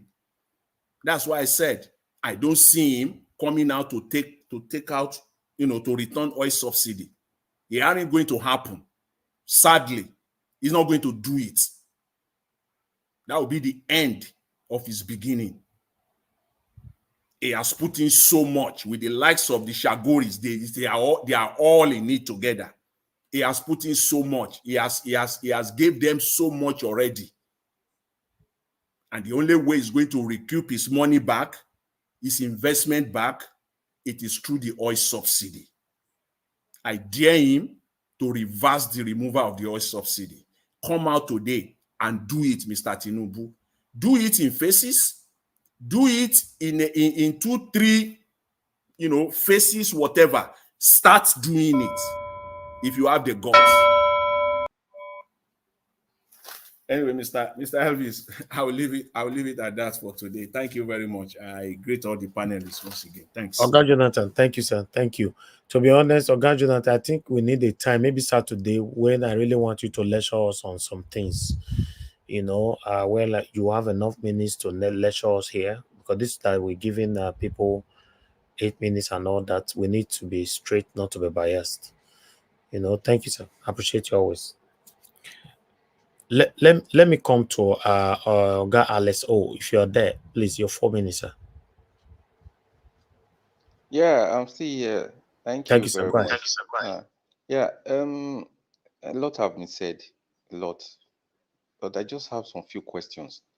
There is this talk always about the cabals in the north, the cabals in the south, whatever. The question is this: who are really these cabals that they always talk about?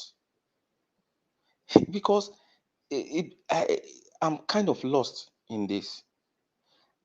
The last time Babangida gave an interview, he was talking about there were people that were against him or that pushed him not to make to annul the election. From the same quarter, that time, can still remember vividly, people were saying these are the people holding Nigeria, Babangida and his group. Among them, Buhari and this. Even when Buhari was there, he was still saying that there are people that are holding the country to ransom, according to his wife. That is, it was not her husband that was cutting the shots. So the question I can't get, maybe I need to be educated on this. In my more than 50 something years of my life now, I grew up in Nigeria. I still can't understand why this narrative is so present and is still there. To me, it's a question of pushing this blame from one person to the other. Are they not the same people? Because I cannot figure out who these ghost cabals are. If it is not Tinubu, it is not the, let me say, those Otan or whatever they are in the north, it is not Babangida and Co, Obasanjo, their group. Who are these cabals? Because Obasanjo still talks about the cabals. If they don't know who the cabals are, what about us? How are we going to know who they are? Because they put this blame on them. They are the cabals, they are the one pulling the shots. To me, it is all talk, and nothing behind. There is nothing like this myth of a cabal group, whatever. The same people are the people ruining Nigeria. The only solution, it could be drastic and radical, is the China model. Anyone that's been in power in whatever capacity that have brought us to this stage should be gone. I don't know how it is going to be done. I'm not going to use that language here. Well, they should be held responsible so that Nigeria can have a new start. All these other ones we are doing is a waste of time because they are not going to move an inch. These people fear two things. They fear their wealth being taken from them, and they fear death. Those are the two things they fear. Any other thing is not going to shake them. You're talking about this man bringing back subsidy. Just wait. He will never do it because that has to do with his money. Our money that he stole. And he wants to hold on to that power. So we have a long way to go. A very, very long way. So long we are alive, there should be hope.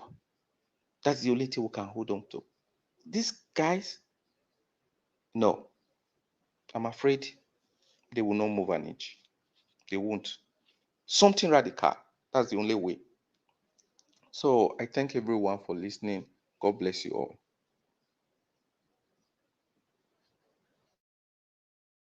Mr. Alex, thank you, sir, for your time with us today. I appreciate you, sir. Thanks Mr. for your time. Elvis, Yes, sir.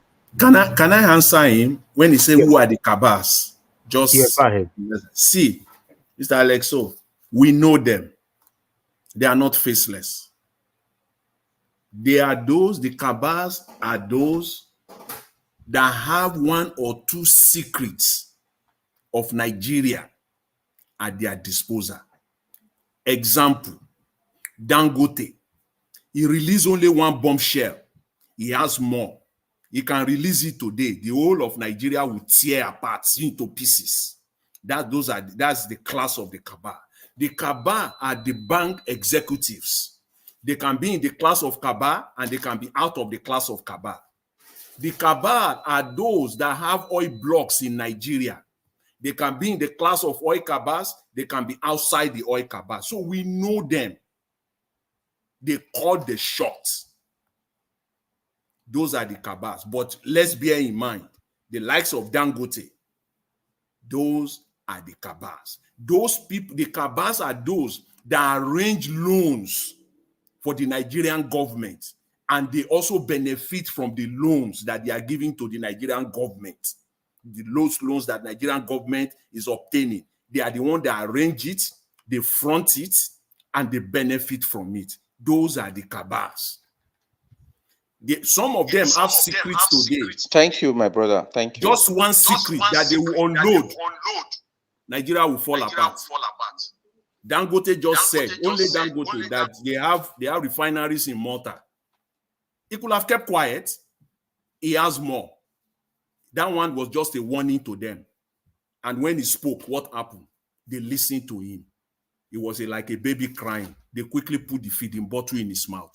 Keep shut. Keep your mouth shut. Those are the cabals. On and on and on it goes. But I will leave it at that for now. Thank you very much, Mr. Elvis. Thank you, Oga Jonathan. God bless you, sir.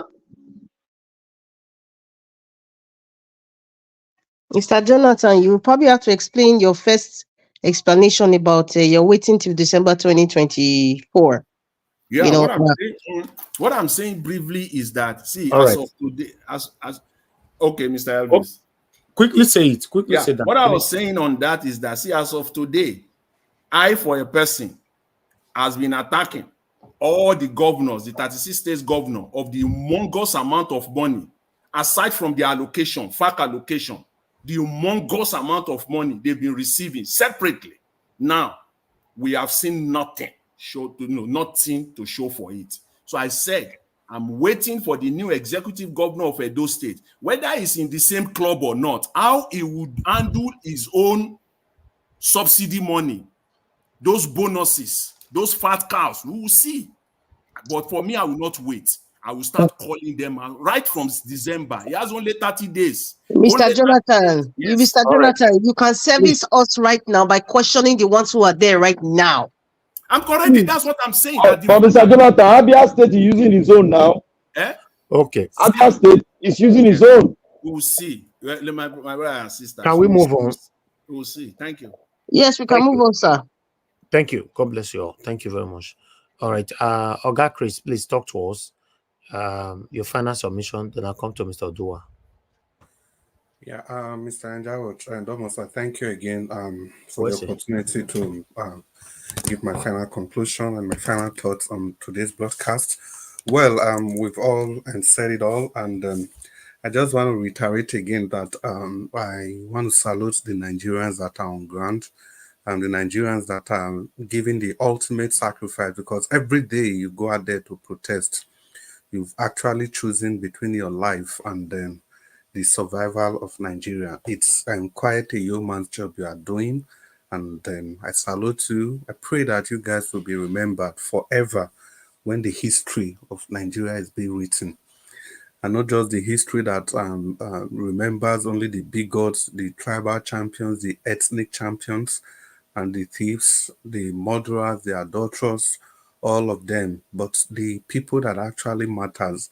That's where your names will be etched on permanently in the history of Nigeria. And it's another way of reminding us that no matter what we do, we should understand that it's never going to be anything like a peaceful protest. And if you must build a nation, the sacrifice must come along with it. It doesn't just happen spontaneously. Something must have to give. There are people that owns every nation. It's not just only Nigeria. It's been like that from the history of all nations. But it gets to a time where the people would say enough is enough. In America, remember the Civil War of 1776, and yeah, and so many of such history all over the world, even in the Scandinavian. We saw what happened with Sweden, Norway, Greenland, Faroe Island, and Denmark, who was the head of all these nations. But today, you have five beautiful nations from that singular nation. So it has to be like that. We have to fight, and for the survival of Nigeria, we have to, focus on what we have. We have to take Nigeria away from the hands of that so-called cabal, the owners of Nigeria, and it is instructive. And to know that these owners, this so-called cabal, they are not literally constant. Most of the time, they are created during political seasons, during electioneering campaigns.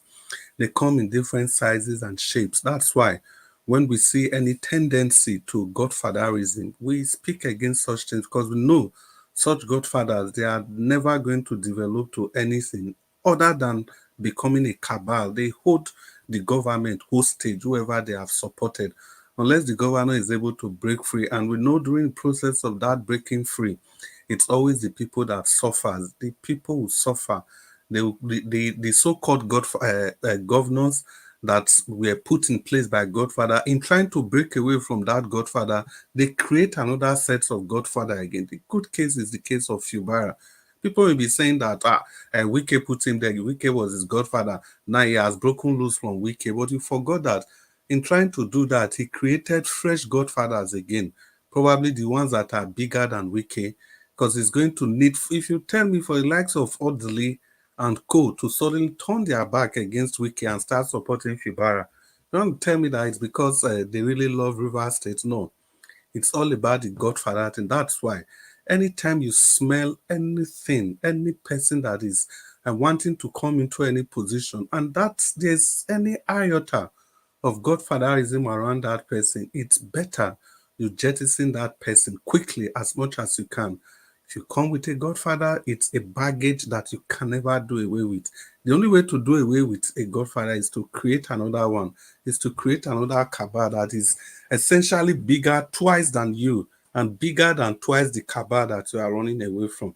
That is why the story of Nigeria has been a cesspit of corruption, because in their attempt to free ourselves, we get more powers in order to grab power. I think that's essentially what Jonathan would want to do. Because if Jonathan had wanted to perpetuate himself in power, maybe he could have gotten more powerful people, get some cabals here and there, get more owners of Nigeria to chase the people that were chasing him away. He could have done that, but he chose to do something that I don't know why he decided to do that. So the thing is that we must understand that in politics, when we see that somebody is being pushed to power, we really have to be careful, because when that person gets to power, he's not going to do the biddings of the people. Rather, he's going to do the biddings of those people that are pushed into power at the detriment of the millions of lives that he's supposed to superintend over. And that's exactly what we Africans, we are suffering from. It comes in different shapes and sizes. And the godfatherism thing, the cabal thing, it doesn't just end within the shores of your nation. Take, for example, Tinubu kind of cabal. It ends beyond, it spans to the Western world. Because obviously we know the history of Tinubu. Is it the Guinea thing? Is it his drug dealings? To the extent, the US, they want to release this, the FBI wanted to release his case. They have to blot out his name. You think the US will go to that extent without anything that's going to give?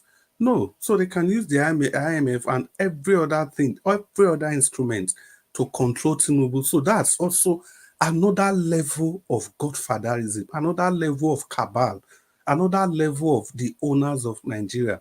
As long as these people sit down and keep quiet, you know something has given. Because Tinubu knows that the only way he could garner the support of the Western world is to have promised them something. So let us not sit here and say that the West, they are not saying anything. They've gotten a deal out of Tinubu. That's why they have kept quiet. So when we talk about the owners of Nigeria, when we talk about the cabal, we also have to look far beyond the shores of Nigeria. And I make bold to say this is not in any way trying to defend those guys over there. The onus lie on you. if you truly love your nation, the onus lies on you as a leader to either decide to save your people and spare them that exposure. You balance power. Do you want power at all costs at the detriment of your nation? If you do, the hawk, that's the Western world, they are just waiting for you. They are waiting for the opportunity to feast on your nation. And if you make that mistake, they will do. And that is what nation does. That is what nation does all over the earth. That is what nations do all over the world. They're waiting for you to sleep and they feed on you. So there are no other ways of looking at it. If leaders truly love their nation, trust me, it will be very difficult for any external power to come and control you. And if you're able to ward off the external power, what happens to the internal powers? You still need to be able to ward those internal powers away. But look at Nigeria. Imagine the protest. Imagine the number of people that are dying. The West, they are literally not saying anything. But the onus, the responsibility, is not on them to do what is right. The responsibility is for your leaders in the first place to have listened to the people. They have 30 good days to listen to the people. I'll round up in 10 seconds. But they prefer to keep doing the biddings of the devil who has sent them to superintend over the nation. And we know they are going to fail. It's only a question of time. Good evening, Nigerians, and good evening, Mr. Najawash. Don't sir. Thank you, Oga Chris. Thank you, sir. God bless you. Okay, let's hear from Mr. Odua. Final submission, sir. Thank you, Mr. Najawash. Yes, Thank sir. everybody for all the contributions and to everyone different ideas and opinions.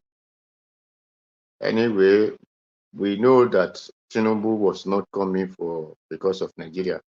If it was coming because of Nigeria, he would have not said a Milocon, it is my turn. So because they look Nigeria as a business place, so which everyone has to come and take his share. So he gang up with Buhari to take his share. Now it's not his own turn to take his own share. So we have seen it that what pains me is my people of the SAT who we said it is constitution, one Nigeria, this, that, who really want to be oppressed, opening their eye just because of a piece of cake from their own food that person will give to them. So since we could not wake up from our sleep to make sure that we know what is good for us, then we will keep on talking. You know, the other day I said the Niger Delta have crude, but the oil is no longer there. Buhari came, used the oil to borrow. Jonathan used the oil to borrow. It is only Obasanjo now we will say did not use the oil to borrow. Then the Miloko came and said, no, that oil is my own turn to go and take my share. So that is why I acquire Orlando and the IGP, because that is what, if not the oil, will you use the Orlando and Egypt to go and do anything of the Niger Delta sand or the grass we have? No, it is because the oil is what the world succeed on. So if we take the Nigerian people to wake up, God has made us to travel. But if we are not sending money to those ones at home, whenever they cry, they will wake up. Because I used to tell anybody that Italian or any Europe country did not have their own peacefully. That they did not just sleep and wake up, their country became okay. When you say, it is people that make it, hey, is it not people that live in Nigeria? So the way the Europe people or the white people make their own, let the black people also make their own that way. Because God bless the black land with all the resources you need to live on. Even the white people came to our land to come and take resources so that they can live. Now, if we don't have the resources, we are suffering. It is not God who wants us to suffer. It is not the white who wants us to suffer. It is our mindset that wants us to suffer. Because our Baba Fela said, we want a better life, but we are afraid to get a better life. So we have all excuse that will make us not to have a better life. I just marry, I just buy a house, I just do this, I just do that. I knew. So because of that one, the pastor said we should pray. It is Holy Spirit that will come and do it for us. Just patient. The Bible says this. It will make us not to have a better life.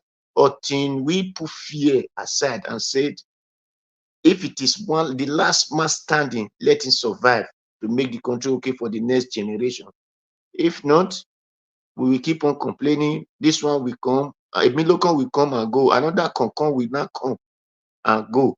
We will still keep on until we said enough is enough. Without enough is enough, the country is going to remain like that. And we will keep on hearing cabal, just the way we are saying cabal. We'll keep on hearing cabal because cabal will never finish, cabal will never end until we put a stop. That is our mindset. So that is all I have to say. Thank you. For the girl who we are talking, because it belongs to the cabal. Her husband, where people call him a Brishman or whatever, before he became a Senate, her husband is oppressor. He oppressed the people of his village, collect their lands. Before he even become a Senate, that they now oppress Nigeria, they are not collecting allowance. If a small girl have opportunity to marry oppressors, he will join her husband, that is oppressors, to tell people don't talk. So that is why the small girl is talking anyhow. Who asks her questions? So, Okay. Mr. Thank you. Thank everybody. Good night. Thank you, sir. Good night, sir. Thank you, Mr. Odua. Thank you very much, sir. Thank you. Abdul Malik, sir, your final submission before moderator. Do the Yeah, close. good evening once again, Naija Watch. Thank you, sir. You see the picture, the video you just played now about Mr. Tinubu. You hear what he said. He said he will reduce the purchase power of the people. That is what he said, and that is what he's doing now. He will reduce the purchase power of the people. That is what he's doing now. You want to make everybody poor in the country. That is what he's doing now. That is what he's working for. He's working into. I see no reason why this guy has been in administration now. 1 year, 2 months, and 1 week. They have never, there's nothing good. Do you know what is 1 year? 1 year, 2 months, and 1 week. He has been there now.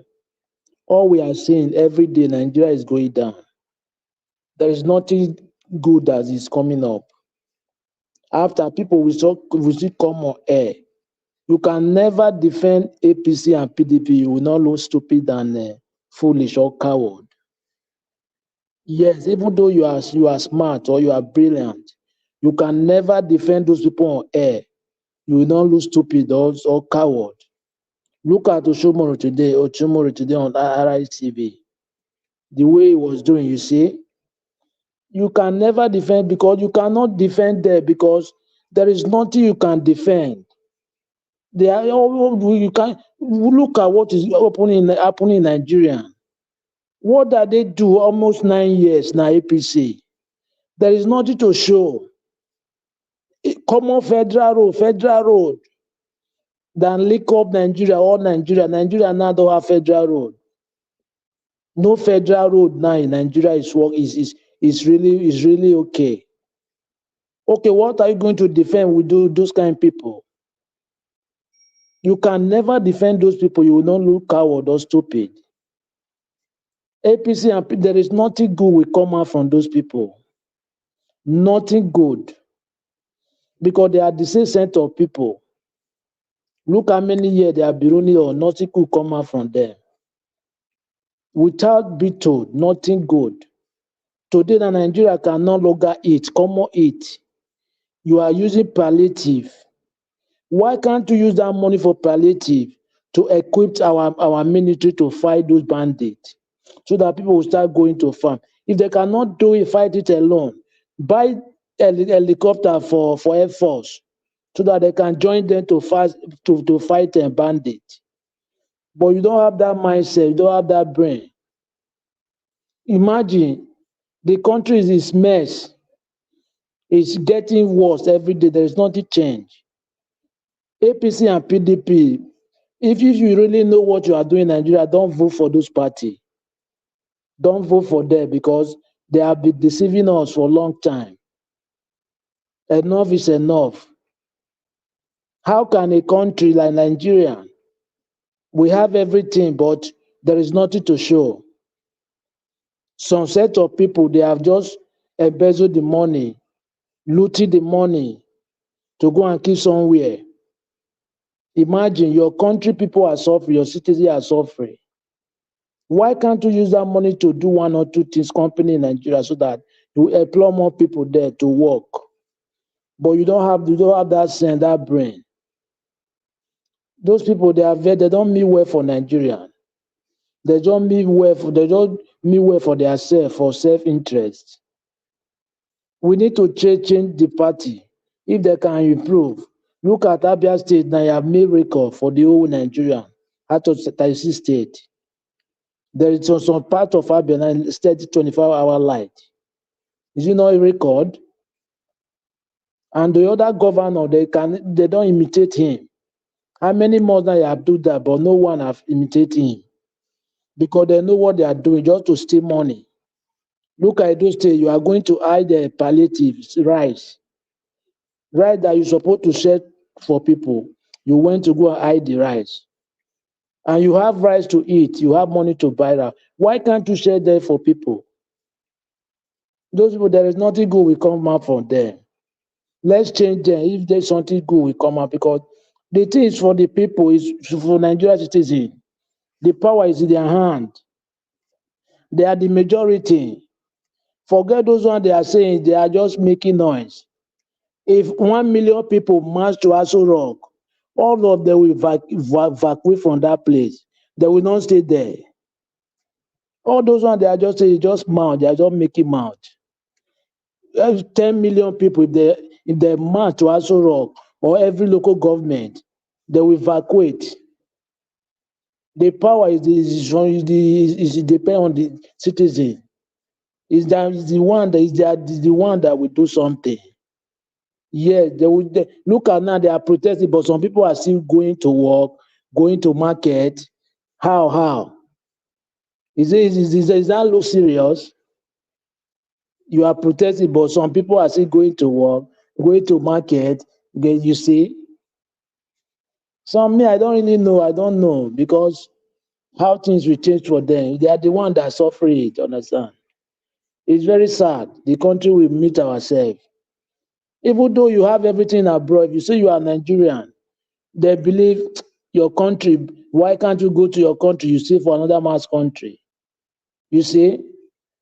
But you have everything, but they will look you like, but your country people, every day we hear about your country, something like that. There is nothing good come out from your country. Nigeria government, they are I don't really know what I will call them. They make Nigeria people shame everywhere in the world. I'm telling you the truth, because the government, they don't ready to do Nigeria, to fix Nigeria. All their hope, their mindset is to steal the money and go and keep somewhere. Now I read article today. They discover another new type of oil in Akwa Ibom State. Akwa Ibom. It's like Spain. They have interest on that. Even that money now, they will be stealing that money too. Thank you, Nigeria Watch. All right. Thank you very much, sir. Oga Abdul Malik. God bless you. Okay, the last person on the panel is Madam Rita. Madam Rita, please do the closure. Let we go relax. Yes, thank you, Mr. Elvis. I just want to say one thing here, and I want to speak to the civil societies, organizations, non-profit organizations, NGOs, and as well as the NBA, in regards to the young man whose life was cut very, very short.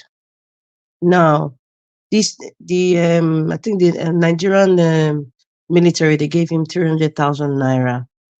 That's a slap on the face. I don't know if the 300,000 naira was a compensation for the careless murder of that young man, or just to calm the nerves of the father, because I do not believe that 300K was to compensate for the carelessness of the Nigerian army. I am trying not to believe that. However, please, the Nigerian Bar Association, whether if you are in the executive or not, human rights lawyers, please, please, that man, the father of the young man who was murdered, he needs your help. He needs your help like yesterday. Please reach out to that man because his son is not a chicken. What is the worth of 300,000 naira today? I don't want to convert it to foreign currency. I mean, what can 300,000 naira buy you in Nigeria? What can 300,000 naira buy? There's some phones. I guess the iPhone 15 is more than that. So if they're trying to say that the life is worth than is the boy's life is less than the value of an iPhone, is a shame. But however, please, please, please reach out to that man and let the Nigerian government compensate that man fully for the rest of his life and his family. Because that young man who passed on is not a chicken. He's not less than an iPhone. Lastly, this protest that's going on, we can protest in different ways. Those people in Nigeria who are protesting, going out in the streets to protest, I salute you all. Keep doing what you're doing. It's your right. No matter the intimidation, this government, their style is intimidation, lies, intimidation, lies, and intimidation. And thank you. I think Mr. Ferrara or Mr. Jonathan that said, no, Mr. Jonathan that said, you see the Russian flag that was flying?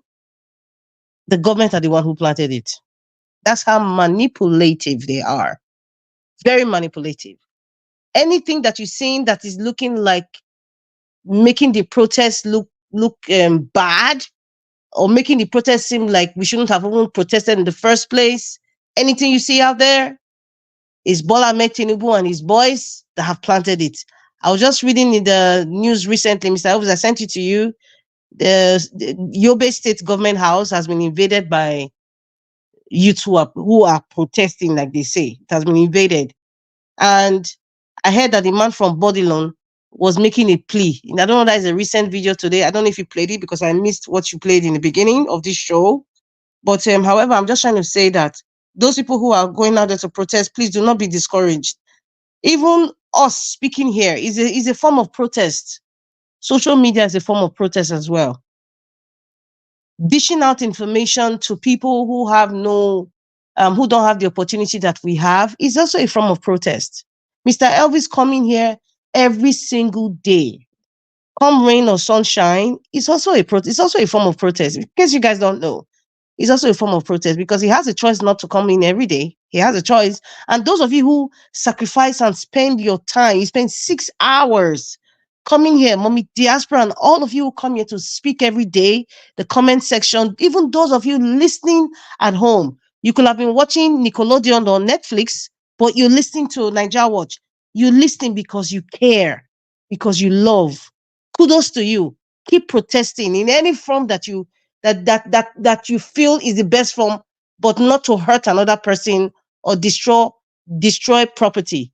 But keep protesting, keep teaching, keep giving out the information like what Mr. Jonathan does. Mr. Jonathan, please stick to that financial information. It's very vital. When you talk about, other things like YPP candidate, to me is like, that is not you. With all due respect to you, it's not, it spoils the personality that I see you as. Let me just leave it at that. But things like that, those are protests, in a different form. So thank you, Mr. Elvis. God bless you. And I pray that the Lord will continue to give you the strength, to come every day, and your team as well. God bless them. My lovely Mommy Diaspora, I've always said it. I love you, Gedegbe, and all my brothers and sisters here. Anytime you come to Canada, there's black soup. It's not political black soup. This is the real deal. Black soup. You can bring your family. I owe you all black soup because you all deserve it. Have a good night, Mr. Elvis. And everybody. Mr. Elvis, All are you right. there? You So want to keep talking? Because I can keep talking. yes, I beg you. Thank you, Mother Rita. Thanks for your time with us today, and thanks for your submission. Thank you, everybody. We've come to the end of the broadcast.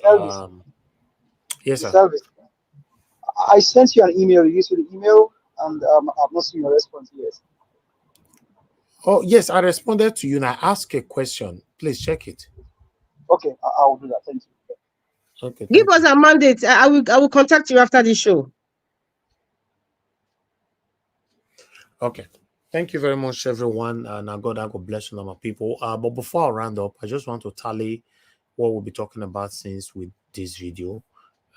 Maybe it might make sense, but let's listen to this. I don't think anybody takes that seriously. Regarding the issue of the flag, there are two dimensions to it. And my first position is to say that if the flying of these flags is part of a grand plot to destabilize our country, I condemn it in its entirety.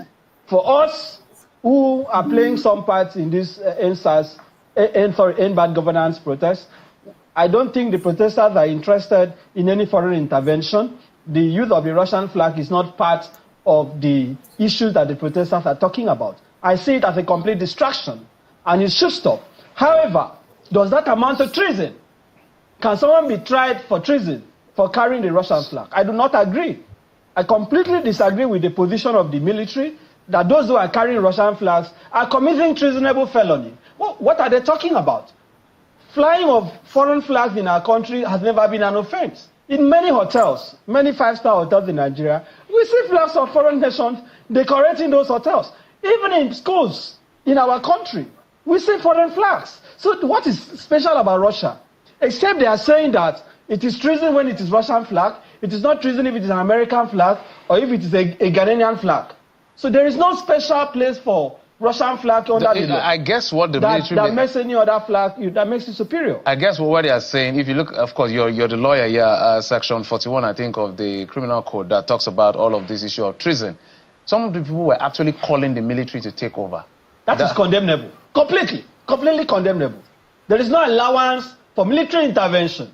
And those of us who have read a bit of history, we know that that doesn't offer solution. We can see what is happening in countries that militaries have intervened. In fact, when they come in, you now struggle to push them out. That is not our message. That is not what the protesters are demanding for. At least those that I represent, they are not calling for any military intervention.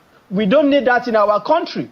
What we simply want is an end to bad governance. So those who are calling on the military to intervene should be investigated. But I want to re-emphasize that if you say someone has committed treason, what the law defines as treason is waging war against the state with the intention of overawing, right, or intimidating the president or a governor. You cannot do that by simply displaying a flag.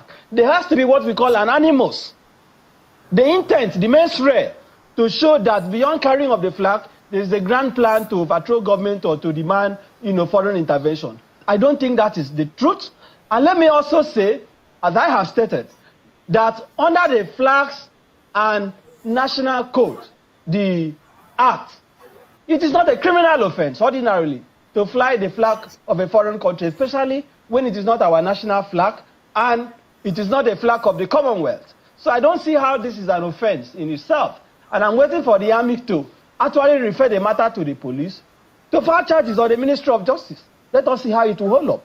It is not an offense because, as I have stated, flags of foreign nations are constantly flown in hotels, even in government, even in the villa. When foreign heads of states come, we see the flags of their nations being adorned. So it cannot be only treason when protesters are carrying it. But I condemn the introduction of the flag. I just needed to say that on the basis of the law, the flags and the Coat of Arms Act, I don't see how that is an offense. Now, they have also said, I heard what the head of immigration said, that they're investigating foreign sponsors and collaborators. I think that shows how deceitful and dishonest the government is. You say you want a dialogue, and your response is to say those who are abroad that are supporting the protest, you are going to arrest them if they come into the country. For what offense? There is no law that says if you are a Nigerian living abroad, you should not participate in the politics of your country, or should not have an opinion in the politics of your country. The government is chasing shadows.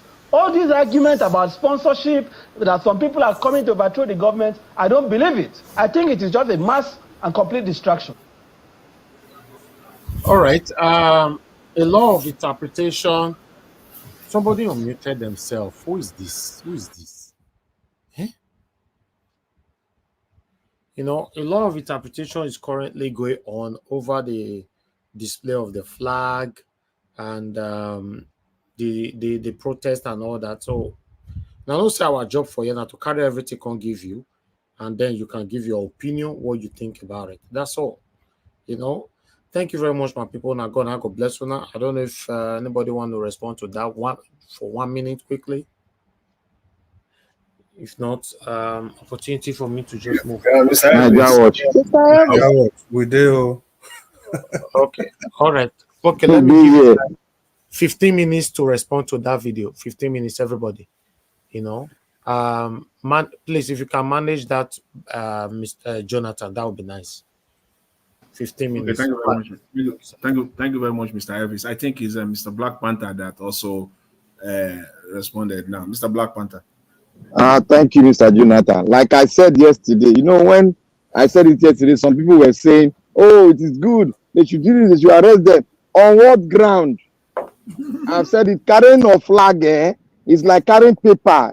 Paper, you're the wave van for air. That's it. It does not take the government out. It does not talk on your position on the government. It does not speak for you because the flag cannot talk. So when even the military, I think they need to be educated concerning this word.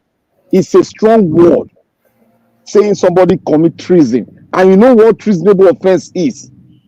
It is somehow like you are committing suicide. That is it. Government will just take you down. You're gone forever. And they should minimize the words they use. If not, I would say they should bring lecturers that will be lecturing them every time in the military garrison, wherever they are. Because these people have let everything down. Thank you. Black Panther. They know, they are just trying to play on Nigeria's intelligence. They know what they are doing. You know what? See, I have said it here that these guys, they have to criminalize the system. They have to make everything look criminal for them to be able to rule. Now, if you look at PENCOM, Tinubu just appointed somebody in PENCOM. That person allegedly there was a fraud in FBN, First Bank, 40 billion. The lady was the one that did that fraud. So these are the queens that Tinubu had to put in place. Because he is a criminal, they have to criminalize the whole system for them to be able to govern the country. That's what's happening. They know. They know. Yeah. Mr. Chris, I think you also wanted to say something. Mr. Chris. Yeah, well, thank you, Mr. Jonathan. Well, yeah, I think I'm very glad that Najawas, thank you first for the 15 minutes extra.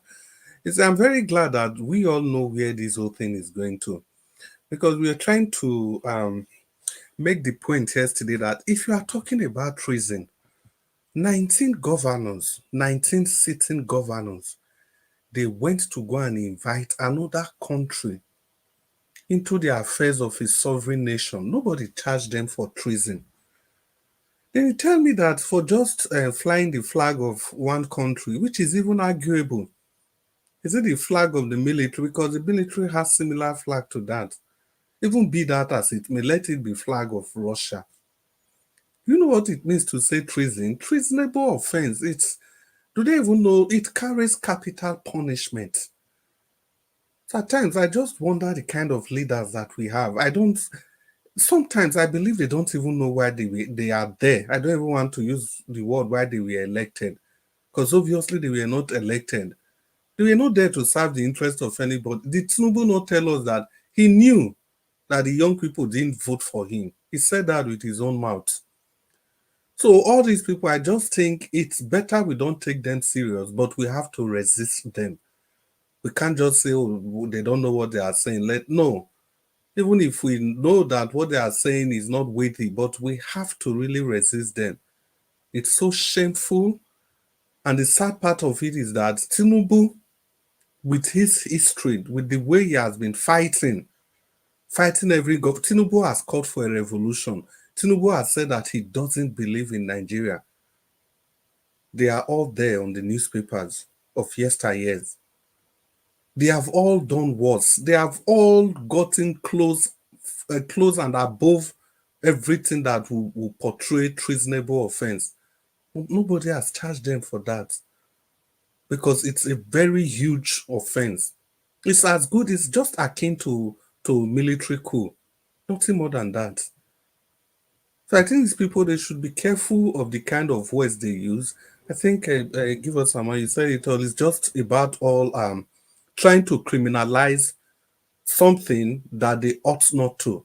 It's about making the protest look as if it has gone haywire so that they can intervene as usual, just like they did in the NSAS. Well, let me leave it here so that others can talk. Thank you, Mr. Yeah, Nigeria. thank Mr. Nijawash, can you let me go next because I want to leave? Okay, Mr. Ferreira, you can do that. Okay, thank you. You see, the pronouncement of our leaders goes to the core of our problem. We are operating under the rule of man, not the rule of law. You don't need to go to law school to know what treason is. You type it there in the basic definition of Google, it will tell you when you betray your country or you are for the enemy. First of all, let's assume they are right. Is Russia our enemy at this time? That's a no. That shows how senseless they are. But that's not the point. When you say someone is flying a flag, and that is treason, that means all the churches that have flags on their altar, all the hotels that have flags, international flags in front of their buildings, all of them are all guilty, because when law operates, it doesn't operate to an individual, it operates to all. So if flying of another country's flag is treason, then all those churches should be charged for treason. All those hospitals, all those hotels should be charged for treason. You see how ignorant our people is. There's something wrong with the type of education they gave us, and I'm keep insisting on it. You see, we are operating under the rule of law, where the man with the authority and the microphone tells you what the law is. And so therefore, the rule of law doesn't matter. Anyway, that being said, I wanted to add my voice earlier on the cartel issue you all were talking about.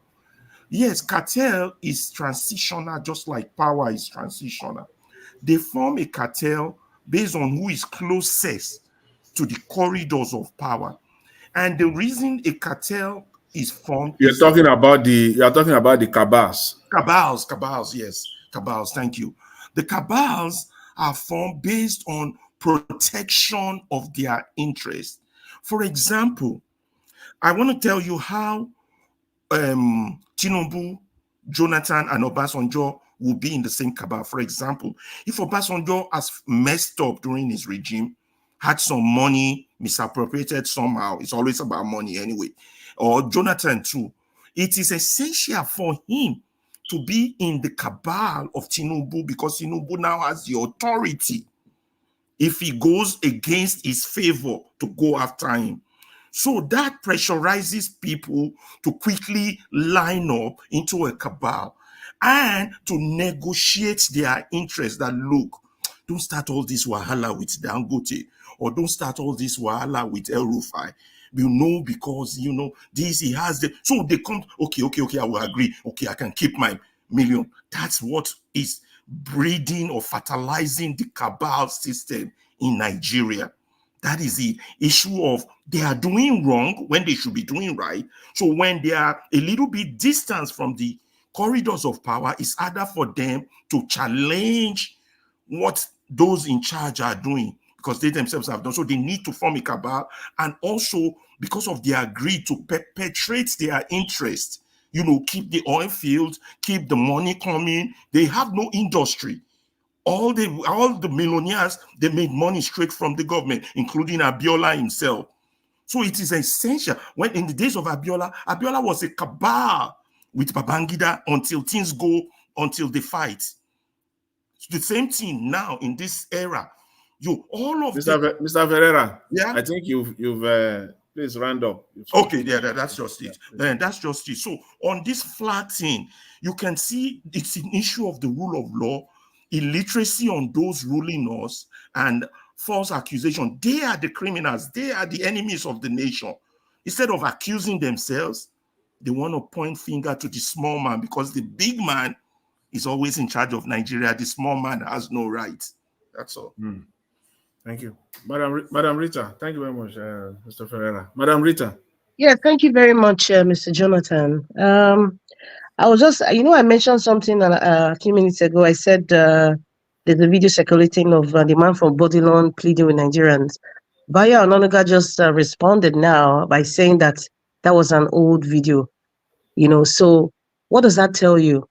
Apart from these cabals, thank you very much, Mr. Ferrara, that we're talking about, we also have minions, media rats of the man from Bodilon and the PDP people. They are the ones making a mess of all these things, including this so-called Russian flag. And that's why we say it is the people in government that are doing it. It's just like the same people in government that are stealing the oil. Thank you, my president, Peter Obi. The people in government are the ones stealing the oil. It's the same way the people in government are the one committing this terrorist attack all over the northeast and the southeast. The same people in government are the one who are trying to infiltrate what we are protesting for.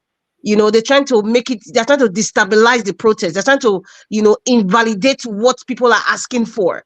It's the same people in government. The same people in government that are using the army chief to come, things that doesn't even concern. This is a local issue, and you see the Nigerian army come out being, putting politics in the army. Is a disgrace.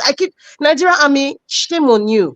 Shame on you. You prefer to run after the Chihuahua while you leave the bulldog in Sambisa forest, and then you come out and you look like a mighty eagle. Shame on you, Nigerian army. Shame on you. Shame on you. Yes, it is the Nigerian government that are doing all these shenanigans. They should not even politicize this flag issue. Anybody can hold a flag, I beg. Anybody. They should first deal with the Boko Haram in the northeast, Niger State, all those states that are hoisting flags of the BK people. They should deal with that and leave the Russian flag. Russia has no business with us for now. Please, they have no. In fact, I'm waiting for President Putin to even warn Nigerian government, because they know that of their trickery. Warn them, do not use our country. Do not use our country for your useless propaganda. So this flag of 18, every hotel, God bless that man, every hotel in Nigeria, they're all hoisting flags of many nations. All the Daddy Dio churches, when they are doing all this, they are December crusade, they are all hoisting flags, all of them. So what's all this nonsense? They're trying to not suppress us as if we're in the military junta. This is what I'm saying. When I talk about PTSD, people don't think it is. Listen, these people who are oppressing us, they were once oppressed. So the ones oppressed now are not the oppressors. All these people who are talking now, you see the way they are behaving is as a result of the PTSD that they got from the military junta. They are now practicing it again.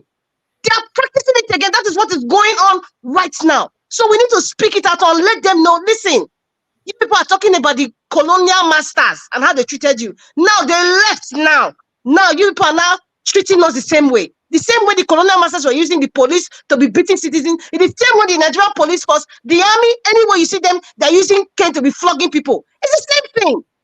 We abuse people. Abused nation, mentally abused. It's just that the abuse is, the mental state is in a different degree. We have mad people taking over the corridors of power of Nigeria. Mad people. Abusing everybody left, right, center. Killing innocent people. Look at that young boy. It's so painful. If people are not feeling so painful, you can imagine if that's somebody's son. That family is mourning. The father is even helpless. That he was just collected 300,000 naira. Please, please, I'm appealing. NBA, NGOs, go and meet that man. Thank you. Thank you, Madam Rita. Thank you. Mr. Abdul Malik. Mr. Abdul Malik, you have something you want to say? Yeah, just brief. I also have something, Mr. Jonathan. Okay. What are we not saying? The Nigeria government, there is nothing they cannot do. There is nothing they cannot do. Anything for them is possible. Mm-hmm. Look at when protest was coming up, like 2-3 days. They brought Oro Festival. And first, the way I know they used to do festival is a seasonal. Seasonal sells something. There is nothing they cannot do. They just use this flank to distract to cause distraction for protests. There is nothing they cannot do. If you take a look, the people that hold the flag in the protest, you say they are keys. They don't know it. They don't even know what they are doing. They don't even know what they all understand. They just use all those things to distract the protest. Nigeria government, there is nothing they cannot do. They are all crooks. When protest was coming, they invite traditional ruler to Asuro.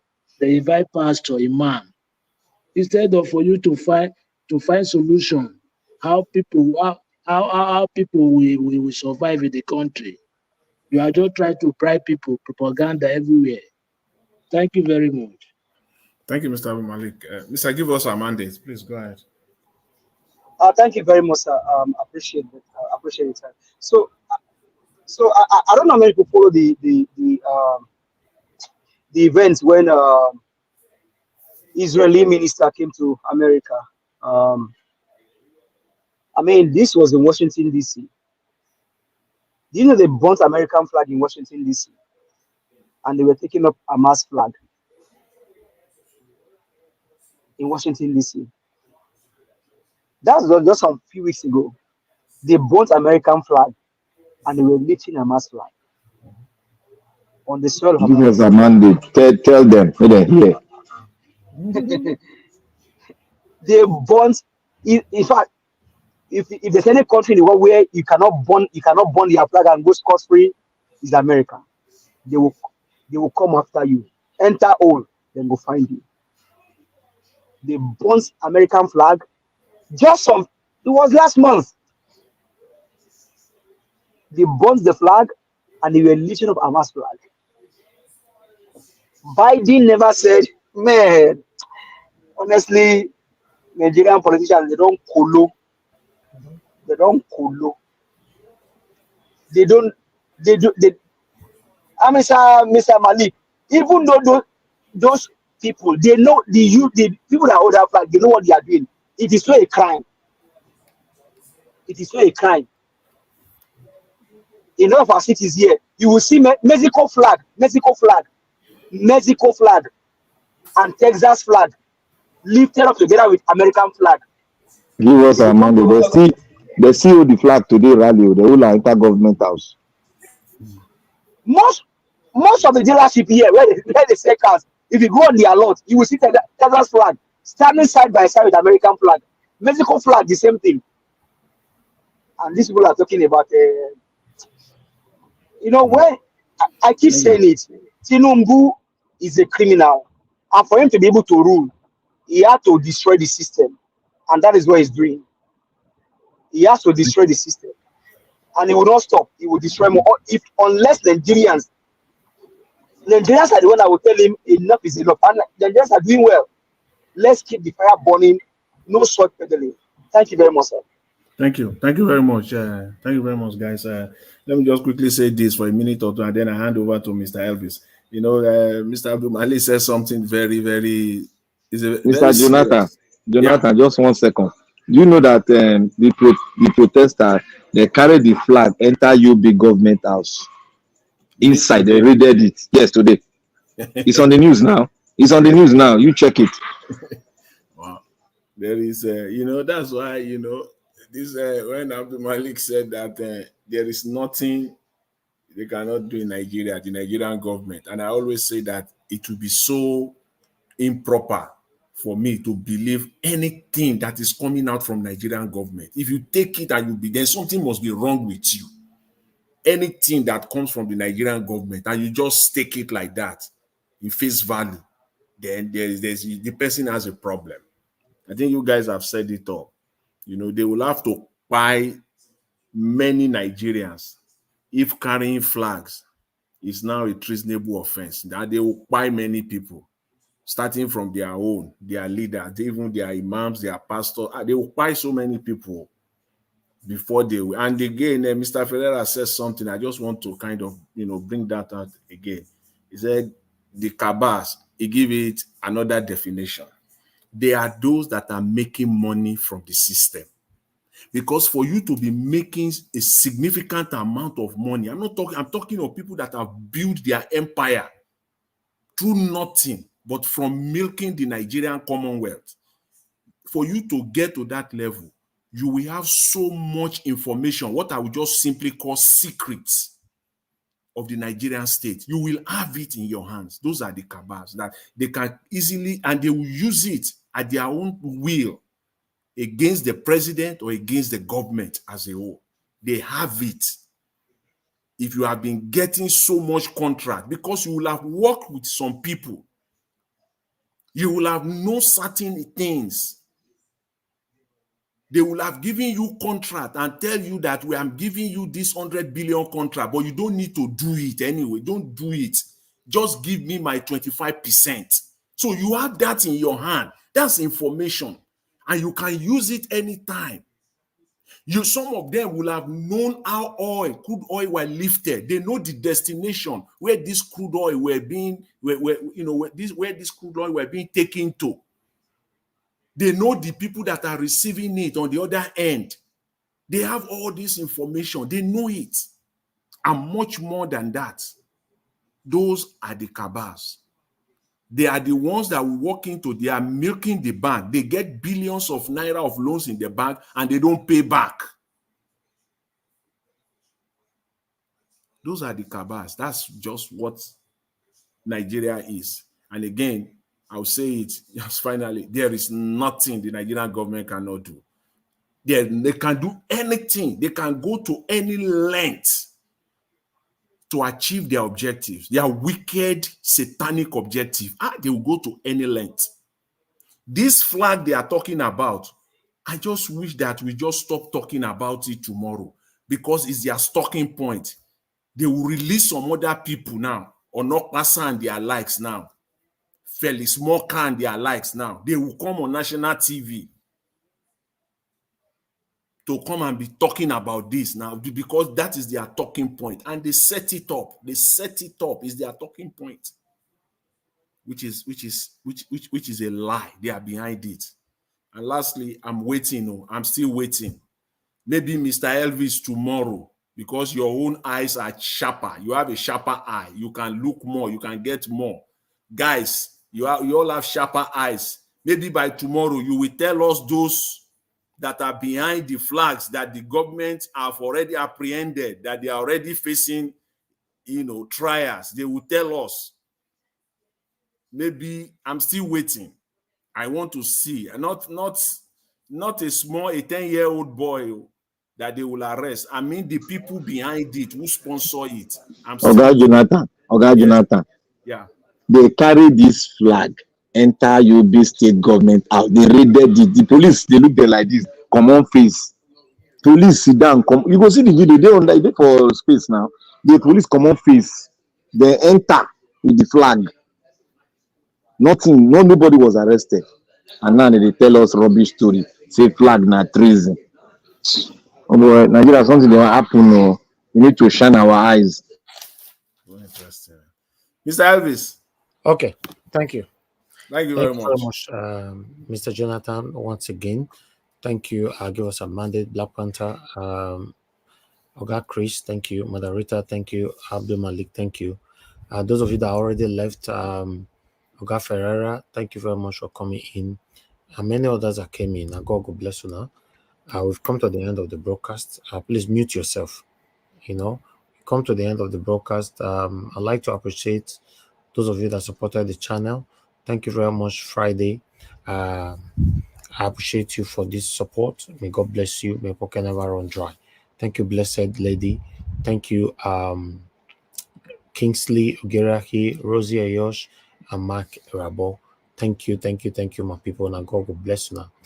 I would like to appreciate those of you that called in today. Thank you very much, Madam Origin. Thanks for calling in. Thank you, Brighter Samota, Mr. FA. Thank you. Thank you, Ogashi Mize.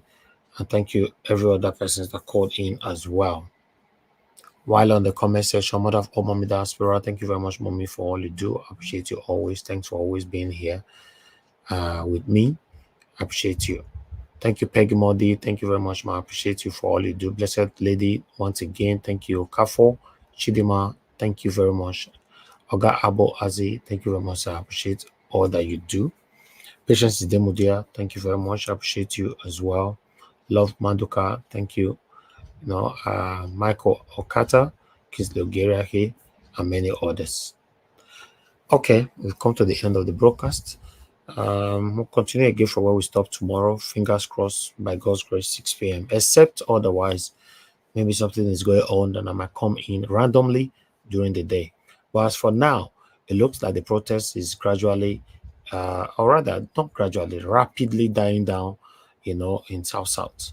But in the North, what happened today, in what was it, Kaduna, I was surprised, because there was no single space on the road.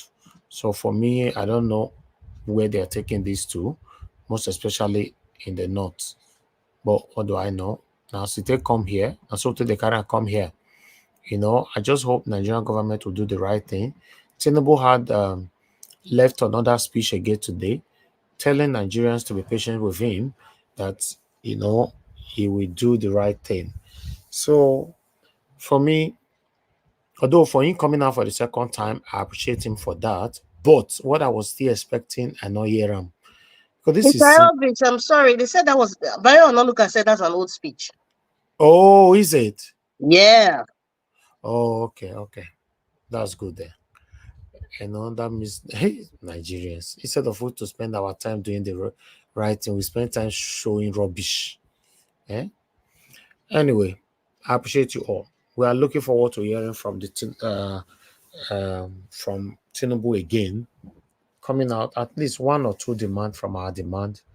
Grant it for us, and Nigerians will be fine. We are very easy to govern. My people, now here will draw the curtain. I'll see you guys tomorrow. Like I said before, have a good night, and bye for now. No more bad government in Nigeria. Nigeria what? The only media that have been consistent speaking against the bad government and for the purpose for reformers. Nigeria what, yo?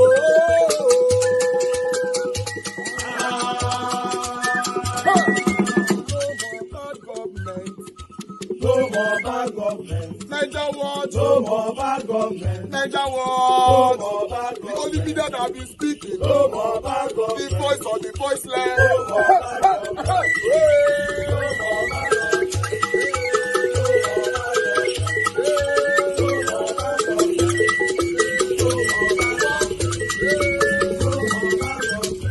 bad government. No more bad government. For the poor. No more bad government. Nigeria what? No more bad government. Nigeria what media. No more bad government. No more bad government. No more bad government. In Nigeria. No more bad government. No more bad government. No more bad government. The only media. No more bad government. The #1 media in Nigeria. No more bad government. That have been speaking against government. No more bad government. Nigeria what? No more bad government.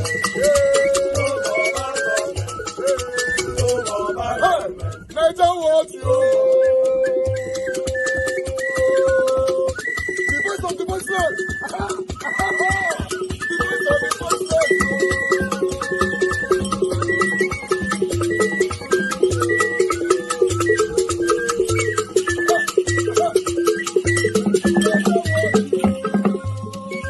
Voice for the voiceless. Voice for the voiceless. Nigeria what media. Voice for the voiceless. Nigeria watch media. Voice for the voiceless. The only media that have been speaking against bad government. Being consistency since 1944. Voice for the voiceless. Voice for the voiceless. Umuwame. Voice for the voiceless. Umuwame. Voice for the voiceless. Voice for the voiceless. Voice for the voiceless. Voice for the voiceless. Voice for the voiceless. Voice for the voiceless. Nigeria watch you. We have been seeing all you guys have been doing, and we recommend them to everyone in Nigeria.